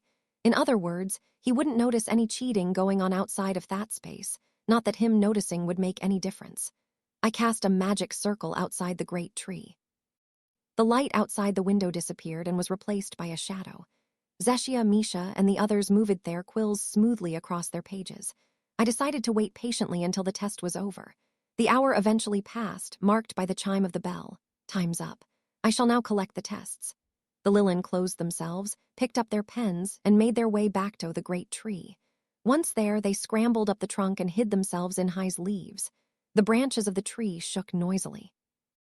Now for the test results, and Union soon announced in a dignified tone, having swiftly scored the tests. Aegis Code, 85 points. Netherworld King seemed content. Kaihilam Gist, 81 points. Cursed King's other half let out a sigh of relief. Gryceles Darrow, 80 points. You've made a lot of mistakes this time. You usually score the highest, so pick up the slack next time. Scarlet Steel King's gelatinous face turned bright red, distorting in humiliation. He had probably been shaken out of his pace when I'd finished Midas so early. Anos Valdigode, wonderful work. A full 100 points. I hadn't been so sure about the second question, but it seems I'd guessed right. Misha Necron, another wonderful effort, 100 points. Misha blinked. Sasha Necron, 100 points to you as well. Sasha smiled proudly. Eleanor Bianca, 127 points. Eleanor, Sasha, and Gryceles all raised their voices in shock. What in the world? How, 127? A score of 100 is meant to be full marks, isn't it? Eleanor asked curiously. Zeshia Bianca, 150 points. Amazing. Zeshia's never scored so high before, and Union continued by announcing the scores for Lay, Miss A, and the Fan Union girls. They all scored over 100 points. Well done. You're all superb students for scoring so well in such a short time. As promised, you will all be granted the right to take the spirit trial. No, what are you saying? That can't be right. Gryceles stood up, shaking his head. It isn't possible for all of them to receive over 100 points. Are you sure no one is cheating? I kept an eye on everyone the entire time. No cheating has occurred. Ridiculous. Just think about it. This situation is inconceivable. How could these score higher than full marks? I understand your point. However, surpassing 100 points is possibly once bonus marks are added. I fail to comprehend what kind of bonuses would add up to those scores. That is, unless you colluded with them, that is. Brows on the tree furrowed. As the great tree of learning, I would never commit such an atrocity. Why don't you show us their answers to prove it then? I shall check for initiating myself. Otherwise, I cannot accept this. Very well. You may see for yourself. As soon as Union finished speaking, the Lillian fell from his branches in droves. Give up, Scarlet Steel King. No cheating has occurred. Why, that sounds like something someone guilty of cheating would say. Were bold words for the man who had himself cheated, but whatever. He could search all he wanted. Gryceles used his magic to open multiple books at once. With a flick of his finger, the pages turned one after another. He murmured after a moment, pausing on one of Sasha's pages. What is the meaning of this, Union? The answer to question 27 is lava corpse. This answer says Daedalic. The two are completely different spirits. Indeed, but when I saw that answer, I realized such an interpretation was possible as well. There can be more than one correct answer to all things in life. There are always new answers to be found. In that sense, Daedalic is correct. Gryceles's face twisted, but he moved on to another page. This one was a part of Eleanor's test. Then explain this. Question 15 asks for the number of spirits related to fishing. The correct answer is 17. This page says 21. Ah, yes. When I thought about it, I realized that the four boat spirits, Jisra, Met, Anau, and Vera, could also be considered spirits related to fishing. Thus, I marked it as correct and awarded an extra 20 points for giving me this realization. 20 points for that. Is that so strange? Then what about this? Gryceles shouted, pointing at Zeshia's answers. Questions 7, 9, 17, 51, and 67 have I don't know written down. No matter how you look at it, 150 points is impossible for this test. Zeshia looked at the answers he pointed out and shook her head furiously. The ability to admit one's shortcomings is admirable. Not everyone is capable of such a thing. This is another form of correct answer. Thus, I gave 50 bonus points for her sincere attitude. Gryceles was speechless. He must have noticed by now. He slowly turned to look back at me. Don't tell me. Did you think a wrong answer wouldn't count towards full marks? The Scarlet Steel King's voice trembled in horror. You can use Venizdono outside of combat. I never said I couldn't. During the test, I had used the origin spell Delskade to summon the demon castle above the great tree. The place was then within my territory, within range of the Abolisher of Reason. Using its power, I had destroyed the reason surrounding my followers, wrong answers. Like I said, no cheating went on here. I merely destroyed the logic that wrong answer wouldn't receive marks. The sword that could slice without making contact had no trouble turning wrong answers into right ones. It could even help introduce bonus points or allow a blank paper to receive full marks. But something was rather strange. I had never shown Venizdonoa to the Scarlet Steel King. Something similar had happened with Jurga too. Its Semid Somion was spreading information about me to my enemies. Of my adversaries, the only ones living who knew of the Abolisher of Reason were Niscalia and the masked demon who had appeared in the Demon's Sword tournament. One of them must have informed the Scarlet Steel King. Such dirty methods. Damn you, Demon King. Unable to bear the humiliation, Gryceles grew more and more distorted. Which one of us was the one using dirty methods? At least I didn't tamper with the questions. I picked up one of the white books, the one that contained Zeshia's answers. With a flick of my finger, the pages started turning before me. Gryceles looked on with his magic eyes. There's no sign of tampering. You erase the evidence. I held my finger to the page and used Rivide to rewind time to earlier in Thetis. The text on the page transformed before us. Question 1 read, look closely and think carefully. Which spirit has lore to their name? It was impossible to answer the question correctly while it was in such a state. The original question had asked which spirit had no lore to their name. This is terrible. Even her answers have been rewritten. When I cast Rivite on another question, the I don't know in Zeshiasenswur turned to the healing fireflies, Senatello. Oh, Zeshia beamed happily. They're back. The answers I wrote, they came back. Rest of the text was in a similar state. Questions had been rewritten until they were impossible to answer, and correct answers had been clearly sabotaged. Gryceles staggered backwards, trembling in a panic. Perhaps it's time you freshen up the water in your head. That foul liquid has decayed your thoughts. Section 29. Staircases of Guniel, the Scarlet Steel King chuckled, putting on an air of composure to maintain his pride, but there was no way he was peaceful at heart. Very well, I concede, but don't think you've bested me with this. If it weren't for that sword of yours, you would have lost. I admit someone has tampered with that paper, but what about it? Do you have proof it was me? What a stubborn man. You're the only one who would attempt such a petty trick. That isn't proof. Wouldn't you agree, Great Tree and Union? The Scarlet Steel King turned to an Union, who hummed in thought. I cannot deduce the truth myself, but suspicion alone is not grounds for punishment. I can only take more care to prevent this from happening in the future. The Scarlet Steel King's face twisted into a smug grin. Hear that, Demon King? You express an empty accusation. Amazed at how low your pride can sink despite your thorough loss. Fell speechless, his glare seeped in humiliation. You'll be answering my questions as promised, I said to his twisted face. Your superior, the Spirit King. His surprise alone was enough to reveal the truth. That would be correct. Eam working for the Spirit King. Magic circles flashed in Gryceles's eyes. He was probably feeling vexed to see me guess correctly. What had cemented my guess was the way he had tampered with the book fairies without an Union's awareness. Such a feat would have required the Spirit King's power. I never imagined you would work for the spirits. As long as I can conduct my research, I care not for who is above or below. Like I said before, this place is ideal for my research. By researching the power of the spirits, I can peer deeper into the abyss of my magic. Then how do you feel about leaving the Spirit King and working for Mainstead? I'll show you an abyss of magic far greater than what you have achieved with your 2,000 years of research. Of spikes sprouted from Gryceles's face as he bristled in anger. Hell looked like a sea urchin. Get ahead of yourself, Demon King. I would never side with the likes of you, who make light of magical research. I just thought I'd make it clear that the offer is there.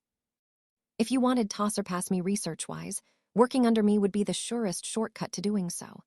Gryceles's body began to glow with black light, blowing away the flowers in the area. Particles of magic collided within his body, creating fierce sparks. Just how long will you look down on me? With 2,000 years off-growth, I have long surpassed your antiquated magic. You've surpassed me. You wouldn't be losing your temper like this. Yao should be dismissing my nonsense and being the bigger person. I stared back as Scarlet Steel King scowled at me angrily. Remember this, Demon King, you won't be the one to first reach the depths of the abyss. That will be me, the Scarlet Steel King, Gryceles Darrow. I could respect Gryceles's passion for learning. He could be awful narrow-minded at times. Unfortunately, there's something I'm more interested in than the bottom of the abyss. Gryceles's distorted face crumpled further in irritation. There was probably nothing he would prioritize over his research. What kind of spirit is the Spirit King? Find out for yourself. This question is outside the scope of our Zect, Hesed, returning to his seat. Having joined forces with the Spirit King, Gryceles had sent his adjutant to Delsgade.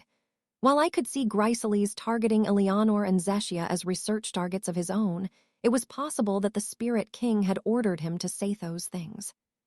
Considering that the subordinates of the Cursed King and the Netherworld King had attacked simultaneously, all three kings had probably formed an alliance. If so, it was possible that the Spirit King was the one who'd planned the test of knowledge. Was the Spirit King conspiring with Nisgalia? Or was he being threatened?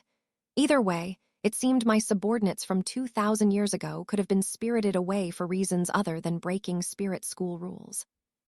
Now, let's continue the lesson, Inunion said, his voice resounding. In addition to the new students who received a score of 100, every student in this room has earned the right to attempt the spirit trial. Students who wish to make the attempt should climb the staircase outside the classroom and gather in the trial room before the next bell rings. The Scarlet Steel King, the Netherworld King, and the Cursed King's other half, all stood up and left the room. Let's go, I said to Misha and the others, rising from my seat.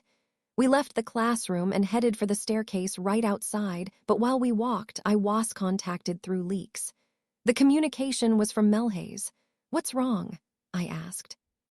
Preparations to announce the Demon King reordination ceremony to Dilhade have been completed. As per my liege's request, we shall hide your identity when giving the notice and only announce that Avos Dilhevia was a fake. You will be introduced as the true Demon King of Tyranny during the ceremony. As planned, the date will be in 1 month's time. If all is well, the notice will be given via magic broadcast today.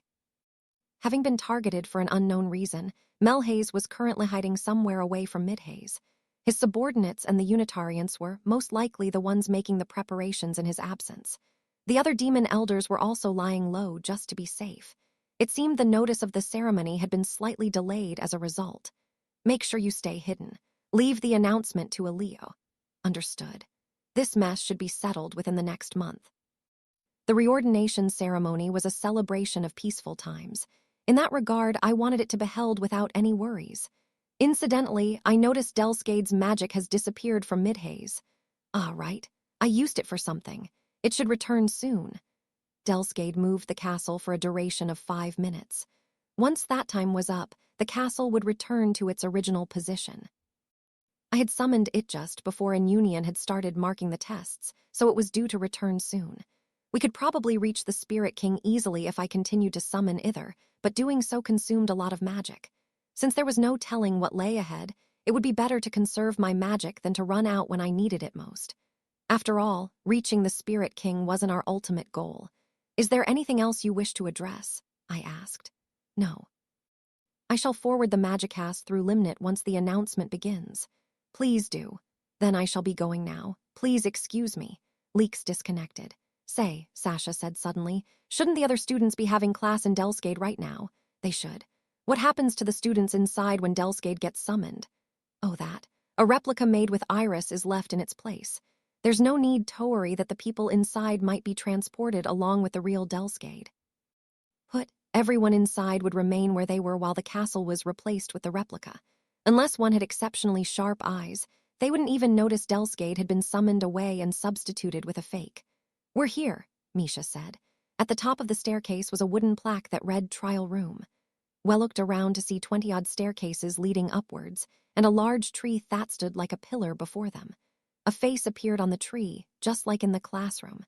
Good of you all to come. I shall now explain how the spirit trial works, the Great Tree and Union called. As you ascend this staircase, you'll come across a variety of spirits who will obstruct your path and assign you trials.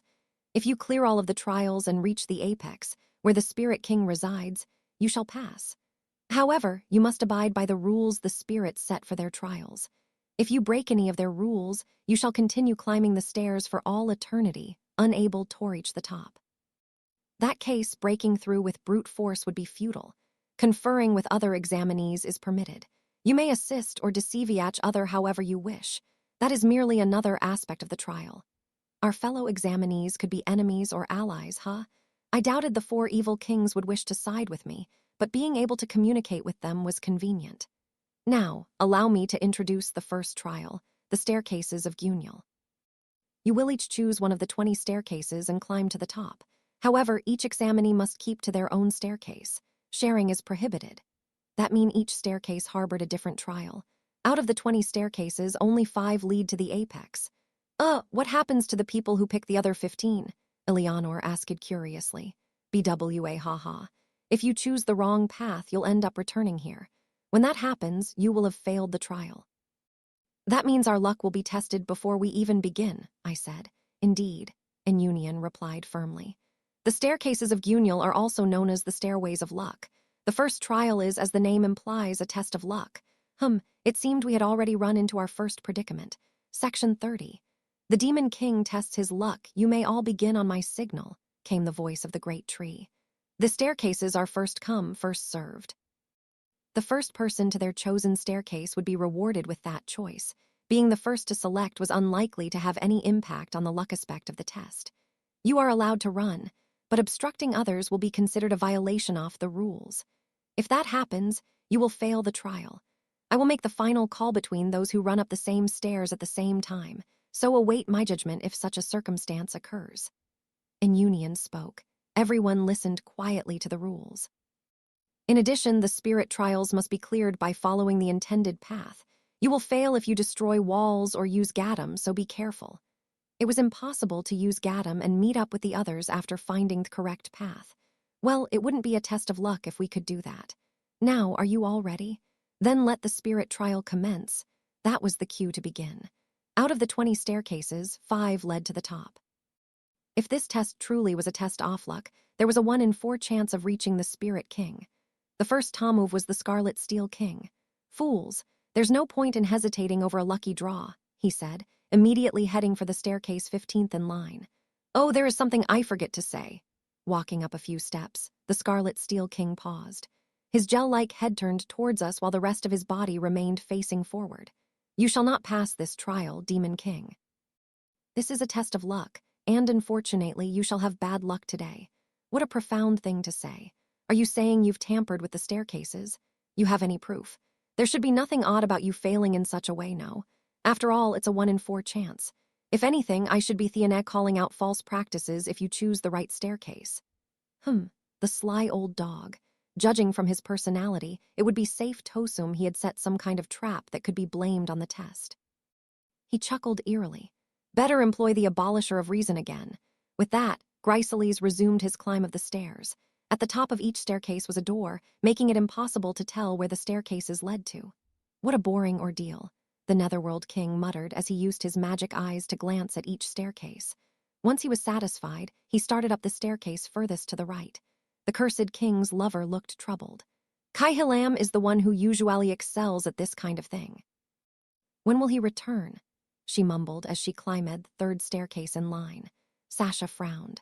With 16 of us here, the odds are that 4 should choose the right staircase, right? I suppose it'll depend on how many of the evil kings goes correctly, but there'll be at least one of us who chooses a correct path no matter what. Even if Gist, Aegis, and Gryceles had all chosen correctly, there should still be 2 winning staircases out of the remaining 17. There were 16 office, so like Sasha said, at least one of us would choose the correct path. But there's no point if Lord Anos doesn't get there, right? Miss A asked. Lay smiled. It should be fine as long as someone meets the Spirit King and asks him to free Shin Reglia and Anos' subordinates. Still be best for Anos himself to ask, though, Eleanor pointed out, lifting her index finger. With us having no idea of the Spirit King's identity, the best option was for me to go myself. Is it really up to luck? Misha asked, staring at me. After witnessing the evil king's lack of hesitancy, I don't believe so. I have no idea how long they've been here, but this isn't their first time taking the spiritual. So there's a way to find the right path, I nodded. That, or there may be a way to correct your path after you've selected it. I looked at Rena questioningly. I'm sorry, she said. I've seen these stairs before, but I can't recall anything about them. Maybe if I climb them, I'll remember more. While her response showed promise, waiting to find out until after Wecklimed would be too little, too late. Doing things properly won't work, I said. Judging from what the Scarlet Steel King said earlier, the trial has most likely been tampered with. No matter which staircase I choose, it will definitely be the wrong one. The stairs were a spirit, then it was certainly possible. Even if I chose Thurong one, that wouldn't be strange in terms of probability. The matter could be easily solved by using the abolisher of reason, but the Scarlet Steel King's comment intrigued me. Perhaps he wanted me to keep using the sword in order to expend my magic. Although Delskade was still suspended above the great tree, drawing Venus-Denoa consumed more magic than any other spell. I couldn't do so carelessly. The Fan Union girls, meanwhile, were mumbling amongst themselves. It'd be a problem if one of us picked the right staircase, right? Ellen asked. Yeah. Honestly, I don't have confidence in anything other than the luck part. Only we could share our luck with Lord Anos. Good idea. Let's go with that. I took a step forward. In Union, how can one tell if they've selected the right staircase? Ah, yes. Once you open the door, you'll see another staircase. If it continues upwards, it will lead to the top of the tree. If it heads downwards, it will lead Yaubak here. That case. I held out my right hand and drew a magic circle over the ground, using Lionel to hide all 16 of us in darkness. In Union made a sound of confusion. I then cast Najilla to hide our magic from the great tree, and Leeks to let Ivrione know what I was about to do. The fan union cheered energetically. Understood. We can do this. Leave it to us. With that, I cast another spell before dispelling Lionel and erasing Thedarkness. The great Trean Union gasped in shock. His reaction was understandable. 16 identical Annos Valdigodes had emerged. I had used Lionel to change her appearances. What is the meaning of this? He asked. One of the 16 copies of me stepped forward. Considering what happened in the earlier test, we've decided to take measures to avoid any targeted tampering. The staircases of Guniel are capable of failing me on Theslightist whim. That is impossible, Union replied. I am the great tree of learning. Suppose the great spirit Reno was still alive. If her life were on the line over this, what would you do? You spirits would do anything to protect the life of your mother. Irong, that is correct, Union admitted regretfully. It's just as possible for the spirits to cheat to protect the spirit king. I cannot deny the possibility, but no such thing shall happen this time. Well, I do not wish to make an enemy of the spirits. Reno and I wear on fairly friendly terms after all. Bringing up Reno had an immediate effect. Union hummed in thought. There'll be no end to the finger-pointing if this continues, I continued. By doing things this way, I can avoid the possibility of sabotage. Whether I choose correctly or not, no grudges will be held. To Lionel, all 16 of us looked exactly the same. If none of my adversaries could tell which one of us was the real me, they would be unable to sabotage me, turning this into a true test of luck. I will dispel Lionel, returning us to our original forms after opening Thedor's. It's just to prove there's no cheating going on. Surely you won't mind that much. Fine. If that's what it'll take to appease you, then do what you wish. I grinned and called to the others. Let's go. With that, the 16 of yous each chose a staircase and began climbing in unison. After some time, our doors came into view. The 16 of us had arrived. In a single breath, we each opened our door. A staircase headed downwards appeared before Ellen's eyes. Yay, I got the wrong one, she cried. I even got to imitate Lord Annos. Today is such a lucky day. Lionel was lifted, and Ellen returned to her original form. She pumped her fists and continued happily down the stairs. Meanwhile, I had revealed a staircase leading skywards. Looks like I got lucky, I said through leaks. Did anyone else pick a staircase leading upwards? It seems I picked the right one as well, Lay replied. Miss A's voice followed Lay's. Ah, me too. The three of us had selected the correct staircase. Since only 5 of 20 staircases were correct, 2 candidates out of Nisgalia and the 3 evil kings had chosen wrongly. It seemed reasonable to assume 2 of the 3 who had moved first knew which staircases were the correct choices. Then let's go, I said, starting my ascent. Of course, it hadn't been luck that had led to selecting this path. The spell I had used with Lionel was G Dysgesis, a spell that split everyone's sources into 16 parts and mixed them all into 16 identical sources. In other words, every one of the 16 copies of me just now had been the real me. Or rather, 1/16 of the real me. Of course, that applied to Sasha, Misha, Lay, and the fan union girls as well. When G Dysgesis was cancelled, the 16 parts of a split source had returned to a single body. I had used magic to set a condition for that body before I had climbed the stairs. Out of the 16 staircases, each had a 1 in 4 chance of leading upwards, and so my solution was to simply become 16 people. That way, you would be sure to draw the right staircase when returning to my original body.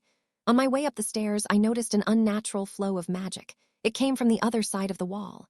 Who's there? I called. A familiar voice called back. Oh, is it over here? The wall of the tree wall was split open, creating an opening connected to a corridor.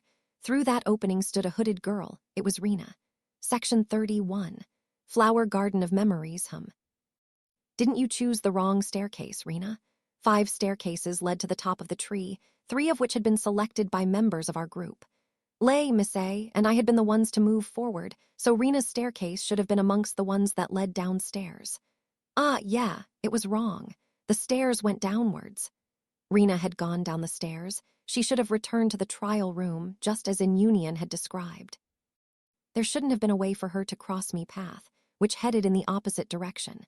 It was forbidden to destroy walls or stray from the pre-existing paths, which meant, this a hidden passageway, Rena nodded. I remembered it as I was going down. I really have been here before. I had the sudden feeling that the staircase wasn't just a single path, so I searched along the wall until I found a hidden passageway like this one. That was it. Hidden passageways were another form of pre-existing paths. It seemed the trial didn't fail you on luck alone. Can you all hear me? I called through leaks. There are hidden passageways along the staircases that head downwards. If you can find them, you'll return to the path that leads up to the top. Got it, Sasha responded. Okay, Misha called. Understood. The fan union chipped in. Everyone was now on the same page. If things went well, we could all meet up at the summit. Now, Rena, if you've passed through here before, you must have taken the spirit trial in the past. Is that right? She tilted her head at my question. I don't have any memory of taking the trial, unfortunately, but I do recall taking the staircase up to the top. She unable to recall taking the trial, or was she a spirit of high enough status to meet the Spirit King without having to take the trial? I believe there's a shortcut somewhere along the way. That would be nice. I cast Limnit to reveal Lay and the others' fields of vision to Rena. We then proceeded forward ourselves. Me know the moment you recall anything. Okay, I climbed the stairs. Rena followed close behind me, keeping an eye on what the others saw. After some time, our staircase came to an end. I looked out of the opening ahead to see a dozen or so trees extending towards the top of the great tree. They were each big enough to accommodate 3 people. Lay and the others were probably climbing the staircases within them. Looking down, I could see the trial room below. This seems to be a trial, Rena said, pointing at a wooden plaque nearby. Trial of knowledge and bravery. A new path is forged by stepping where no path exists. The path rejects those without courage and sends them falling to their doom. So we have to believe in the path and proceed. Using Flesh to Taketh's safe route will probably result in us falling and failing the trial. Without hesitation, I stepped out onto the air. The sound of my footsteps followed. There was an invisible staircase before us. Follow me, I said. "'Kay." Rena walked nervously behind me as we continued up the stairs. After walking for some time, I came to a stop. We turn here. There was a landing. I turned. My feet stepped across the air and then up the next flight of stairs. How do you know? Rena asked. Think about it. Until now, the staircase turned every 100 steps. The area of the landings and width of the staircase has so far been uniform. Both were obviously hints for passing this trial. This was a trial of knowledge and bravery. That meant it tested one's observational skill as well as one's bravery. You say that, but normally, no one would bother remembering the number of steps or take and how wide they are. Well, you just have to focus on remembering where the shortcut is. Rena stared at my back and mumbled. That's amazing, though. It looked like you were just walking the whole time. A trial of this level is no more than child's play. I'm sure they'll only get more difficult the farther up we go. Just then, Rena came to a stop. She turned to look behind us, gazing into empty space. Something the matter? I asked. I think I've recalled something. There should be a path here. The staircase had a landing every 100 steps. Right now, we were exactly 33 steps above the last landing. There was no hint of any path beside us, but if Rena thought so, there was most likely something there. Hidden passageway, probably, but I don't know if the path will be any shorter. Rena took a bold step forward, stepping right off the side of the staircase, but she didn't fall. There was an invisible path there. May I go this way? I feel like there's something important in this direction, she asked earnestly. Let's go together. Are you sure? It could be a longer route. I'd also like to find out who you really are. Rena was oddly knowledgeable about the spirit school. And there was something compelling her to meet the Spirit King. Her vague memories could provide some hint to the Spirit King's identity. It was still unclear whether they were friend or foe, so I needed as much information as I could obtain. Thank you. Rena grinned, taking the invisible staircase to the side. Butte, instead of going upwards, we started heading down. We're heading farther away from the top after all. It's fine. Lay and Misset are on their way up as well. Won't hurt to take a look at what's down here first. Walking for a while, Rena came to a stop. She reached out her hand and touched something in the air. I think there's a door here. Let's open it. I swapped positions with Rena and reached for the empty space. The door she mentioned immediately met my fingertips. I fumbled around for the doorknob and turned it. The door opened with a rusty creak, and together we took a step through the opening. Rena gasped.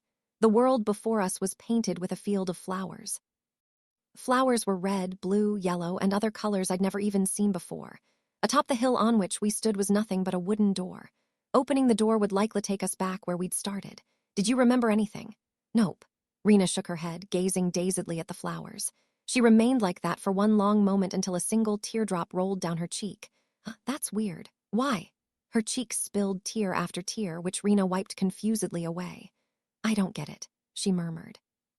I can't remember anything, but I feel like I've been here many, many times before. She began walking forward, drawn in by her memories. Wait. I grabbed her shoulder and she turned back in confusion. I know you're there, show yourself. With my magic eyes, I glared at the flower garden. Black fog began together in one corner, forming the shape of a six-horned demon. It was the cursed king, Kaihilam Gist. My apologies for startling you, Demon King, the cursed king said in a feminine voice. It seemed Gist was still at the helm. I was waiting for some Anito come here, she said. The great tree cannot detect those in this room. It's also away from the eyes of the Spirit King. I couldn't detect any hostility from her tone. Gist had much less magic than Kaihilam to begin with. Even if she was plotting something, she wouldn't be able to harm me. It almost sounds like you're opposing the Spirit King. Gist nodded. The cursed king was spirited away. He never scored a failing mark, but the Spirit King ordered it. He threatened me into obeying if I wanted, the cursed king returned, which was why I sent the cursed king's subordinatito Delskade. Spirited away, huh? Kaihilam, the cursed king, shared a body with Gist. Was it possible to remove only one source? Well, the cursed king was a pret unique individual, and with a spirit perpetrator. I suppose it wasn't impossible. It was also possible that Kaihilam had been sealed, so that only Gist remained in control of the body. True intentions aside, there was no doubt the Scarlet Steel King was currently working for the Spirit King. If the Cursed King's subordinates had been threatened into submission by the Spirit King, then it would be reasonable to assume all three of the demons that had come to Delskade had been operating under the Spirit King's orders. Is the Netherworld King also affiliated with the Spirit King? I believe the Netherworld King has had his subordinates taken hostage. Like him, he's attending the Spirit School against his will. Aegis had said the alliance of the four evil kings was the work of the spirits. If he wanted to save his subordinates, he could have just explained as much to me. Or would doing so further endanger his subordinates?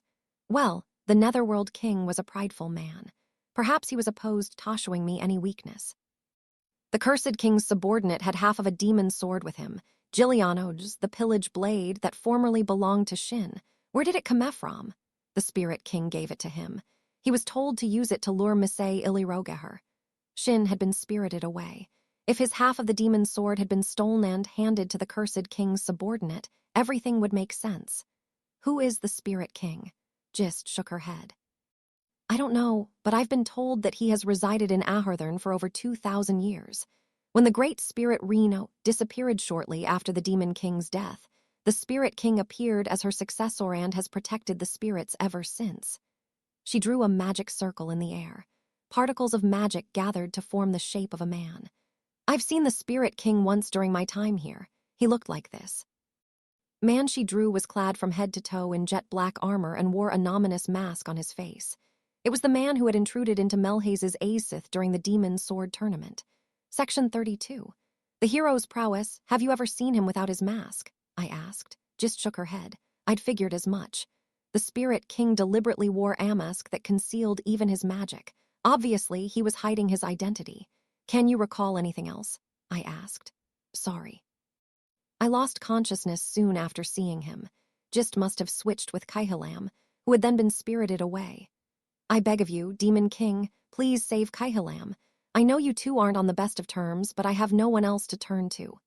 There was no guarantee what she had said was the truth, but she had provided me with information about the masked man. Even if this was a trap, I could simply crush the perpetrator directly. Subordinates just so happened to have met the same fate as Kaihilam, I said. I may as well save him along the way. Gist smiled radiantly. Thank you, Demon King. While I personally preferred that Kaihilam's personality never resurfaced again, there was no helping this turn of events. Let's get moving then, I said to Rena. Okay, she said. Her eyes fixed straight ahead, Rena began walking forward as though she was being drawn towards something. She eventually made her way to the middle of the garden, where a single white flower was stuck in a vine-wrapped stick off some sort. Rena reached out and touched the flower. The moment she took it in her hand, the vines seemed to gain a mind of their own. They began unraveling themselves, revealing the identity of the strange stick beneath them. It was a sword. It was a regular iron sword with no magic at all. The blade was rusted and tarnished with age. The sword was stuck in the ground, topped with a single flower tribute like a grave. I feel sad, Rena murmured. Tears welled in her eyes. I have to go, there's still something. Something I have to say, there's something I haven't said yet. I made my way forward and stood beside her. She looked up at me. I can't remember yet, but if I meet that person. The Spirit King, Rena nodded. I think so. The Spirit King truly was the masked man. What was his objective? Lei, can you hear me? I called through leaks. Several beats later, a voice answered. What's up? Do you remember how a demon sword pact was buried within you in exchange for your mother's spiritosis treatment? Yeah. As far as you were aware, that was part of a plot by the demon Lord Elio, who, as it turned out, had been no more than a puppet. The battle with Asian, I had gained the opportunity to question Elio, but he had been threatened by an unidentified demon. This should go without asking, but that wasn't your own doing, was it? Even if it were for the sake of peace, I would never risk my mother's life. Other words, there was someone out there who had pulled the strings back then too. Considering the events until now, that person was most likely the masked man, the Spirit King. But if so, what was his goal? During the Demon Sword tournament, the masked man had stopped me from confirming the identity of the sources I had separated from Demon Elders Gaios and Idal. As a result, the truth about Lei's sources being fused and about Avo's Dilhevia had been hidden from me. Why had that been necessary? If I hadn't noticed Avo's Dilhevia's identity, Lei would have died as the fake Demon King. In that case, was his aim to kill Lei and end Hero Canon? Or was it to have Lei's plan proceed accordingly in order to save me? If it was Theletter, then the masked man could quite possibly be one of my subordinates Frontwo 1,000 years ago. But who? No ordinary demon was capable of breaking into Melhaze's Azith from the outside. His sword had vanquished Canon's sources in an instant. This man had had the judgment to withdraw from the Abolisher of Reason's presence as soon as possible. Shin would have been able to accomplish all that with ease, but that would make no sense. Would Shin really have agreed with the concept of Avo's Dilhevia, even if it was all a sham to save me? And now that the matter was settled and I had survived, he had no reason not to show himself before me. It was hard to imagine him donning the identity of the Spirit King simply to make me jump through hoops. In that case, was his goal to kill Canon after all? If he had held some kind of grudge against the hero, it was entirely possible. Do you have a moment? Rena called. The place where Lei is looks familiar. I think it's the shortcut to the summit, she said, staring into Limnit. Where is it? If he continues straight for a little bit longer, he'll probably meet up with Misay. Really? Came Misay's voice. I watched the scene through Limnit. Misay and Lei were climbing their respective staircases with no idea of each other's location.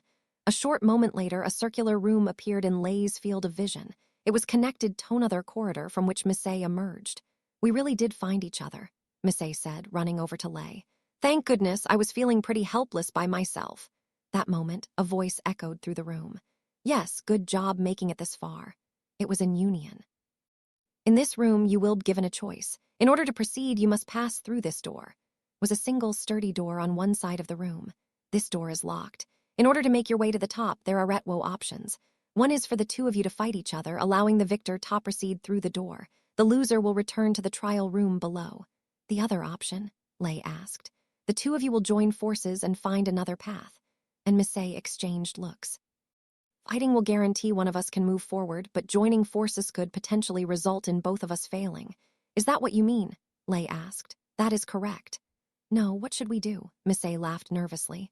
I could lose on purpose so that you can proceed. That might be the safer option. Rena looked up from beside me. It's okay, they can go together. Lei, Misay, go together, I said to them through leaks. We've already found the other path. The two nodded. We'll join forces, Lei said to Union.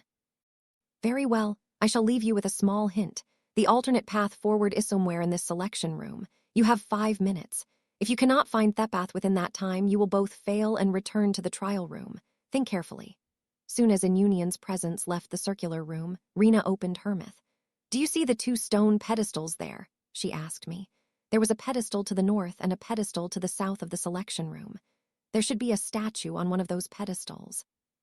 The one to the south had a statue of 2 people on it. They have to stand on the other one and make the exact same pose. That will open the fastest path to the top. I conveyed Rena's words to Lei and Misay through leaks. So there you have it. Misay faltered as she looked at the statue. What's wrong? Better hurry it up, I said. I know, but this pose is... The two figures on the southern pedestal were embracing each other. One had their arms around the other's waist while the other cupped the former's face gently in their hands. Both had blissful smiles on their faces. Well, at least it's Misfit who's with me, Lay said with a cheeky smile. Good point. It would have been quite the problem if I were there. Lay laughed. We'd be fighting all over again. Do you mean over who'd take which? What do you mean? I asked. Misfit waved her arms in a fluster. I'm sorry, it's nothing. Lay leaped up onto the pedestal and offered her his hand. Come on, Misfit, it'll be okay. Ah, okay. Misfit accepted his hand and climbed up. Please don't let anyone else see this. Unfortunately, that would be too risky, I said. The Spirit King could target you the moment I look away. Oh, right, okay. Don't worry, I won't make fun of you. I know that, but... Misfit rubbed her hands together restlessly, blushing asses stared at the floor. Meanwhile, the clock was ticking, but there was nothing I could do from where I was with Rena. It was all up to Lay now. In any case, there was no need for concern. Hero Kenan had lifetimes of experience in giving others courage. That was one of his strongest skills. How many times has it been? Lay wondered casually. I don't keep count of things like that. 47 times. Ah, Misfit blushed. It's 48. It's been 48 times if you count the light one when we passed in the corridor the other day. Gently cupped Misfit's face in his hands. So you did keep count. He grinned. You tricked me. Misfit nervously slipped her arm around his waist. Sorry, you lied about keeping count, so I couldn't help teasing you a bit. Misfit clung to Lay tightly. Their pose was just like the statues.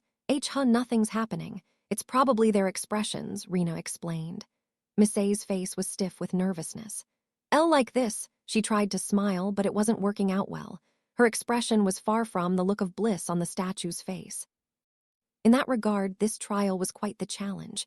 While the pose was one thing, an expression that Happy couldn't be genuinely imitated unless by an actor. Misfit. Lay drew her face closer, staring into her eyes. Aren't you a little too close? We'll end up in a different position than the statue. Sorry, I wanted to make up for the time we lost. Huh, Misfit blinked at him, puzzled. You were separated for the trial. I missed you. Had been less than an hour since the trial had begun. I'm sure I missed you more. I knew that lovers could rarely bear to be apart, but I had no idea this was the extent of it. Romance was truly profound. Lay. Misfit's earlier shyness was completely forgotten as she gazed into Lay's eyes. Their faces drew closer and closer until they were on the verge of kissing. I don't want to be separated from you again. It's okay. I won't let you go. A smile broke out across Misfit's face. Lay, too, was smiling, and the two returned to the original pose of the statue. With a low rumble, the floor of the room split open. A tree grew from the center of the opening, rapidly climbing upwards. It was a path to the apex. That aside, what a magnificent performance from the hero that was. Wolves could have eased Misfit's nerves so smoothly. Way to go. Section 33. Trial of the Wolf of Hiding. Lay hopped down from the pedestal and offered Misfit his hand. She took it and dived into his arms. Do we climb this? Lay asked, looking up at the tree in the center of the room. Branches protruded from the trunk at even intervals, making the tree easy enough to climb. Yup, Rena said, still standing next to me. They'll be right near the summit once they climb it. I passed Rena's words on through leaks. Misfit frowned deep in thought. So the Spirit King's passed here, huh? Actually, there may be a problem regarding the Spirit King, I said. What is it? Lay asked. Just so happens to be the masked man who forced his way into Melhaze's Azith during the Demon Sword tournament. The man you said was disguised as Avos Dilhevia. Yes, his mask was crafted to hide any trace of his magic. The design was slightly different from yours. Thought for a moment. What do you think he's after? I wondered the same myself. It seemed Lay wasn't any the wiser. Not sure yet, I replied, but he was probably the one threatening Yao during the Demon Sword tournament. Exhaled quietly. I thought it was over. War of 2,000 years ago had finally been settled. While mana problems remained, both Lay and I believed the world was now at peace. So was this uneasy feeling, Avos Dilhevia. The fake demon king played by Lay was being used by someone else for another purpose, and that someone was the Spirit King, the current ruler of Ahurthern. It seemed like this couldn't be resolved by just that woe of us. Can we go ahead? Lay asked. Would you listen if I told you to wait? Lay smiled brightly. That was the kind of man he was. If it isn't over, then I'm going to end it with my own hands, this time for sure. The situation, there was no guarantee my missing followers would remain safe forever. It was possible they had already been harmed by this point in time. We had to find out who the Spirit King was as soon as possible. If he was a threat to the peace of this era, he had to be dealt with sooner rather than later. Well, I'm sure you can handle it. I'll head there soon myself. I don't want to imagine a situation in which I'd need your help. With the Sword of Three Races, the Sword of Intent, and 7 sources in Lay's possession, it would take quite a formidable opponent to defeat him. Butt-Thighs was Ahurthern, and we were up against the King of the Spirits. Based on Thetriel's up until now, he was unlikely to fight fair and square. Even if Lay exceeded the Spirit King in ability, he couldn't let his guard down. Missay, Lay reached out. WH what? He lifted Missay off her feet and smiled. Sorry, it's faster this way. Soon as he said that, he leaped onto the tree and began hopping from branch to branch, with Missay in his arms. I looked on through Limnit as I decided to head off myself. Rena and I parted ways with Gist in the flower garden to keep the Spirit King from noticing our contact. After returning to the invisible staircase, Rena and I continued upwards. There were several trials along the way, which we cleared easily using Rinus memories and my magic eyes. As we were making our way up to the summit, Rena spoke up again. Look, Anos, she pointed at Limnit. Lay had just finished climbing the tree and had arrived somewhere made of clouds. The pure white clouds formed the floor, walls, and ceiling of a vast room. Lay looked around the room until he spotted a double door. He was about to walk up to it when he came to a sudden stop. He must have sensed something in front of it. As he drew the Sword of Intent, the clouds around him turned black. A blinding light flashed before him, accompanied by the rumble of thunder. Countless lightning bolts illuminated the figure of a winged wolf before him. Genel, the Wolf of Hiding, Missay murmured. The Wolf of Hiding was one of the spirits we'd studied in the Forest of Books, so she recognized him on sight. The wolf was the Spirit King's watchdog who had spirited away the demons from 2,000 years ago. Genel opened his mouth and spoke in a husky voice. You may pass. Lay and Missay both paused in surprise. You're not going to give us a trial. There is no trial in this room. You may pass. With heavy steps, Genel moved out of the way of the door. The door creaked open by itself, revealing a corridor of cloud and overgrown foliage. Stay close to me, Lay said to Missay, walking cautiously forward. The two passed Genel and entered the corridor where the doors creaked closed behind them. Genel had neither attacked them nor assigned them a trial. I thought he'd try something funny, Missay said, sighing in relief. But Lay's expression remained serious. The best-case scenario would be if the Spirit King was just another spirit with no hostility towards us. Maybe there were extenuating circumstances behind what happened at the Demon Sword tournament. Is that a likely possibility? Who knows? It's what I'm hopping, though. The two walked down the corridor as they spoke. After some time, they arrived at a break in the clouds. The ground could be seen through the gap.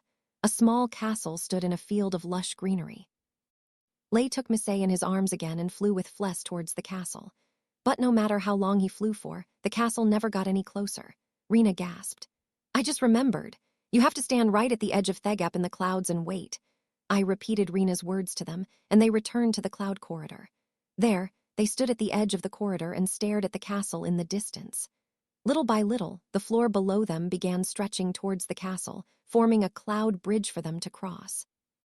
Lay and Missay set off over it, and they eventually arrived at the castle. Lay stood before the door and touched it with his palm. I'm going to open it.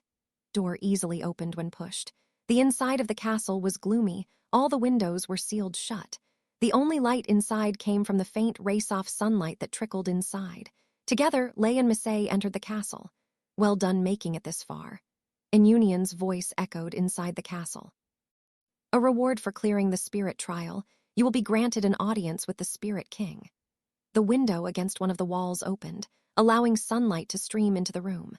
The bright rays illuminated a wooden throne where a masked man in a jet-black suit of armor was seated. The man slowly raised his hands and applauded Lay and Missay. He then stood up and walked forward a few steps. I wish to ask a question of the Spirit King, Lay said boldly. Are you enemy of the Demon King? The Spirit King remained silent. If you wish to exchange words with the Spirit King, you must clear Histrial, Inunion said on his behalf. Lay's expression turned grim. What does the trial involve? A duel with the Spirit King. If you succeed in breaking his mask, you will pass the trial. However, the use of demon swords, holy swords, and magic items is forbidden. You may only use your body and any present spirits. Light gathered before them, forming a dozen-odd swords piercing the ground. The Spirit King is the ruler of all spirits. Every spirit in Ahurthern is his ally. His mask will be extremely difficult to break, so you may surrender at any time. The trial will end at that moment. So I can use the swords here. They are all spirits, so using them won't be grounds for forfeit. If you can use them, that is. These swords were half spirits like Lei's mother. Spirits born from rumors or legends of swords were practically no different from demon swords or holy swords. They chose their owners and rarely ever moved of their own will. Even in the presence of the Spirit King, the demon swordmaster should be able to use them. Lei took a step forward, smiling coolly. I'll take the trial. Well, then the Spirit King's trial shall now commence. Just then my attention returned to my own surroundings. I was currently in the vast room formed of white clouds. Another demon had just climbed up from the other side of the room. It was Aegis, the Netherworld King, with half his face covered by the usual eye patch.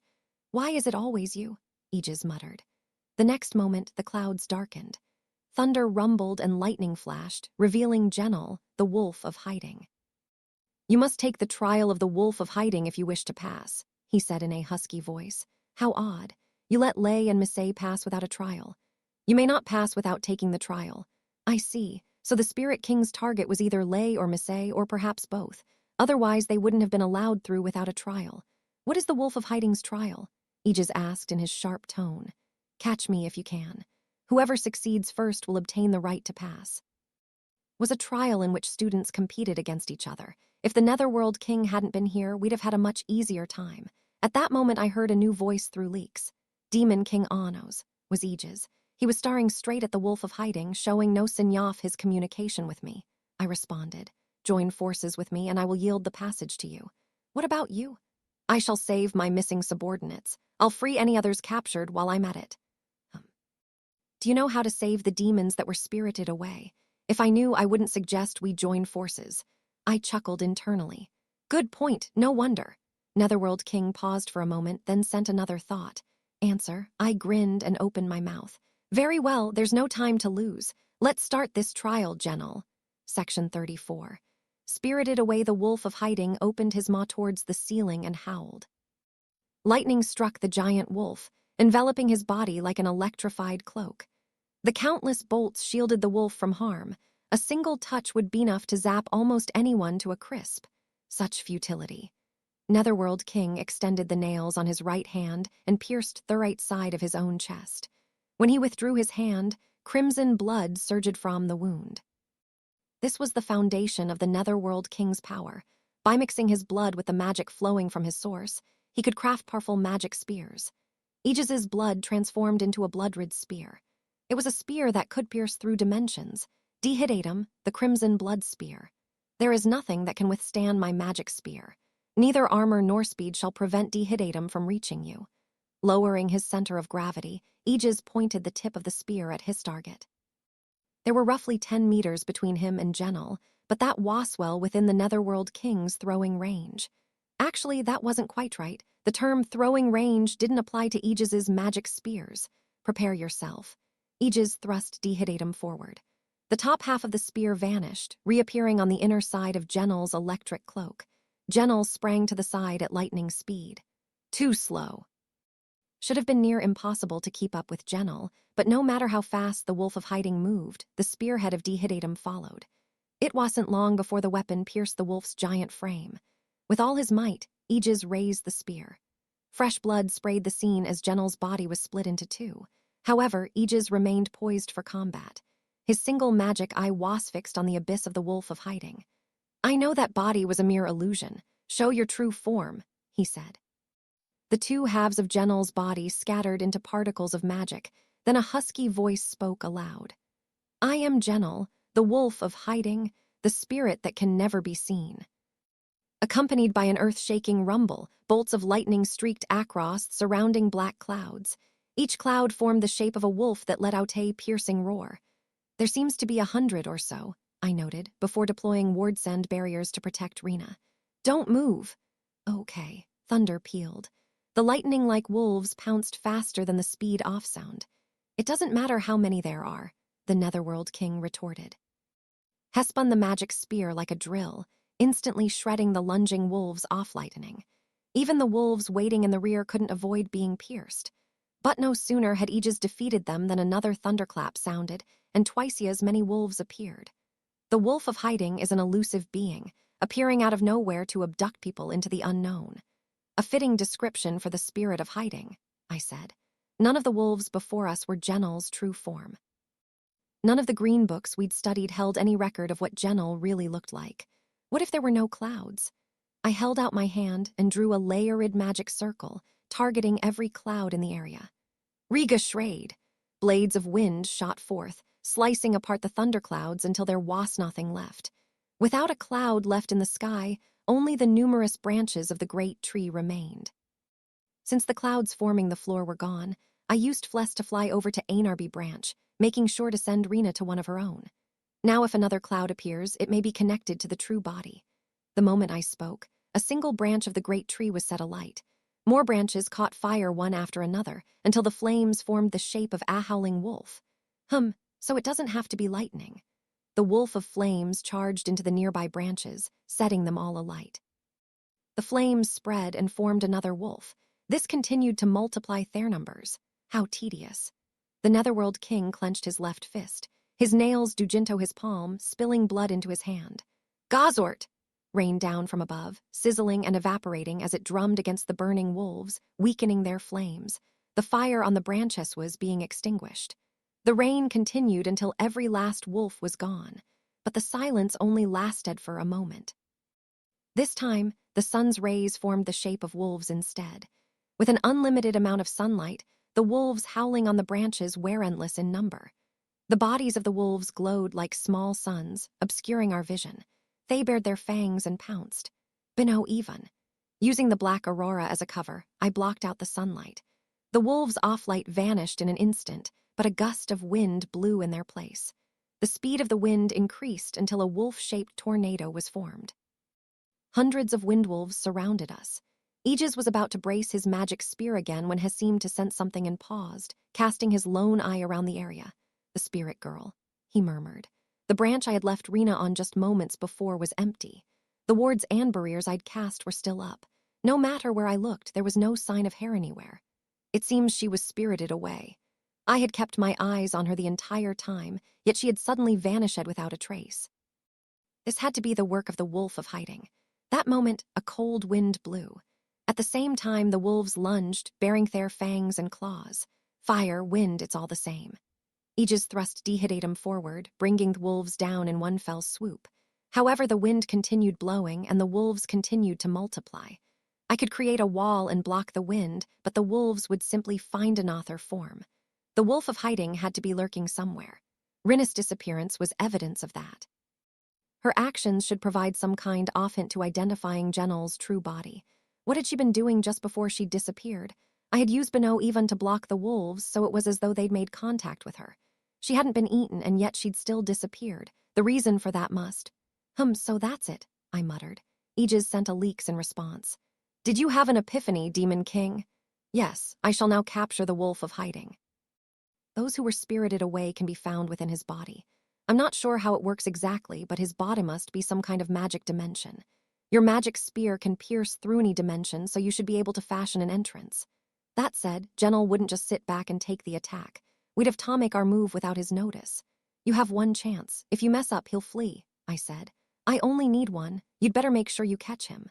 I held out my hand and drew a magic circle. Neither Aegis nor I believed that the other would fail, both fully aware of each other's capabilities. For now, we were both enemies and allies. Stop the wind and listen. Godhilda. Netherworld King scattered blood from his left hand, covering the vast area we were in with a thin sphere. The wind stopped within the space, making the wolves disappear. I dispelled Beneaut even and aloud in the sunlight, which immediately took the form of wolves once again. With my magic eyes, I observed them closely, but as I expected, they seemed to have nothing to do with Genel's true form. So why had Rena vanished? The wolves of light that had attacked just before she vanished had emitted a blinding light. That light was so blinding, in fact, that Rena had reflexively closed her eyes. The wolf of hiding was a spirit that could not be seen. If those words were to be taken literally, then it was impossible to see Genel with one's eyes. He could only appear when he couldn't be seen. In other words, he wasn't invisible. He simply didn't exist when one had their eyes open. This was most likely a unique trait of his. I closed my eyes. There was no sound or indication of Jennel's presence, but he was definitely there. Knowing that he would make an attempt to spirit me away, I reached forward with Ignes and grabbed the air. His body materialized before me, and a husky voice called out, "Most impressive of you, Anos Valdigode, to catch the spirit who cannot be seen. You may pass." I heard the sound of the door opening as the wolf of hiding vanished from my hand. When I opened my eyes, I saw nothing aside from Aegis standing there. "How did it go?" I asked through leaks. If I would fail. I opened a hole to the other dimension and placed Amarker without that pup's notice. The space can now be reached using Gadam. If the dimension had been pierced, rescuing our allies would be simple. A hole made by Dihididum wasn't so easy to patch up. "You can leave that spirit girl and your subordinates to me." Aegis was stubborn, but unlike Gryceles, he was a man of his word. He absolutely detested trickery and manipulation. "I hope we never have to fight each other." "That will depend on the situation. Our objectives just happened to coincide this time around." I headed for the door, leaving Aegis behind in the room. On my way, though, I turned my eyes to view what Lay was seeing. With his eyes, I saw the Spirit King. Section 35. The Spirit King's trial. Lay hadn't taken a single step since the start of the Spirit King's trial. He was surrounded by spirits born from legends of swords, but he made no attempt to draw them.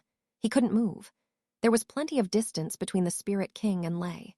The Spirit King's sword was still sheathed at his waist, and he showed no sign of using magic. He was merely standing there with his arms relaxed at his sides. Yet there was no opening to attack. The sword skills hero Canon had developed 2,000 years ago had been further refined by Lay after his reincarnation. One would have been hard-pressed in the mythical age to find a demon as strong as he, much less find a match for him today. But he had been cornered before he'd exchanged a single blow. The Spirit King exuded such an immeasurably threatening aura that Lay had been struck down the moment he'd reached for a sword. At least that's what it felt like to him. A stifling tension dominated the air. A bead of sweat rolled down Lay's temple as he mustered a grin. "Aren't you going to move? I'm still unarmed, Yauno," he said, testing the waters. The Spirit King reached silently for his sword, drawing it from its sheath. The blade glittered like a gemstone.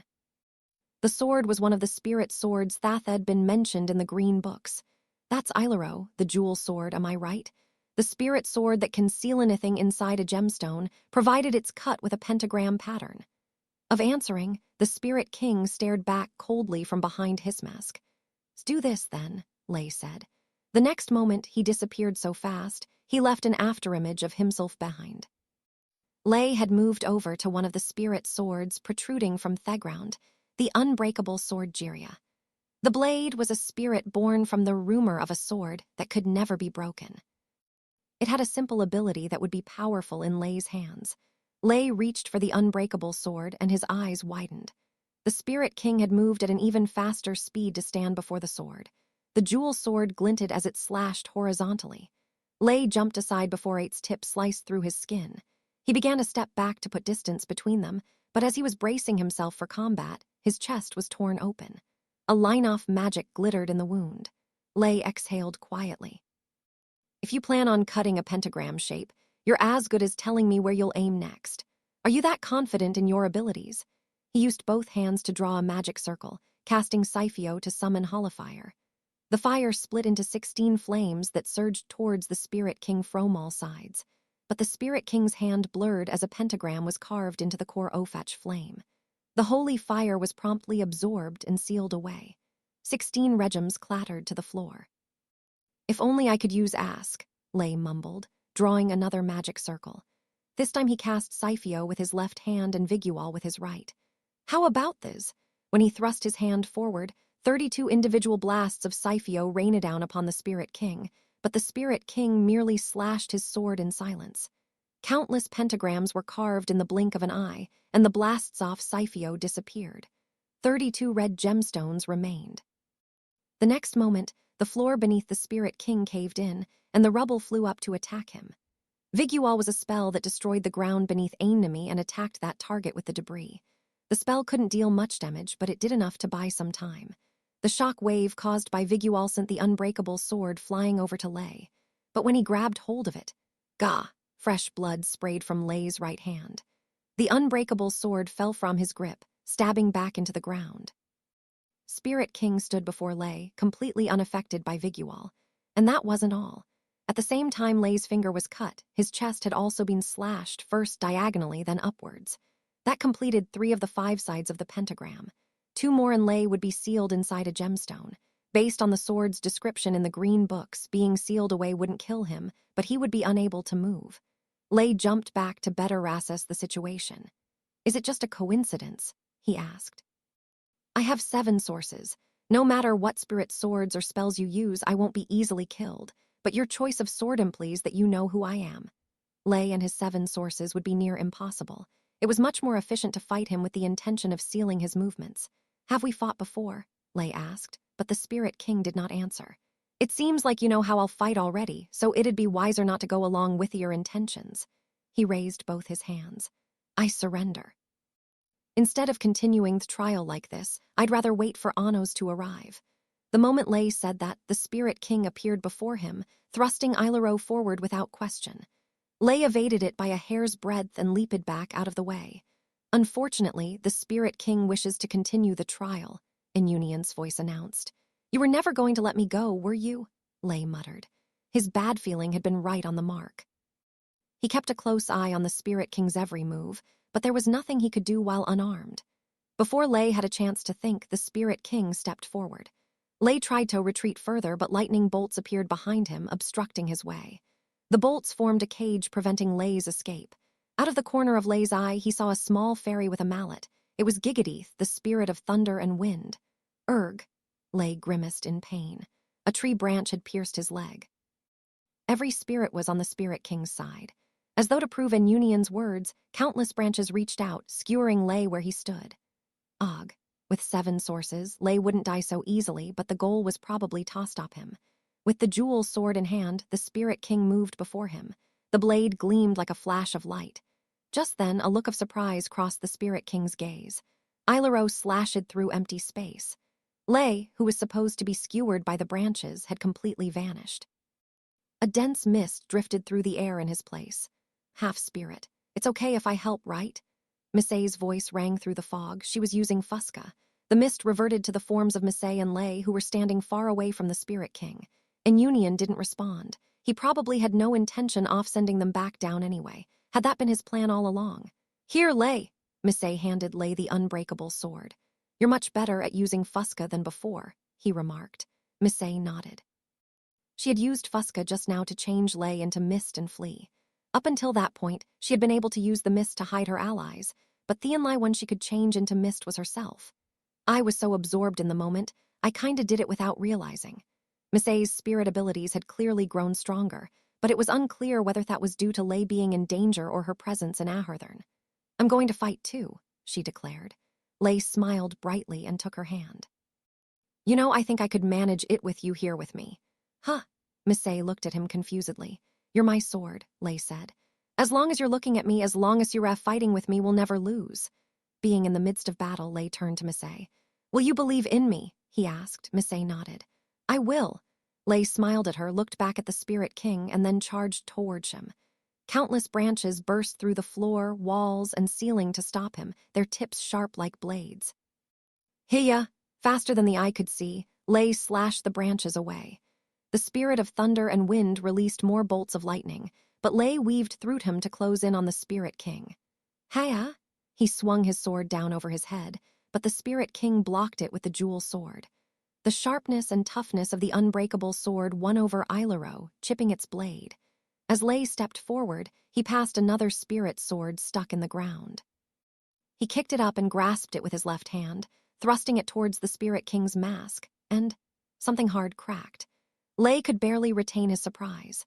The spirit sword in his left hand and the unbreakable sword in his right had both been destroyed by the Spirit King's jewel sword.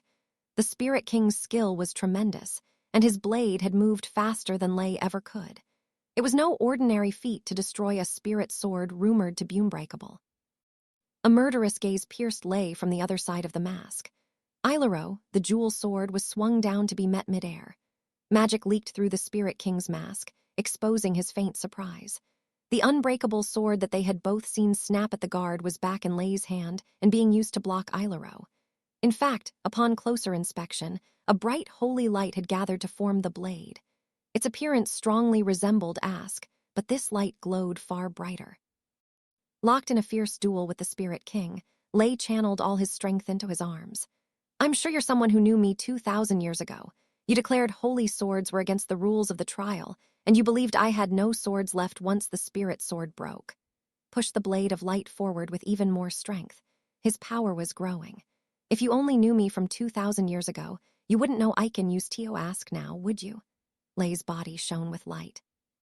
As his power increased, the Spirit King's feet began to slip back. Tio Ask was a hero's last resort. The spell could convert the love of two people into a vast amount of magic. Lei must have activated it while he'd been holding Misei's hand. The spell required a hero, and their beloved to fight there before it could demonstrate its true power, which was why Hero Can had been unable to use it back in the mythical age. It wasn't that he didn't have the magical ability. It was because his heart had always been so isolated while bearing the expectations of so many others. But no, things were different. "Perhaps you are stronger than I am." Misei and Lei's united love pushed Lei forward.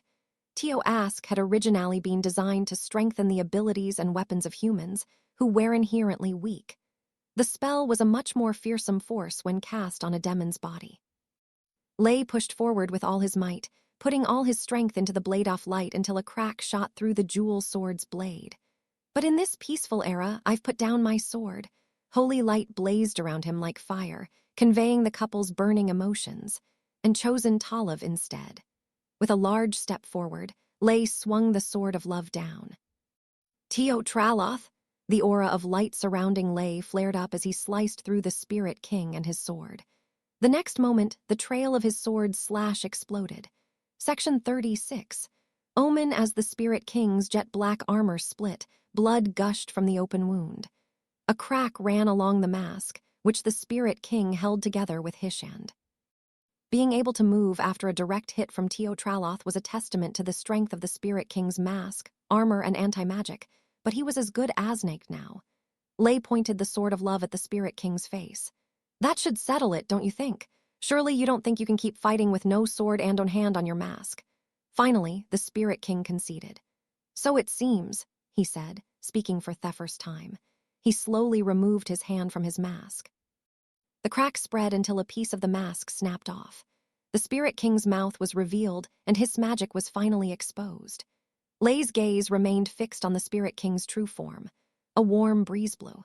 Blinking green fireflies gathered around the Spirit King's mask, armor, and sword, and began to repair them right there and then. The fireflies were Senatello, healing fireflies, commonly referred to as spirit doctors because they could heal the wounds of spirits. The mask and armor the Spirit King wore must they've been made up of other spirits.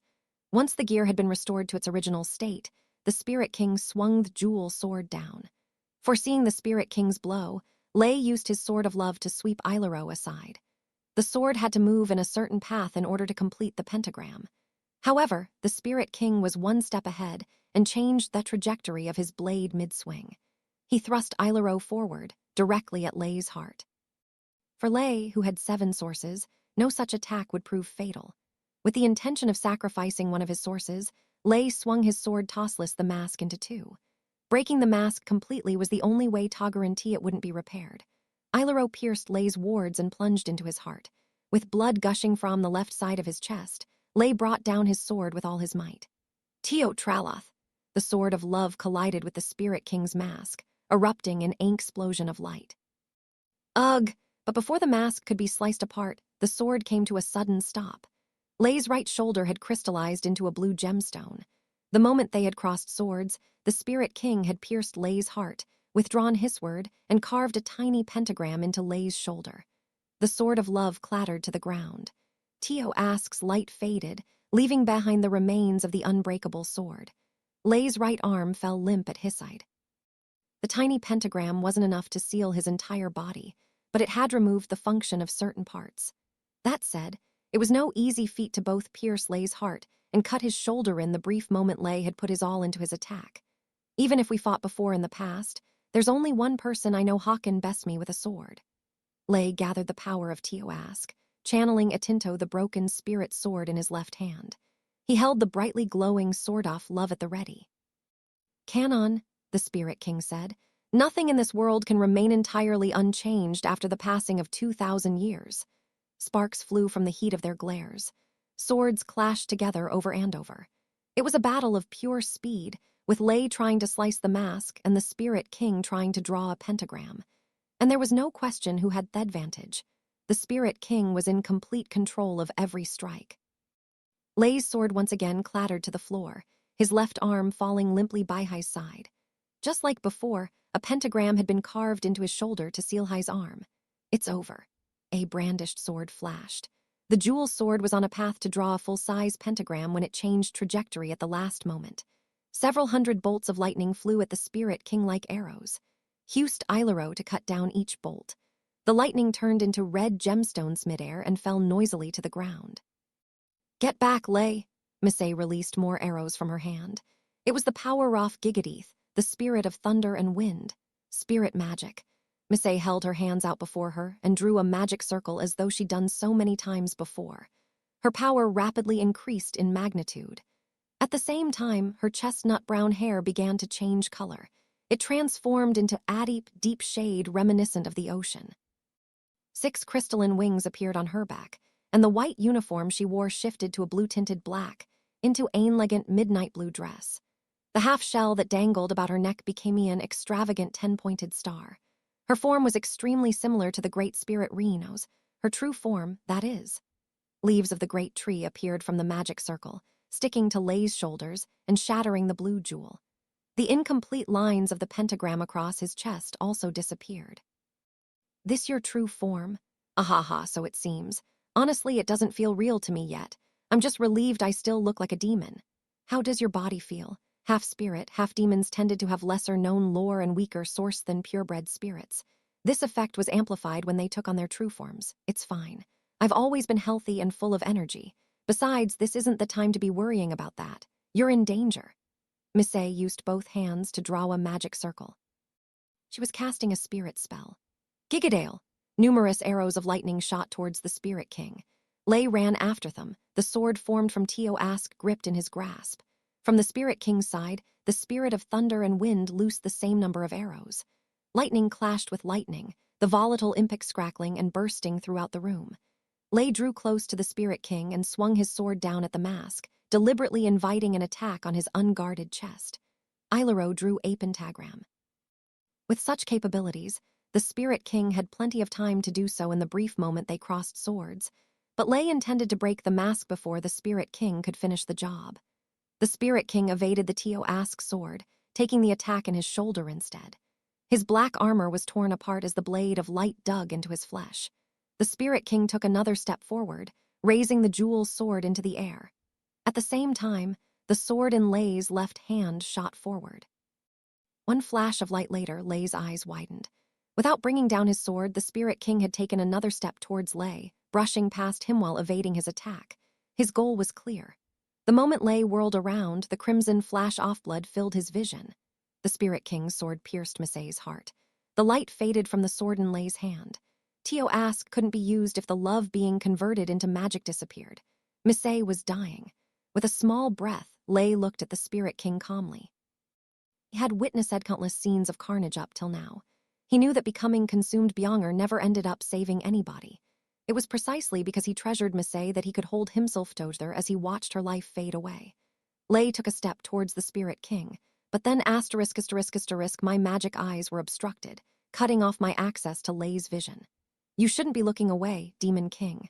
You're neglecting your words. I was currently running along the bridge of clouds. The Spirit King's castle was before me, blocked by the Scarlet Steel King. He had used his magic toast for my magic link with Lay. What a splendid opportunity. I can finally show you the fruits of my 2,000 years of research. Scarlet Steel King drew a vast layered magic circle in the sky above him. The scarlet steel that appeared from within was the size of a mountain. The magic that flowed from it almost felt like a glimpse at eternity, so concentrate that it caused the air to tremble. Now witness my power. The pinnacle of 2,000 years of research, the magic that has reached the depths of the abyss, the Scarlet Steel King's greatest feat of. As Gryceles was flapping his gums, I stuck my right hand through his abdomen. Ugh. You haven't changed, Scarlet Steel King. War is not a conference for you to present your research. If you wish for the time to cast a greater spell, you'll have to wait for the right opening in your opponent's defenses. I drew a magic circle inside the Scarlet Steel King's body, grasping the magic flowing within him. Digzegged. Digzegged had the capability to drive an opponent's magic to explode on Thespot, in turn killing them in an instant. Black snake-like marks appeared across Gryceles' body, trying to violently consume him.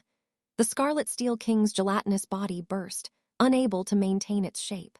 Water sprayed everywhere as the curse gnawed away at his remains, reducing his body to rotten black mush. I withdrew my arm, leaving behind the magic circle for Digzegged, then drew a new circle for Vebdaz. Passing my right hand through the new magic circle, it stained my fingers black. With that, I grabbed the Digzegged circle floating in Theer and crushed it. Water sprayed from between my fingers as Gryceles' source was shattered. Section 37. Approaching the depths of the abyss, I resumed running across the cloud bridge towards the Spirit King's castle.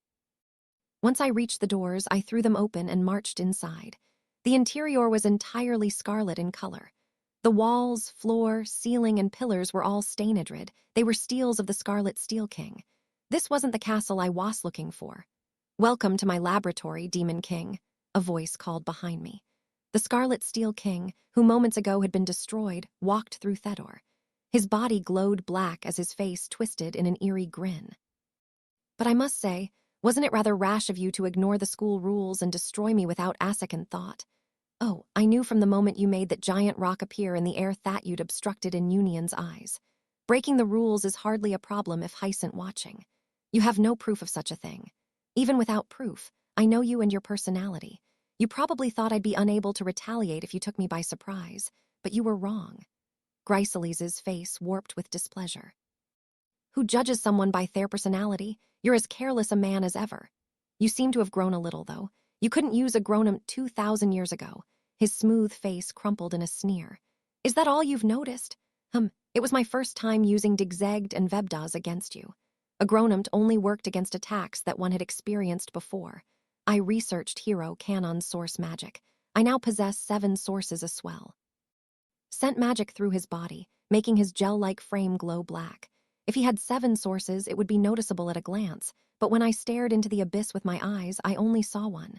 "I see. You split your source to create 7 quasi-sources. Doing so allows you to use a grown-up when one of those sources is destroyed." Gryceles sneered. "Like I said before, I've long surpassed your outdated magic. With a cheap trick like that, splitting your source into 7 will only weaken your magic. You seem to be juggling how the 7 sources interact well enough, but you're weaker than you originally were. The concept of magic being everything is inherently wrong to begin with. No matter what magic you use, I will resurrect every time. Do you get it? The hero canon you struggled to defeat couldn't even use a grown-up. You have no chance against my immortality," Gryceles said with glee. "I have no time to play with you right now. I'm willing to let you off the hook this once if you give up now." Cackled. "Unfortunately, you won't be able to ignore me. This is Atrial of the Abyss, a race to see who reaches the bottom first. You won't be able to leave until the trial ends. If you choose to leave by force, you'll never reach the Spirit King's castle." Scarlet Steel King was the Spirit King's subordinate. It was really no wonder this was a part of the Spirit trial. "You're as obstinate as you were 2,000 years ago," I said. "We'll see how long you can keep that relaxed attitude up. This is my domain." The castle began to glow as runes emerged across every surface. Scarlet-colored particles rose from the runes like those of the 3-dimensional circliform of Delskade. He had probably imitated it on purpose. "Tell me what the trial entails." Gryceles' face twisted in a grin. "We shall of course compete in our spell formula knowledge and technique." Magic circles appeared by our feet. 3 small stone steels emerged from within them. You may use only the magic in those 3 steels. Using your own magic will result in you failing the trial. "I see. So you intend on preventing the use of the Abolisher of Reason." Steels of the Scarlet Steel King, they held a considerable amount of power, but nowhere near enough for me to cast Delskade. "You cannot use your magic to force your way to victory like you always do. This is a battle of pure magical technique to finally prove which of us is closer to the depths of the abyss. I have one question. I held my hand out and beckoned with my index finger. The 3 steels flew right into my hand. Do you believe your inferiority to me is due to the difference in our power? Magic circles glowed in Gryceles' eyes, exposing his anger. I have never lost to you when it comes to the study of magic. I used the magic of one of the steels to draw a magic circle in one hand. When Gryceles saw the spell formula, he sneered in triumph. Heh, I see you've chosen Jurest, the origin spell. You couldn't be more predictable if you tried. Of course, this was probably the only thing someone like you could have thought of. Power grows with age. By choosing yourself of 2,000 years ago as an origin, you can borrow a vast amount of magic with little risk. That is the best you can do with the power of that steel. Rambled on, seeing my magic was exactly as he had predicted. Outdated magic like that has no chance against me. My magic reaches far deeper into the abyss. Consumed the magic of one steel to draw a magic circle of his own. The runes used in the formula were rather curious. Ancient runes? I asked. Ancient runes were the runes used in ancient times, long before the mythical age. There were few who researched them and fewer who could use them to activate magic, even 2,000 years ago. The fact that Gryceles could handle them was proof of his status as one of the 4 evil kings. For one calling my magic outdated, that's a rather antiquated method you've chosen yourself. Is the demon king of tyranny unaware? The ancient runes I researched are far closer to the bottom of the abyss than the origin magic Yao developed. With proper understanding of impractical ancient runes and a logical ancient arithmetics, I can create a spell formula that takes a small amount off magic and amplifies it infinitely. The magic circle drawn by Gryceles released light, revealing more ancient runes on the castle floor. Can you understand the spell formula I wrote by calling upon my 2,000 years of research on ancient runes? When ancient characters and numerals come together, they blend exquisitely to form a complex formula. Each rune has a purpose and connection to every other rune, allowing magic to be increased with no perceivable limit. Ancient runes have been long discarded as incomprehensible. Even demons of the mythical age have forgotten such things. Gryceles spread his arms proudly. But now I have revived them. The densely packed ancient runes drawn across the floor formed the spell formula of a giant magic circle. Then let's give it a go, I said, activating Jurest.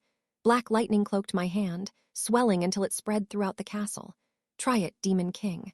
I'll beat the abyss of magic into your senile head. Scarlet Steel King held out his hand and watched as scarlet lightning gathered around his arm. The lightning grew in power through the amplification effect of the ancient runes and quickly covered the entire castle. Have a taste of some ancient magic. Mesovis. Scarlet lightning shot from his arm, violently shaking the castle. I released Jurest to intercept the attack. Black lightning and scarlet lightning collided in an explosive crash. After a brief struggle for power, the scarlet lightning deflected Jurest, but Mesovis' momentum couldn't be stopped there. Its power grew as it flew straight for me. Not bad. I used another steel to cast origin magic, borrowing the power of myself from 2,000 years ago. Then I cast an anti-magic ward to block the scarlet lightning. Gryceles chuckled. Well, how does the power of ancient magic feel? I've only shown you 800 years of research so far. There are tens of millions of runes in this spell formula alone. I cast my magic eyes across the interior of the castle. The floor and walls were made of stone tablets already carved with the formula for the ancient spell. The Scarlet Steel King had merely activated that spell. I see. You spent 2,000 years carving this spell formula onto the steles of this castle. I didn't use any of its magic, so I haven't broken any rules.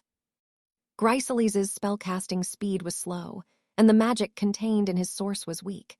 In order to work around those things, he had altered his body to use a magic more efficiently and stored extra magic in the spell formulae carved on his stone steels. I can see how enthusiastic you are about your research, but that doesn't bring you any closer to the depths of the abyss. Scarlet Steel King's face warped in anger. Has the defeat of Hissarigen's spell and single remaining steel turned the Demon King into a sore loser? How comical. Scarlet Steel King used the power of 2 of his steels to draw a magic circle. Your time has passed. In the end, the Demon King was no more than a blockhead with a blessed source. I shall take your power for myself and use it to assist my journey to the depths of the abyss. Light shone from the magic circle as ancient runes appeared across the Stelisoph, the castle. There were easily 100 million characters in total.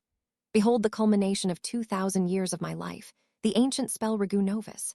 Tremble in fear as it dawns on you. The infinite power gained from mastering ancient magic is the bottom of the abyss itself. And I am the one closest to that abyss. Scarlet lightning wrapped around his arms, forming the shape of a beast with colossal fangs. The castle shook with the wave of power, making small stella fragments break off the walls. I disagree. I consumed the magic of my final steel, casting Juristance more. Black lightning shrouded my right arm. Let us test how well your magic actually holds up. I thrust my right hand forward, letting the black lightning shoot towards the Scarlet Steel King. That all you've got? He taunted, swinging his Regu Novus-clad arms. Scarlet lightning snapped at Jurist, sending it scattering in every direction. Allow me to announce the result of your trial, Demon King. Gryceles' gel-like face crumpled in delight as he sent Regu Novus surging towards me. You've failed.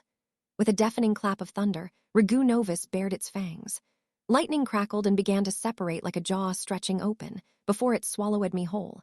Fangs of lightning pierced into my body, sparking wildly. Unable to bear the thundering force of the attack, the castle around us began to crumble. The floor cracked, pillars collapsed, and the ceiling split open above us. Rubble rained down over our heads, creating a dust cloud that obstructed our vision. Eventually, that dust cloud settled to reveal a black shadow reflected in the Scarlet Steel King's eyes. What? The shadow was my unharmed figure, fangs of black lightning rapidaire on my arm. You couldn't have used anti-magic. Where did you get the magic from? You may have possessed more magic than I, but you relied too much on brute force, Scarlet Steel King. Take a good look at what happened to the jurist you deflected. In by my words, Gryceles cast his magic eyes around him. On the other side of the settling dust cloud, crammed across the fallen pieces of the castle, were runes carved in black lightning. Each rune had a connection with the rest, forming a magic circle. Gryceles gasped when he recognized the spell formula that had been carved. It can't be. Those ancient runes are. I took a step forward. As you said, when properly applied to a spell formula, ancient runes are capable of amplifying a small amount of magic, just like this. I showed him the fang of black lightning curled around my right arm. The magic of Jurist had entered a magic circle drawn with ancient runes, activating the ancient spell Gynovus. Contrary to your hypothesis, ancient spells cannot amplify magis indefinitely. If you decipher the ancient runes, you'll find that every spell formula has a limit to the power it can draw out. At that very limit lies Gynovus.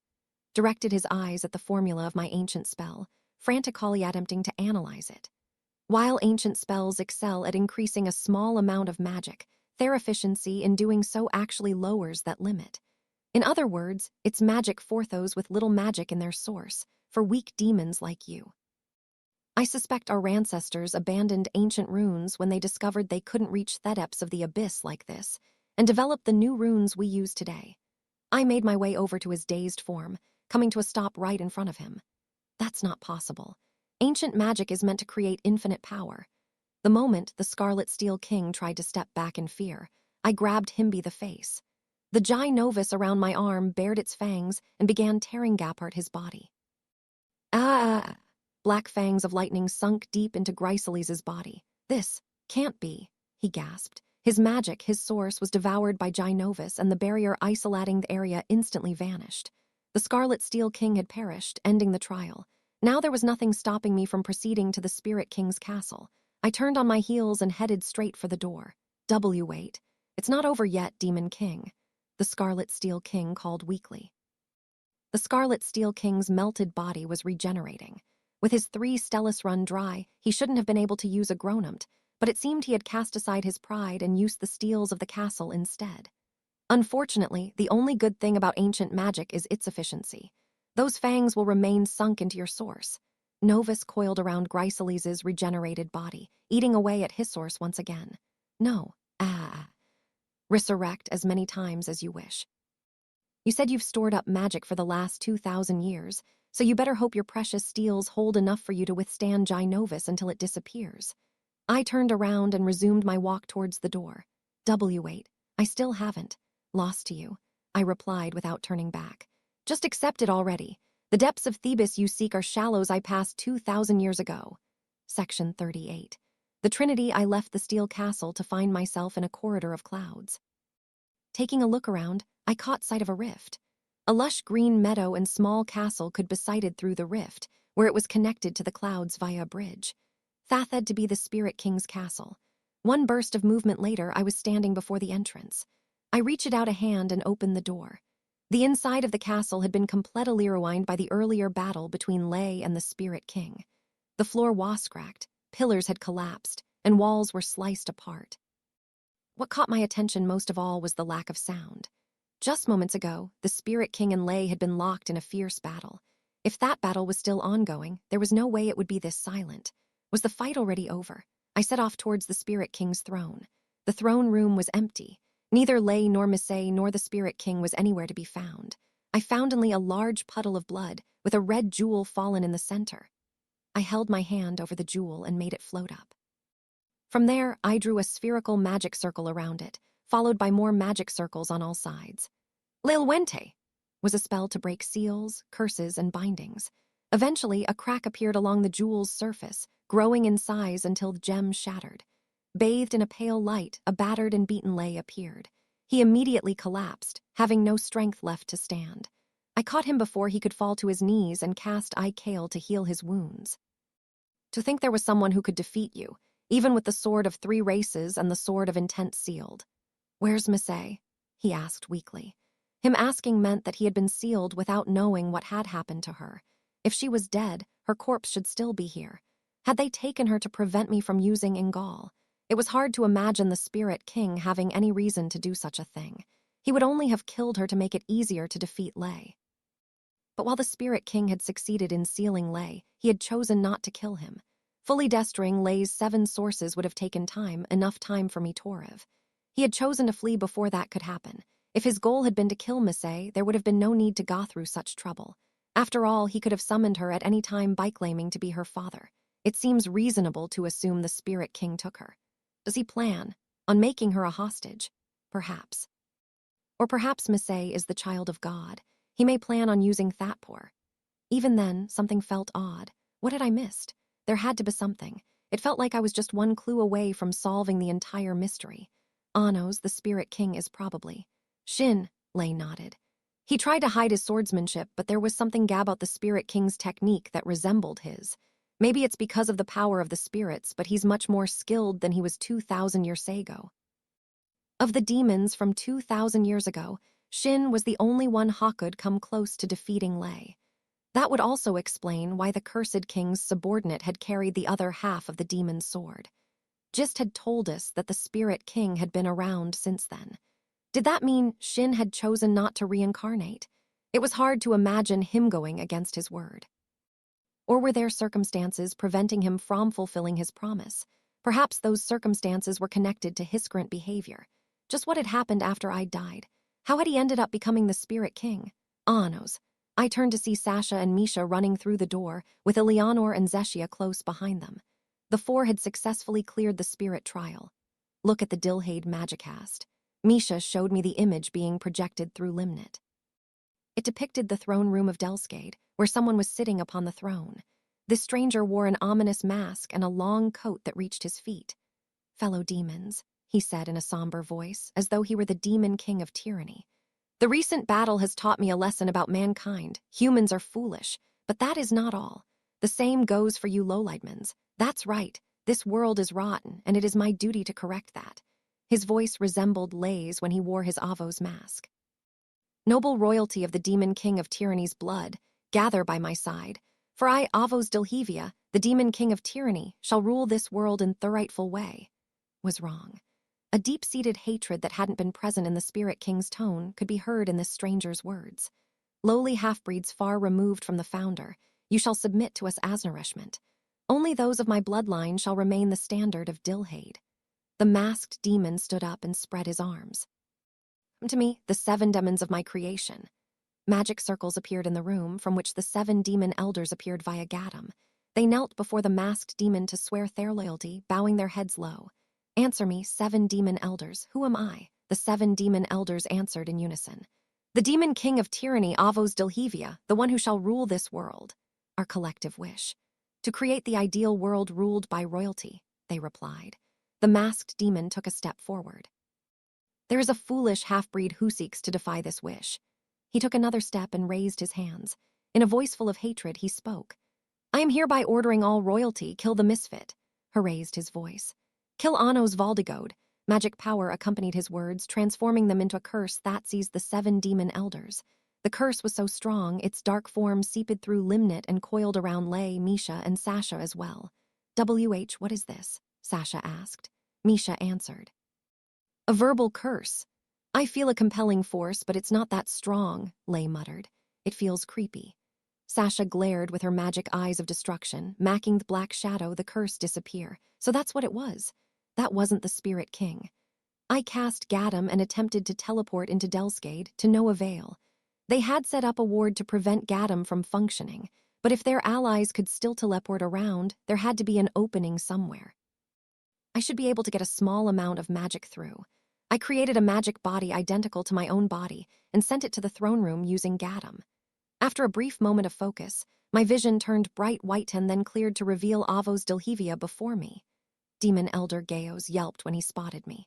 That was a grand puzzle indeed, but in the end the answer was rather simple, I said, stepping forward. The 7 demon elders rose to their feet and braced themselves for combat. Avos Dilhevia waved a hand to restrain them and looked down at me. I quietly opened my mouth. Avos Dilhevia, the great spirit born from the legend of the demon king of tyranny. The masked demon flinched at my words. That is your true identity, Misay. Avos Dilhevia stared at me in silence. Zeke's test of knowledge, I asked. Who is the demon king of tyranny? He told me Eldomed, an obvious lie, but I had confirmed he wasn't lying about our true identities. So, he had to be lying about topics related to me. However, that was inexplicable. Zeke had very little reason to lie about such topics. Zeke also said this. 15 years ago, a child was born between the great spirit Reno and the demon king's right-hand man Shin.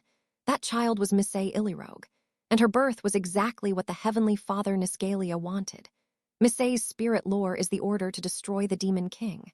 Her legend was spread by gods rather than by humans and demons. The child of God destined to destroy me was one of my followers. This was a lie. He lied about the child of the great spirit Reno. There was no child born between Reno and Shin, and Misay's spirit lore was not the order Toadstr, the demon king. The legend of Avos Dilhevia is the lore that formed her source. Spirit lore had been the indicator of the child of God. Rather than hitting the lore completely, he had been able to deceive me by saying it was the order Toadstr, the demon king. If Zeke knew that Misay was the demon king of tyranny, the correct answer to my question would have been me and Misay, or me and Avos Dilhevia. Naturally, both Misay and Avos Dilhevia are children of the great spirit Reno. In other words, because this answer involves a child of Reno, he had to answer with a lie.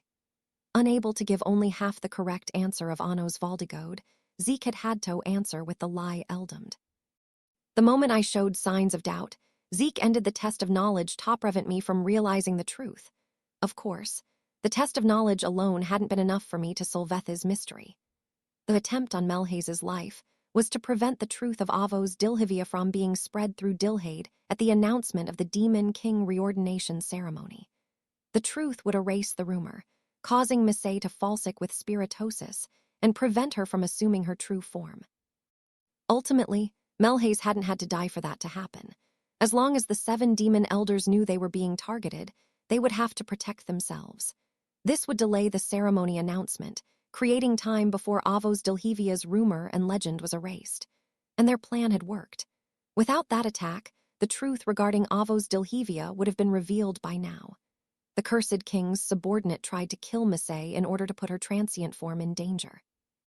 The goal was to forcefully awaken her true form. That regard, Lay being in danger had also played a role. In order to save her beloved, Misay had released the power sleeping within her and awakened as Reno's child. But the awakening hadn't been complete. Misay's identity as Reno's child was only half of her power as a spirit. At the same time, her true form as Avos Dilhevia had been trying to awaken too. Your mask is shaped like that because Canon once disguised himself as Avos Dilhevia before the people of Dilhade. Spirits formed from rumors and legends will take on the shape that the people believe in. Spirits were born from their lore. In this era, the legend of Avos Dilhevia had permeated through demon society and human society alike. That was why Missa possessed such a strong source that never fell sick to spiritosis, even though she was only half spirit. Do you have any objections, Misse? At that, the figure on the throne spoke. Misse Illirogue is my transient form, she said in her normal voice, reaching up to remove her mask. The effect of the mask vanished, and long hair appeared behind her back. The color resembled the deep sea. She removed her coat to reveal the midnight blue dress beneath. While her face had somewhat matured, it was undeniably that of Misse Illirogue. I am Avos Dilhevia, she who will transform Dilhade into a nation off-realty and lead this world down the correct path. And for that, fake demon king of tyranny, Anos Valdigode, a misfit like you must die. Just as Lay's mother had a demon form and sword form, all spirits had both a transient form and a true form. When their true forms were active, they were able to gain a large amount of power, but it wasn't uncommon for them to have different hearts than those of their transient forms. Now that Misse was in her true form, her original personality had withdrawn, leaving Avos Dilhevia's personality on the surface, the Avos Dilhevia that had been spoken of in Dilhade and Asian for generations. Anything you try is futile. This magicast has been aired across Dilhade. The demons have no choice but to accept me as the demon king of tyranny, for Eam the spirit born from the legend of the demon king of tyranny. 7 demon elders aimed magic circles at me. That is correct, Melhace said. She is the authentic demon king of tyranny, Avos Dilhevia, the ruler of demonkind. The great spirit that embodied the demon king of tyranny's legend had possessed the power of the demon king of tyranny. Just like how Ahurthern was a mysterious forest or how great spirit Reno was the mother of all spirits, no one could deny that Avos was the demon king of tyranny. If Niscalia had been involved in her birth, then the powers of the gods had also had a role in that. Your plan is as clear as day. You're after the abolisher of reason, and since it hasn't immediately fallen into your hands, you've prevented me from teleporting here using Gadam. Otherwise, you would have killed a misfit like Mebi now, no? Silence, fool who defies the demon king of tyranny, Ivis said. The 7 demon elders simultaneously fired Gryad. Reddish-black flames burned the magic body I'd sent here. There wasn't much I could do to resist. While I could speak, I didn't possess enough magic for combat. This is laughable, Avos Dilhevia, she smiled coldly. I'm the one who should be laughing at you, Anos. I vestal in everything of yours, your name, your followers, and even this castle. This time you shall meet your end as a nobody. Flames engulfed me. I lifted the corner of my mouth, unable to hold back the laughter bubbling up from within me. BWA ha. You stealing everything off mine? Avos Dilhevia's power was extraordinary. She was a spirit born from the legend of the demon king of tyranny, after all. There was no doubt her power rivaled mine, but even so, I laughed off the great spirit. Get ahead of yourself, you cheap imitation.